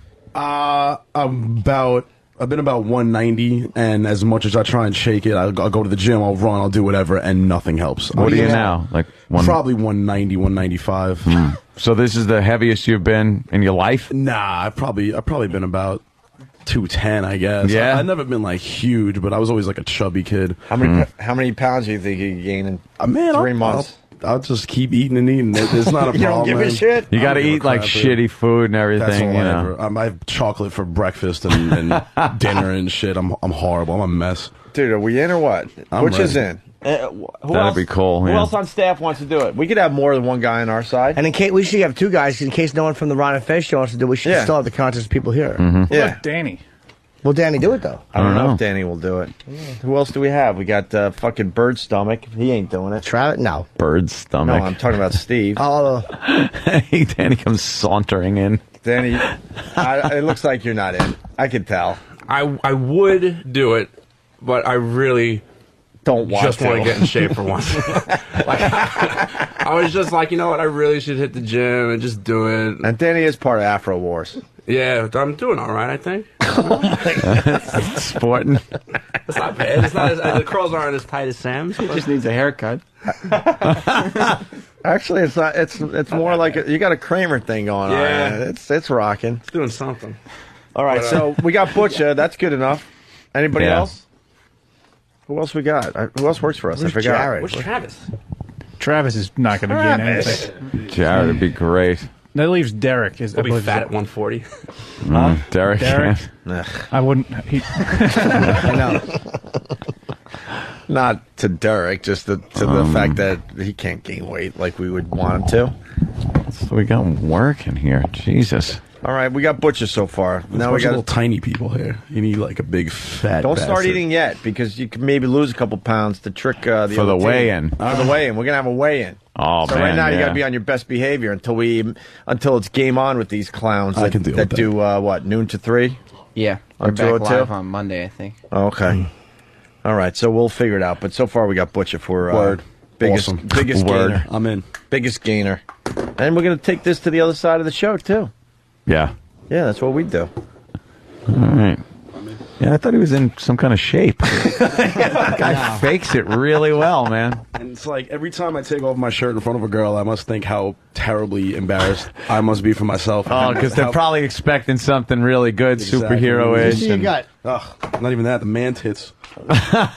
He's jiggling. Wow. It's horrible. You're a deceptively fucking Trying mess. to look good if I want, but Deceptively. He had no problem when we were nicknaming him superhero and all. yeah, Huh? right? Please give me a little credit. Jesus. Able to leap a fucking tall plate of pancakes.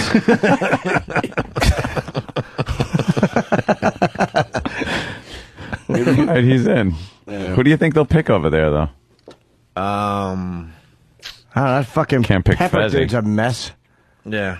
Pepper's a mess, right? Now that we've seen what Butcher has to offer, I'm pretty excited with our chances. That's a good foundation to turn into a fat fuck. Basically, we're saying you're a mess. Big fat ass. Yeah. I know. And how old are you? I am 24. All right, that's a problem. good. That's a fucking Yeah, but you can problem. gain a lot of weight at 24. Yeah. Bronx Johnny, he's not far from being a disaster. But I mean, by the time you cross over 30, I'm gonna be looking like E-Rock. you're going to be a fucking wreck.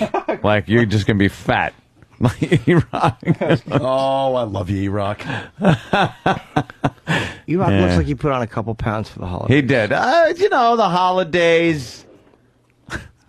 E-Rock, did you put on a couple? Probably did. Yeah. What was your poison? I was calling myself the truffle kid all holiday.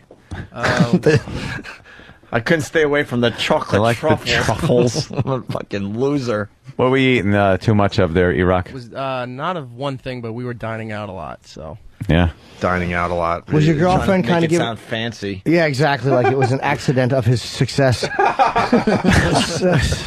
We're dining out. So, Eric, did your girl, because your girl wanted you to get in shape, did she comment like every time you'd eat a dessert? Come on. Yeah. No, not about dining out. Would she say things like, God, we need to stop doing this? Dude, yes. Meaning you need to stop You could doing still, this. you could probably eat better dining out. Stop than with the dining out. Then you could. When you pick numbers to eat, it's not dining out. No, it wasn't fast food. It was actual restaurants. What kind of desserts were you having? I'm not a dessert person. All right. Yeah, of course. So it was a lot of Italian food. I think Fridays was in there one day. Fridays. That's not a restaurant. That's not dining out. Fridays. If your waitress Holy looks shit. like she's from the Girl Scouts, it's not dining out. Merit badges with your fucking wearing onion Mort from bloom. Orc suspenders. Right. So what would your girl say, like, to kind of discourage you from eating? It's pretty much she would just look as I was eating anything, and she goes, "We really need to stop doing this." I like we. We. She's in great perfect shape, and it's we. We're in this together. Yeah. Yeah, and I can see it when you look down. Like, when you look down, you look like kind of like Shakespeare, except you're wearing like a fleshy thing against your neck.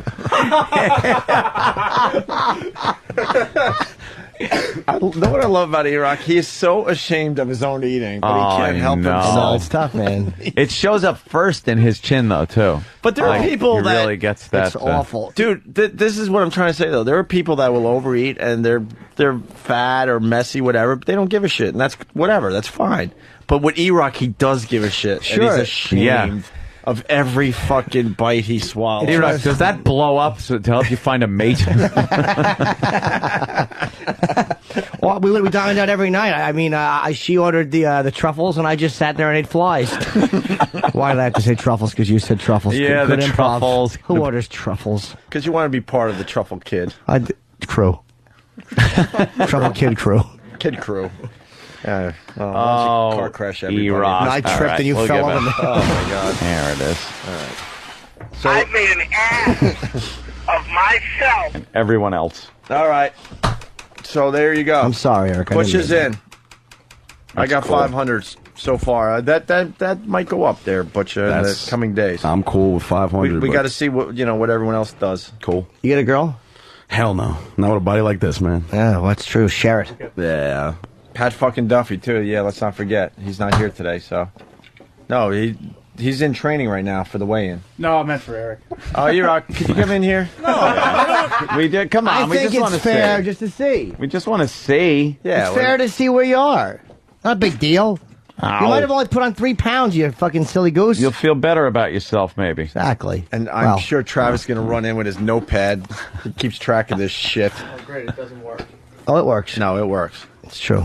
It's trying to pretend it doesn't. Gonna poke it with a stick. E-Rock was talking about dieting. Oh. Let me see. He doesn't look that bad. You should take your clothes. Dude, you're going to add in weight with the pants and stuff. Wait, he doesn't look that bad. Exactly. Except from the neck up. Like below the neck, you look fine. Although he's learned that dark... No, but I'm saying, like, under the neck, you get a little bit. He's learning that dark colors hides a world of hurt. Oh, and he's coughing. What the hell is going on? That's part of my Christmas present. Pretty much most of my wardrobe is gone. Oh. And has been replaced. Oh. Wow, she threw out those M's and picked out some L's. Ew, you got new underpants, too, obviously. Oh. These are old. Jesus. Sexy. I don't know what's in there. Why did you insist on taking your pants Got a off? fucking cheeseburger in his fucking underwear. How's the sleep apnea? It's better. Are you wearing a mask? No. What are you doing? Nothing right now. I have another appointment on Friday. E-Rock looks like he didn't gain any weight. He might have. How much was he last time? No idea. I think it was 199 when the... Yeah, it was real No, close Travis, to like you know. 2 or... Come on. Look at Travis trying to be casual, I think. You got a fucking notepad in front of you. Well, somebody needs to keep track of this stuff. All right. Here he goes. That fucking Anthony Perkins hairdo of his is really bugging me. It doesn't matter what he does. I love that. It doesn't matter what the fuck he does to that hair, Jimmy will always have a character. Anthony Perkins. That's the most bizarre hair ever. What's he weigh? It looks like a toupee, but he has all his original hair. It's 207.2. Ooh, a little bit, but that's not that much. Yeah. You're 35 less than I predicted. Yeah, but he lost weight because he was sick. So 208, he's probably about 215. Yeah, you were sick too. That's like when people lose fucking weight. All right, why pay attention to E-Rock when we could talk about the mad scientist and Epstein? That's what I was saying. It's the mad scientist. Where's Steve? Yeah, we need Steve because this is a collaboration. Oh. This was actually, I would say the credits would be, it was created by Steve. Created by Steve C. Written by Steve and Sam. And voiced by Steve and Sam. Stam. No, I said oh my Sam. God! You said Stam. We heard it. You have a way of. It's amazing. A guy fucking just has a verbal slip up, and we can't get to him fast enough. But Stam? Jesus, what assholes. Just fucking pricks we are, I know. And also, for the record, it's pronounced Epstein. Epstein. Epstein. Oh, okay. That's different. Yes. Anyone else creeped out that Steve grew a full beard in less than a week? Doesn't look bad. No. Well, I already had most of it. I just had to You grow didn't the have a filler. beard? No, I had the sideburns and the Fu Manchu. The rest of it was Fucking just creepy that you could grow it that fast, though. You should see what's growing out of my ears. I got the. The fuck? Got hair growing out your ears? It's awful. I think it's the Rogaine. I'm not really sure though. Oh, really? I don't know. I mean, I'm trying. I'm getting You're thinner. using Rogaine? I'm trying anything because I'm getting that friggin', my grandpa, my mother's side, fucking spot up top. All right. So you popping Rogaine on there? Absolutely. And I don't know if it's I have no coming idea. out your if ear. Yeah, I don't know if it's coming out my ears and not on my head. Does the Rogaine work? Yeah. I'm just thinking that. Not that this is with you, but maybe, maybe the hair is falling off that part of the head because all those men's hands. I'll tell them to push more gently. Bunch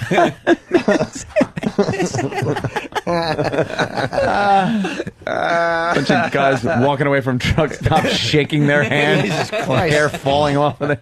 Fucking kid wear a hat.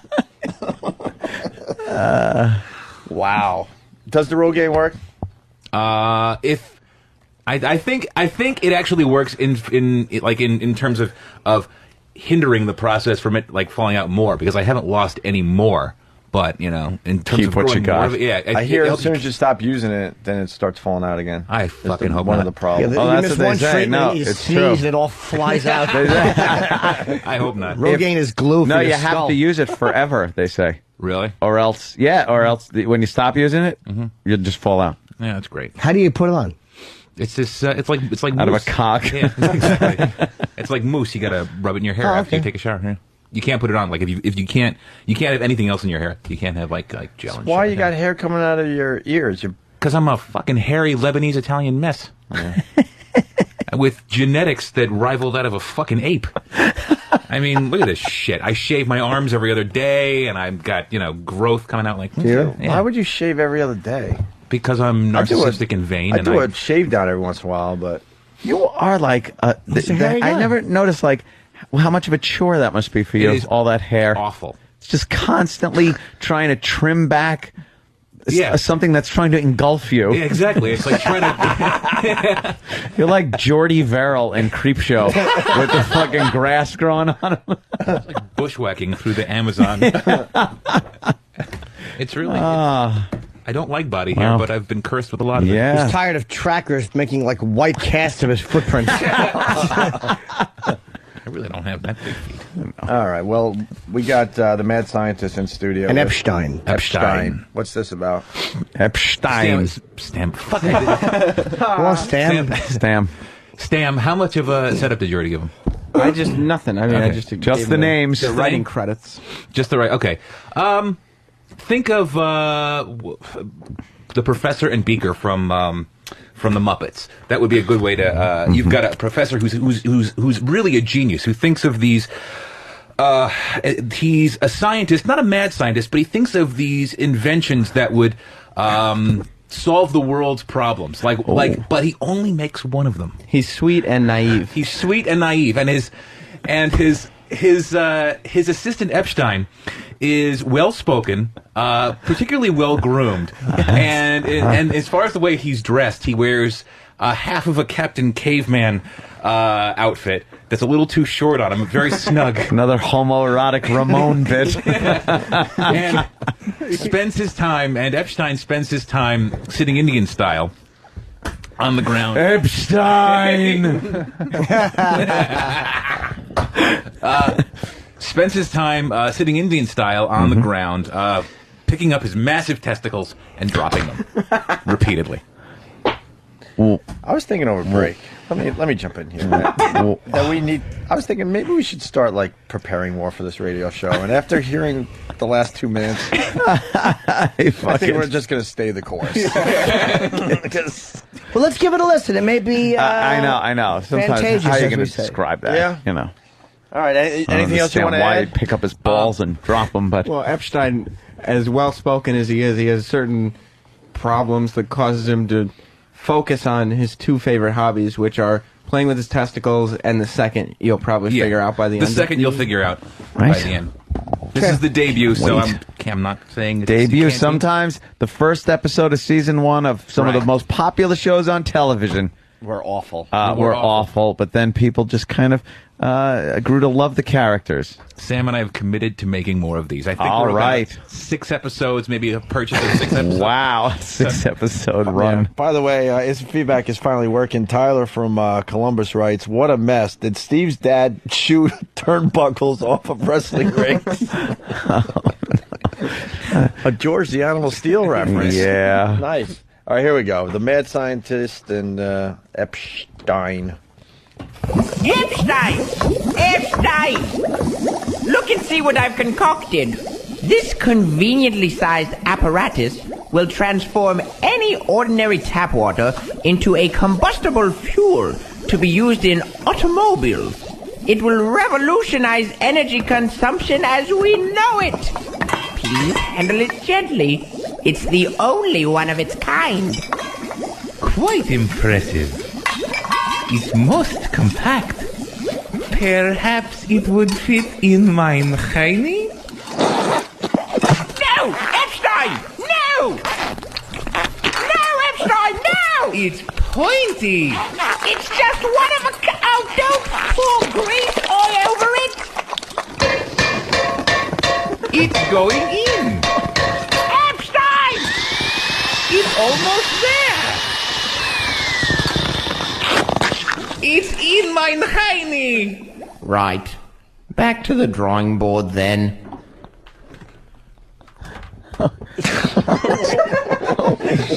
Holy God. Oh, Jesus, no.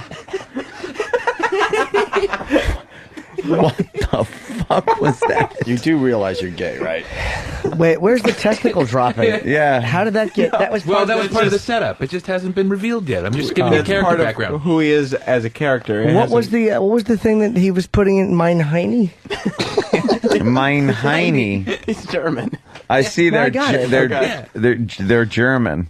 No, not both. Not both of them. Not both of them. Not both of them. Epstein is. I thought it was very How funny. come they both kind of sounded German? Yeah, we got to work on the. Jane accents, I Doe think. from Jersey, this is almost as good as Hey Masturbator, so Hey, you guys might thing be was a onto hit something. back when Macarena was. Shut up. Who said "Hey, Masturbator"? What the fuck is that? That was an old song parody. Oh, we don't know, Jimmy. Don't acknowledge that. Was it awful? Stephen S. from Bayshore writes, great. "Wow, and I lack the confidence to write more stuff." I like the hammering sounds. Yeah, it sounds like you got a sound effect, a bunch of sound effects, and decided, let's make a bit. Epstein rules, Fast Freddy writes. And he writes more. So, no. Some people are really loving it. I have to pee again. Epstein. Right. Epstein. You just keep smashing the inventions. That's right. Yeah, by trying to pound them in your ass. Yes. I'm getting that that's the whole thing. These are his two hobbies. Every time you make one of a kind Right. But prototype invention, Why you will not try just fire to the pound guy? it in your ass. I'm thinking if you're like a brilliant scientist and your first invention gets shoved up your assistant's ass, you might want to get another assistant. Because while he's brilliant, he's sweet and naive. Right. He loves Epstein. That's funny. That's the exact character flaws he'd need to keep him around as a character. Right. Exactly. Yeah. Right. Wow, That's this so was weird. thought out. Okay. He just keeps giving Epstein the benefit of a doubt that maybe this time He won't Just shove return it. your prized possession and invention up his ass. The reviews are coming in like crazy. Stephen S. from Bayshore writes, that sucked. Well, hold on now. Epstein is brilliant, but sweet and naive. Yeah. They sound like the qualities that some dummy actually believes he possesses in real life.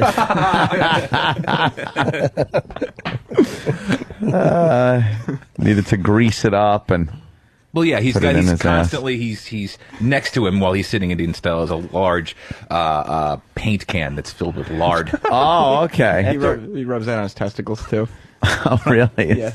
Where are you guys going to be picketing today? What do you mean? Right, writer strike. Writers, yeah. We're not I mean, actually come in on. the guild yet. Oh, yeah, we're trying though. If that doesn't get you in, nothing will. Next stop. All right, we're going to take a break so Jimmy can pee. Yes, I gotta take one. And then we're going to do sexual pleasures, the breasts. Pleasures. The anus was such a hit, we had to go to the breast next. Go to the tits. We go to the tits next. That's what we do. Put it in the tits. Fatty, hit that.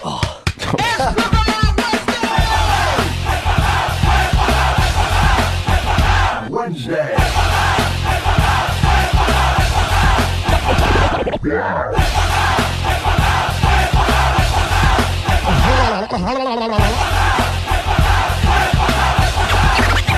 Oh my god. B-double-O-B. Boom. There's a lovely young lady showing her breasts. Boob. Naked. Chuck 'em. Girls all over the country flashing their lovely boobs. Guess how many boob nights are today? Can? I don't have those. You are spectacular. Well, me. Wednesday.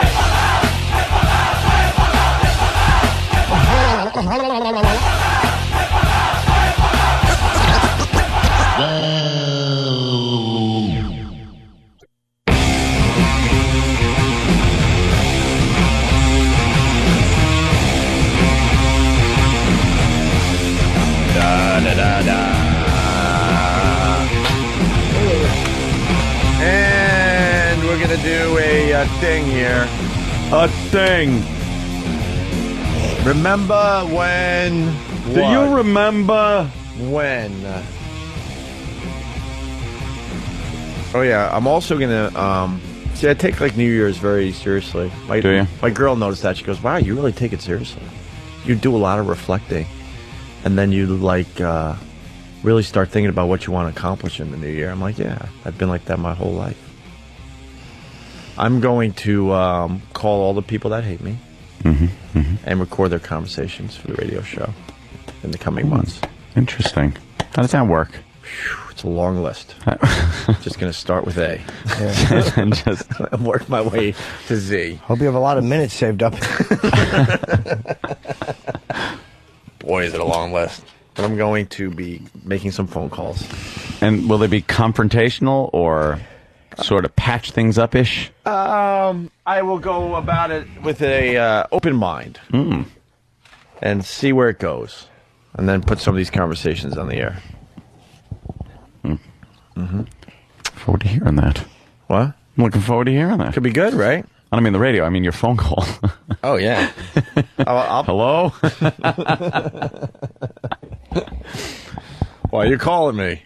Remember? Remember that bit I was talking? Oh yeah. What are you gonna do with it? Start with you. No, this is the call. That's terrible. Sexual pleasures, the breasts. Some audio that Danny found, I believe. Thumbs up, thumbs down. These guys need credit for everything, so I'm making sure I give the right credit. Give credit where credit's due. Nothing. And this is more about thumbs up. All No, right, it doesn't matter. Than's coming in, so we'll just say it was Than. We did the anus, and it was quite. We did the anus, and it was quite funny.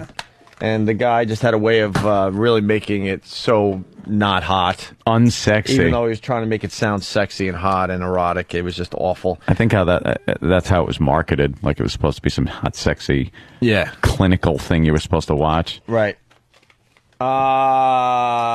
So the same guy did sexual pleasures, the breast. Let's get right into it here. The breast is one of the most sensitive of a female's erogenous zones. The shape of women's breasts vary in size and firmness and start to develop at puberty. In some cases, the female breasts are not equally developed, asymmetrical. The glands producing milk fully develop during pregnancy. They consist of clusters of 15 to 20 smaller glands, which during that period accumulate the substances from which the milk is composed. Each little gland has its own duct, which terminates in the nipple. The nipple varies greatly in size, shape, and color from person to person, as does its sensitivity. The areola surrounding the nipple is darker. I love that cookie. The fuck is he talking about? The areola is a small Oreo. This would have solved my piss hard on problem. This guy's awful. I heard. Huh? It just sounds so.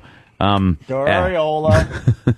He said the areola. The areola varies in size. The poison.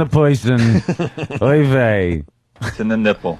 The nipple varies greatly in size, shape, and color from person to person, as does its sensitivity.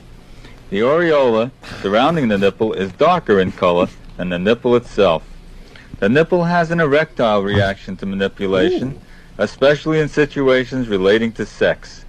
Some women can reach an orgasm by having their nipples manipulated. Generally speaking, the sight of the female breast or contact with it produces a sexually arousing reaction in the male. I am. Yeah. Happy New Year. That guy is the worst narrator ever. Ever. He is awful. Well, this next clip, he talks about all men have their own breast preferences. Yes. Each man has a different preference as to size, shape, and color of women's breasts. Men wise in the ways of making love and definitely aware of the arousal gap realize the importance of stimulating the female's breast. The reaction of the female to sexual stimulation, especially in the regions of her breast, are unbelievable. Blood congestion causes the arteries to pump blood into these extremely sensitive areas, causing them to become even more sensitive, and by the time orgasm has been reached, the breast of the average female will have increased by up to 25% of its normal size. Oh, nice. I actually was more turned on listening to Schwarzkopf when he was describing like assaults in the first Gulf War. Wow. This guy's a hoot. Someone, it's not someone, it's our pal Pat from Menaki. Pat, Happy New Year. He writes, I love the double stuffed areolas. Or Oreola. Oreolas, right. Double stuffed Oreolas. Double the cream inside the cookie. When your bank says no, Champion says yes. Yeah, this guy is Joseph Gorieb. Is that local? I don't know. The New Yorkers are laughing at least. When your bank says no, Hey. Champion says yes. Yes.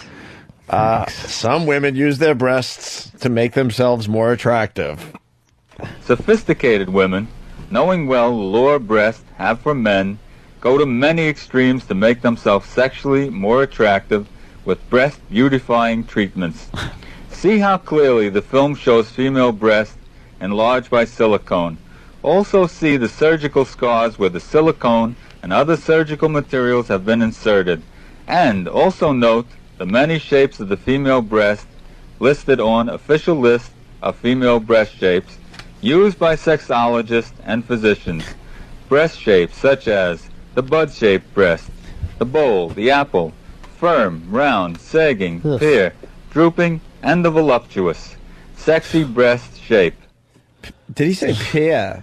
Pia. Yeah. I forgot the candy corn. And the guy. What about the Hershey Kiss? But he was talking about those being like ones that guys will like. He went saggy, to saggy, droopy, stretched out, chewed out. There's some that no man finds sexy. Sorry. Flapjacks, fried eggs, gravy stains. I love the gravy stains. Moose noses. Moose noses. And the cockeyed. The gecko. Well, we learned in the final clip, thank God, that women like to accentuate their breasts.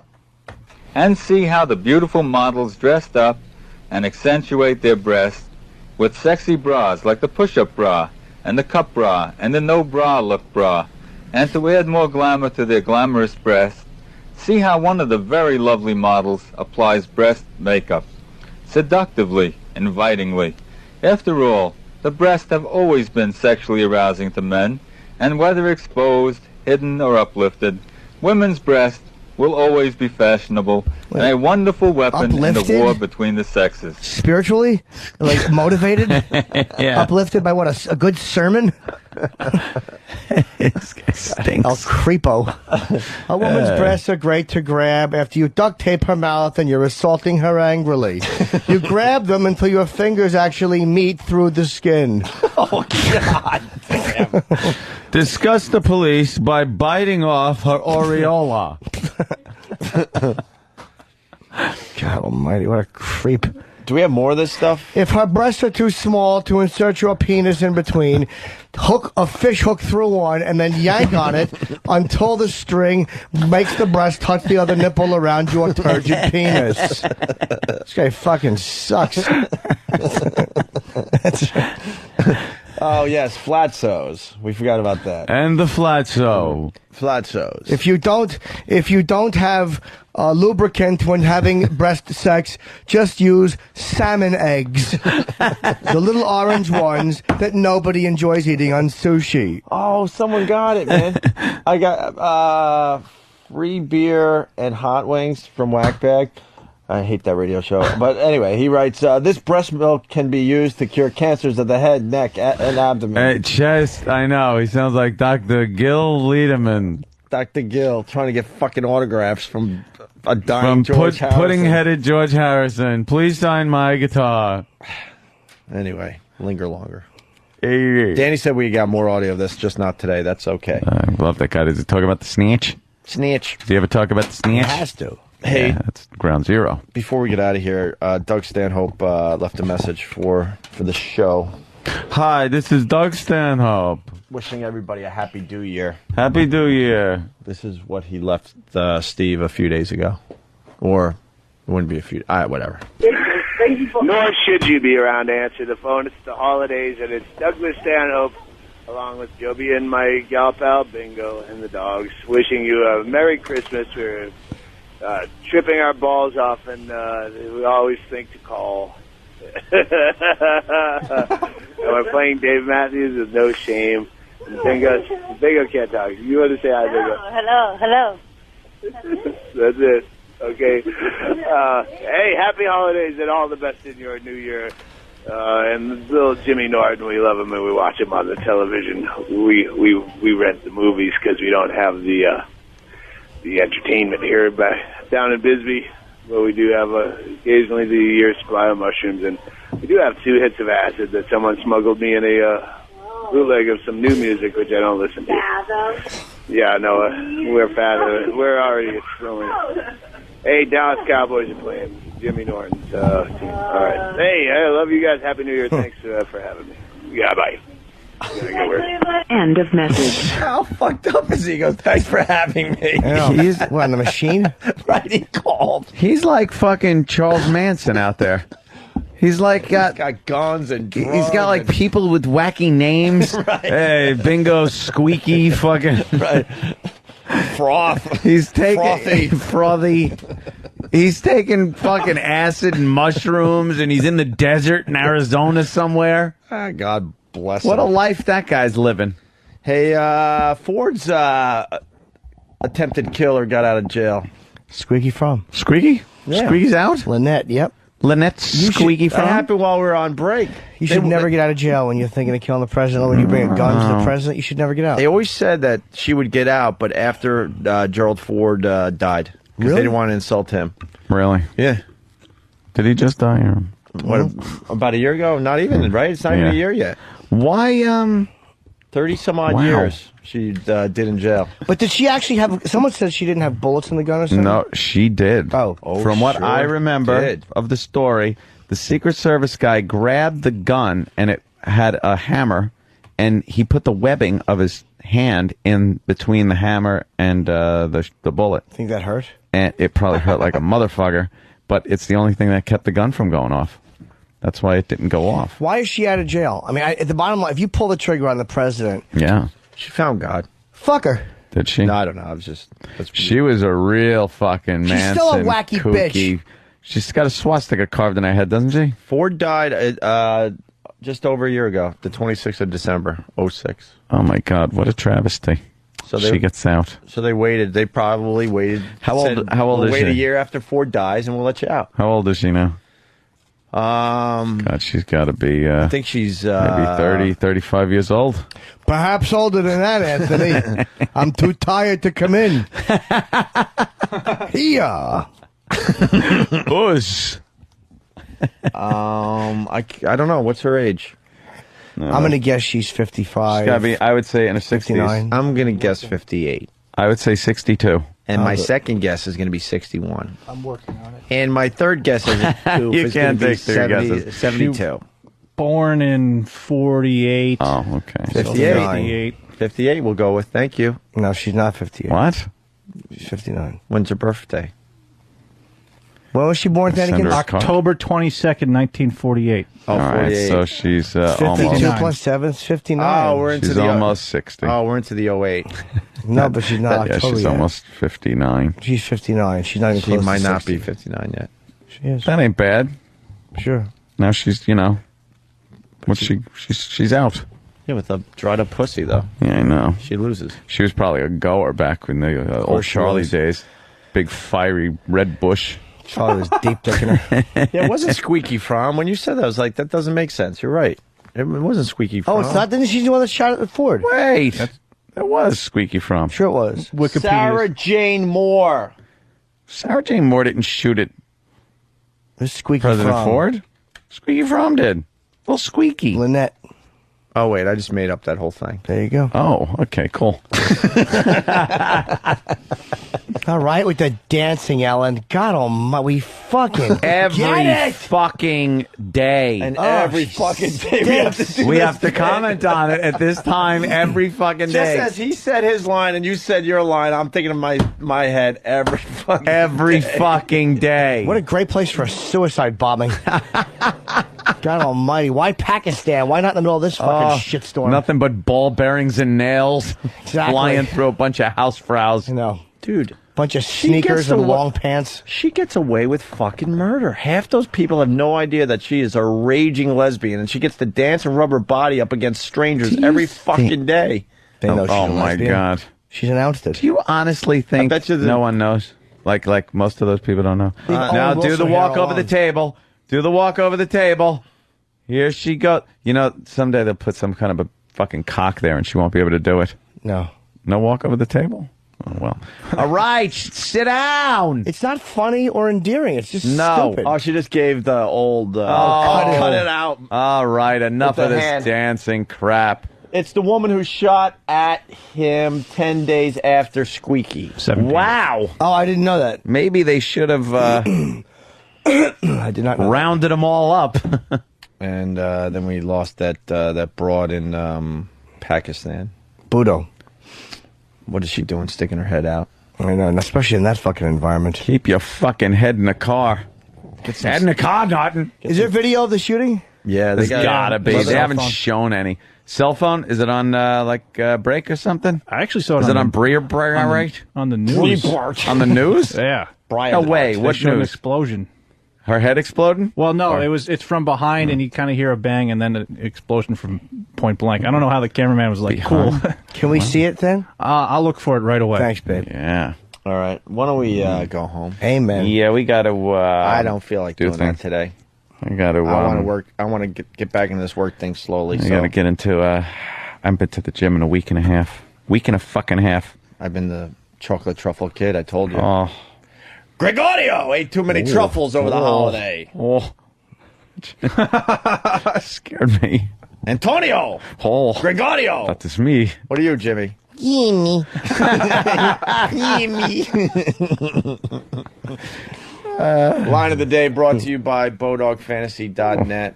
Play Bowdog Fantasy's NFL playoff pick'em game for free and win a trip to Vegas, courtesy of BowDogFantasy.net. Bulldog. Here's a runner-up line of the day. Ryan trying to say he was out of breath because he kissed Dick Yeah. Clark's wife? Yes. Yeah. And that got him all, hot? Oh, no, he had to hold his breath so he could kiss a girl. Starting the new year off right. Yeah. I'm good until at least March. Here's another runner-up line of the day.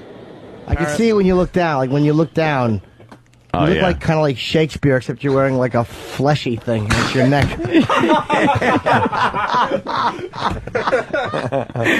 That's a good one, Jim. Thank you. Jimmy. Thank you. And Jimmy, now because of you, I can't even look at John Edwards anymore. You're right. He has a massive fucking it's skull. fucking horrendous, that head. Huge, He's got a giant massive head. skull. Jimmy's new shit is great. Jimmy's going Thank on. you. Jimmy's going on tour, people. He's going to start playing some big places all over the country. So where do they find the tour dates, Jim? My MySpace, since the website, I don't know what the fuck they're doing with it. We've been begging. I'm actually going to look for a new server. I've been enough already with this fucking nightmare of getting stuff fixed. So, my MySpace.com/Jim Norton. We'll have your tour dates. I think the third Borgata date's actually sold out. I hear you have a lot booked and you got more coming. Yeah. They just keep coming and coming. Yeah, I'm doing like Minnesota, Denver, Poughkeepsie, Sandy Franny. That's what I call San Francisco. Oh, that's cute. I love that you're doing more pop culture and current event stuff. I love it because your take on shit is really good. Oh, thank you. Your Hillary shit. All new stuff. Your Hillary shit the other night was shit, funny. man. Obama's stuff was funny. The Edwards, all of it. Yeah, it you was can't. really good. It's not the same hour from HBO. That was my goal to kind of not give them the same hour because why pay to watch what you just watched? Pretty amazing. Why buy the cow? Fast Freddy learned today when that you can fuck it while it's eating cud. Fast Freddy writes from Jamaica Station. Today I learned never use Opie's plates. Ah, very good. Yeah. And Greg Brady's leftovers from Wisconsin. I wonder if he's a cheesehead. Oh, cheesehead. He writes, Gregorio, Antonio, and Yini. Fuck, you always have to trump us, you asshole. I didn't. I took you totally off guard. I had a nice bit with my Gregorio, and then I added a little Antonio, and then you have to like... But you have... What could I have done? You had another great show. I'm so fucking happy to have you guys back. Well, thank you, Greg Brady's leftovers. Jimbo. See, there's nothing I could have done that would have had emphasis. I know. Jimbo. Jimmy. Now, Antonio I did it to works. myself because I knew you would come up with something good. I should have just shut my tray up. Here's another runner-up line of the day. Love of God. Holy Jules' beverages, Batman. Oh, Jesus. Inside of his head looks like a lava lamp.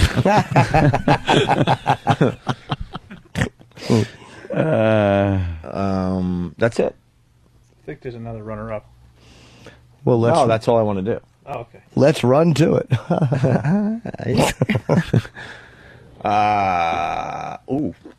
The girl in the front row of Jerry Springer just bent over. You see that? That was a nice little treat for everybody. Yeah, nice fucking ass. Who are watching Springer right now instead of listening to the show.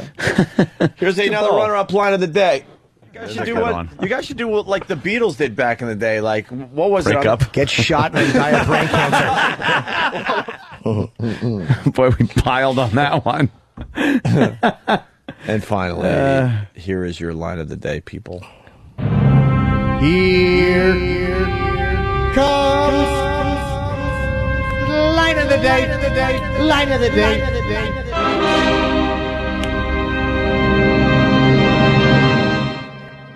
Impression. Oh my God, that was Up goes the vessel. Roanoke Rich. Oh, that's horrible. Gregorio!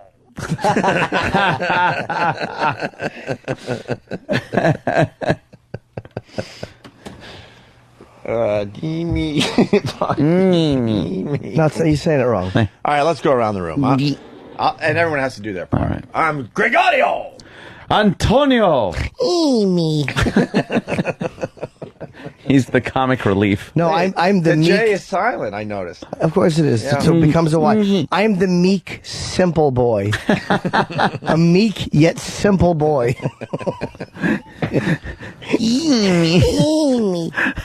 and my arms like connect, like the back of my wrists connect. Fucking retard. A meek yet simple boy. Simple boy. Boy. All right. All right. Let's. We gave you guys a lot today, so don't expect too much tomorrow. Yeah. Seriously. Got to pace ourselves a little better. Absolutely. We don't want to burn out on the Wednesday. We got a peak Friday. Oh, I'm shaving into a Hitler mustache and I'm putting it on YouTube. You should. That's my new thing. More videos. Oh, wow. What happened? Is that a new video? What? New video? What? What happened, Tan? You can see a muzzle flash. Let's see. Where is it? Yeah. Oh, I thought this was live TV. This was you checking this out? Yeah. Where's this video? Live leak? Live leak. The assassination. Mm-hmm. Right there. That's a different guy. Or is that her security shooting back? I don't know. I think that's her security shooting back. Oh, yeah. Oh. Holy shit. Shot her right in the head. Yeah, but they're saying she didn't die from that. Yeah, now I'm here. I don't know. I can't see Pakistan's shit a from good that. country. Well. Oh, look at this bit they're doing on Ellen. Yep. Another radio bit. They're blowing a bunch of fucking dollars around a little booth, and the man's trying to pick them up. And people watch this shit. Should have put cocks in there from the looks of this guy. Yeah. Be grabbing at those. With his mouth. Hands free. Look, Ma, no T-cells. Oh, a zinger by...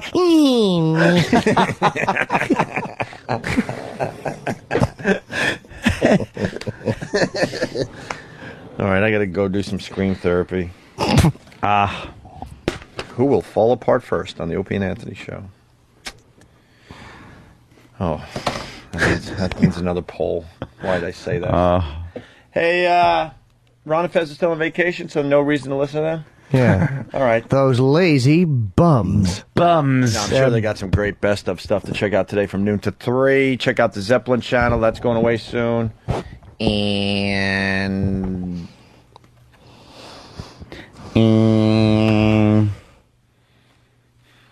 We always have a problem at this point in the show. We don't know how to end it. Because we want to end on a big bang. We need a consultant. And we realize that our nickname should be the Fizzle Kids. Yimmy. Can you end the show for us? And like, when you say it, you're like... the back of your hands have to be touching in the middle of your chest, so it almost looks like your elbows are wings, and your fingers have to dangle meekly below their hand. That's how you work it. That didn't work either. Nope. Yeah, you got it. Yeah, he's doing it. I don't want to do that. All right, I'll try. No, you're half-assed. You're putting your hands away from your body. Your hands have to actually touch your chest, and they go down meekly.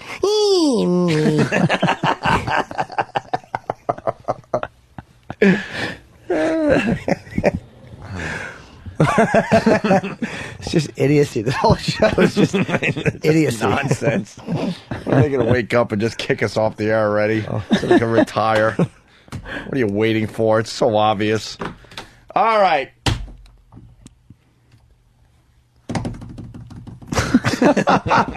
How about this? How about we just say goodbye? Like how? Like bye-bye, gang. No. No? Thought that would have done it. Steve, what do you got? I'll show it to Jimmy. What is it? Who? Does it sound good? Oh, fuck, yeah. Yeah? What? Oh, that's up to those guys. Yeah. All right, let me see. One of the best actors on television. I fucking love him. Absolutely not. No. Let me see. One of the stars of The Wire. That fucker is good. Let me see.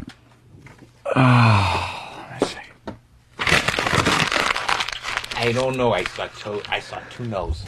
No, that's not a no. Anthony's just throwing it at you. Hey, this is how we end, and this is how I'm going to end it, because I appreciate the positive listeners out there. We got Matt LaFar from Queensbury. We all know Matt LaFar from Queensbury. He wants us to wish him a very happy 39th birthday. It was on New Year's Eve. Oh, cool. So happy birthday to Matt LaFar, the big 39, and happy New Year to everybody. We'll see you tomorrow. Bye.